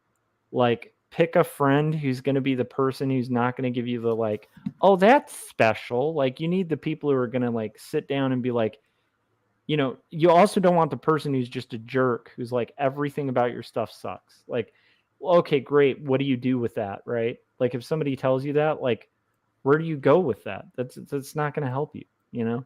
Yeah, But somebody who's going to be like, hey, like the arms off on this panel, like have you thought about like adjusting? Like that might be helpful. And most importantly, like the friend who's going to tell you story problems, like, hey, the dialogue's a little awkward in this section. Would they really say that? And then you're like, oh, that's the person you want to send your stuff to. If you pick like one or two people in your life or seek out someone who will be your editor, you know, you can get a pre-editor and particularly think about the people you know that know English and know writing, you know. Jake, like you've been, you know, taking these college courses and stuff, and it's like I'm sure you've come across people who are like really good with grammar and like story. And like find a few people like that you can trust and like use them as your editor as you go. That'll help you with the whole like questioning, kind of like, oh my gosh, this actually ties into what we were saying at the top, Jake, about you know how I was saying like it's important to have like an epistemic understanding of things as you kind of build out. Mhm. Similarly, it's important in art to have an epistemic measurement of something that is not epistemic, because art isn't very provable. It's a really vague, like weird thing where you're delving into areas of like beauty and like what is beauty, right? So you can take the thing that's like a concept that doesn't have a lot of substance, and you can make it more substantive by getting objective viewpoints of other people. That starts to solidify and make something more epistemic and more measurable and more like applicable than like some concept where you're like, is it in my head or not? Right. I don't know if that makes sense. So I think that's the value of an editor I in think, a yeah, long-winded way. the lens that I'm looking for when I'm the ones that I think that are really solid, I do have a few of them in That's mind beautiful. that I would like to have on board in the future, if possible. Yeah, you The should. the issue there is that I can't really communicate with them when I'm off the internet, unless there's unless it's on mail, because I'll be available through mail, like, and I'll be checking that every Sunday when I'm off my resting day. So the So maybe just do those exchanges through email, because like you don't yeah, want probably. like social media feedback. You want like somebody who's going to sit down with a script and like Then like again, proof it. You know. it's sort of like you got to pay them too. Well, to And be honest, you don't.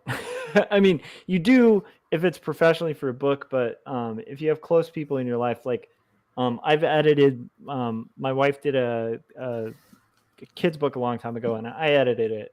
I wouldn't trust myself to edit my own stuff, but I edited that book, and I didn't ask for credit or pay. You know, it's like I just wanted to help her make a good thing. So yeah, you could probably. I mean, don't tell editors I said that, but you can probably get a trusted person to help you out with that. the criticism I don't listen to is when they change my story. Well, that's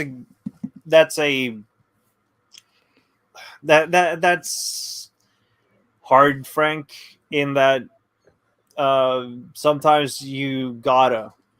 Yeah. And I've come across a lot of like plots and stuff that I had like chuck out the window because that it's part of the process. Like, yeah, one of the famous like the phases that you got to go through is kill your darlings. You gotta kill the baby. Yeah, and like the thing to think about is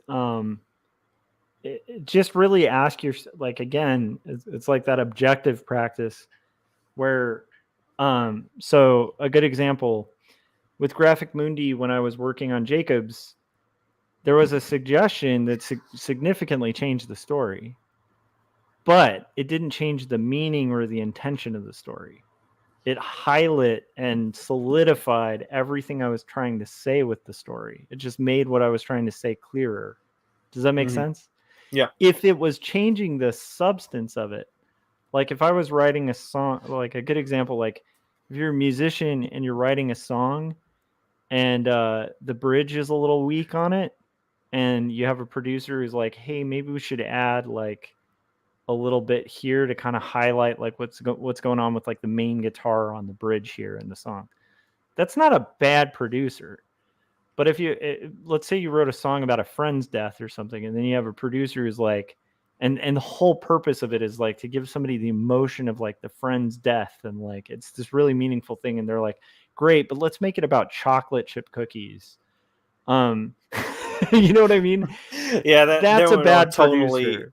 That's a bad like tone reading, or yeah, like very tone or like deaf. let's make it a pop song that makes people happy. It's like no, this is not like that's not the intention. So that's my point. Is like there's a difference between changing the story and then changing the story. Like if there's a weakness in your story, then you want somebody who's going to come in there and like punch that weakness out of the story or punch it into shape. You know what I mean? Like that's what a good editor will do.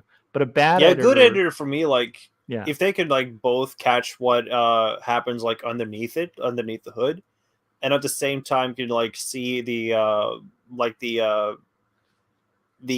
present stuff that is like visible to them, like the characters and the plot points and the narrative structure and all that stuff. All of that is like very visible to them. But if they can catch like the substance material or like the ideas and memes and stuff that is baked in and themes and such, the subtext, I appreciate or validate an editor a whole lot more than just like catching them on like the substrate of the things, because those things, as well as important as they are as the vehicle itself to the story, I would also like them to be on board with what it's actually about.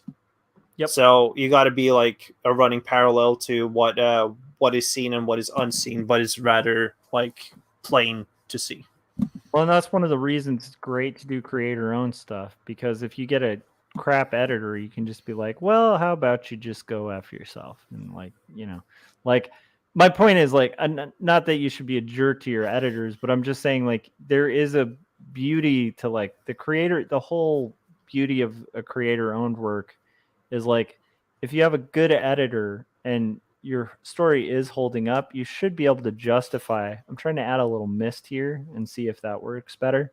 But I might risk blowing out this page. So we'll see if that's actually helping. Maybe I'll ask for, objective advice about that. And sometimes like editors are good, like second pair of eyes that could like really elevate things. 100%. Like it doesn't feel monotonous that the way that you present certain like beats or plot points or whatnot, or that it's written this and that way. In that, I think that for non-native speakers like me, it will become a lot more like pressing onto writing in character. Oh yeah, but also executing that as well as it could be without having to falling into like vocabulary redundancies, and just like have familiar like patterns of speech bleed into the work. That's one of my biggest fears, like how I communicate to the audience through the work doesn't like sound the same all the time, you know? Yeah. Let me see if this works. Okay. I'm just highlighting this just for a second. Do you think with the mists or without the mists?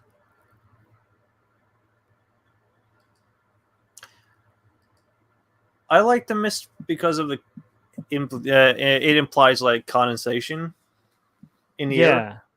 And if it's a hot night, probably yes. Yeah, and I think it adds to that kind of London. It's very Londonish, yeah. Yeah, There's BBC like this Panorama comic Feel. creator. Oh, the name escaped me right now, but he's doing like a Jack the Ripper, vampire killer.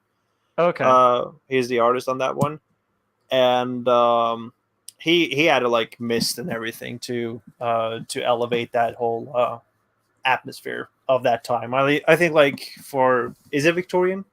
Yes. Yeah, then mist is just like works as a charm, really. Okay, cool. I'm gonna leave that mist then. All right, I think I've finished this page, and I really appreciate it. Ronnie also in the chat said he has an editor on his stuff, and then Frank was saying, yeah, that's what I'm saying. Advice that changes everything is the problem. So, yeah, I like that. It's also good, like, to ask the editor if, or like inform the editor specifically what to look for for them to like try to break down or be critical of, more or less, or like emphasize in their examining. To me, I think the worst editor you could have would be the person who like it's almost like we've all had that moment where when you ask somebody for advice on something and they sort of give you a totally different thing that doesn't apply to your situation, but they think they're giving you advice, but really they just kind of want to talk, right? Mm-hmm. There's an editing style that's like that, where somebody has an idea from your story that has nothing to do with your story, and they want to take your story over and make it a totally different direction. Now, don't get me wrong, like that can be really advantageous in like a writer's room scenario where like Jake might throw out an idea like, hey, I'm going to write a story about a bowl of spaghetti that comes to life. And then I'm like, if the bowl of spaghetti came to life, I wonder if that, and we start talking and like kind of developing this concept, right? That's very beneficial. But an editor who does that with like a finished script that like has a clear intention and just starts taking it over and kind of making it their thing, rather and it starts deviating from like the spirit of what you're trying to say, not the letter of what you're trying to say.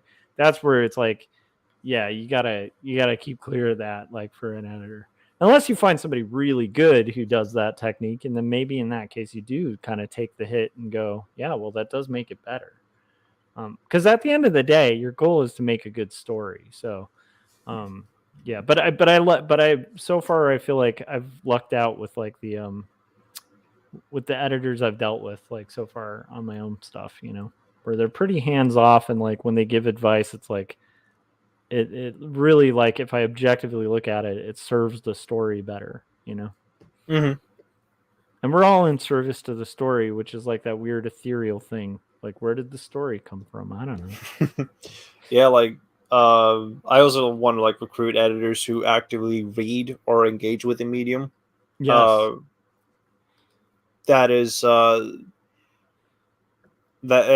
or like is active. Like, yeah, they don't have it like as a background more so, but is still engaged with it to this day, so that they get new that they train their narrative information, so that they can catch up on probably like beats or certain like conflicts that they might have seen being done before, but try to like do a comparative analysis, or like do a small comparison to what other things have come before and try to like put it in there, because a lot of writing is basically just repeating a lot of what has come before, but try to put it on an original spin or like a unique solution to an already like well-trodden conflict.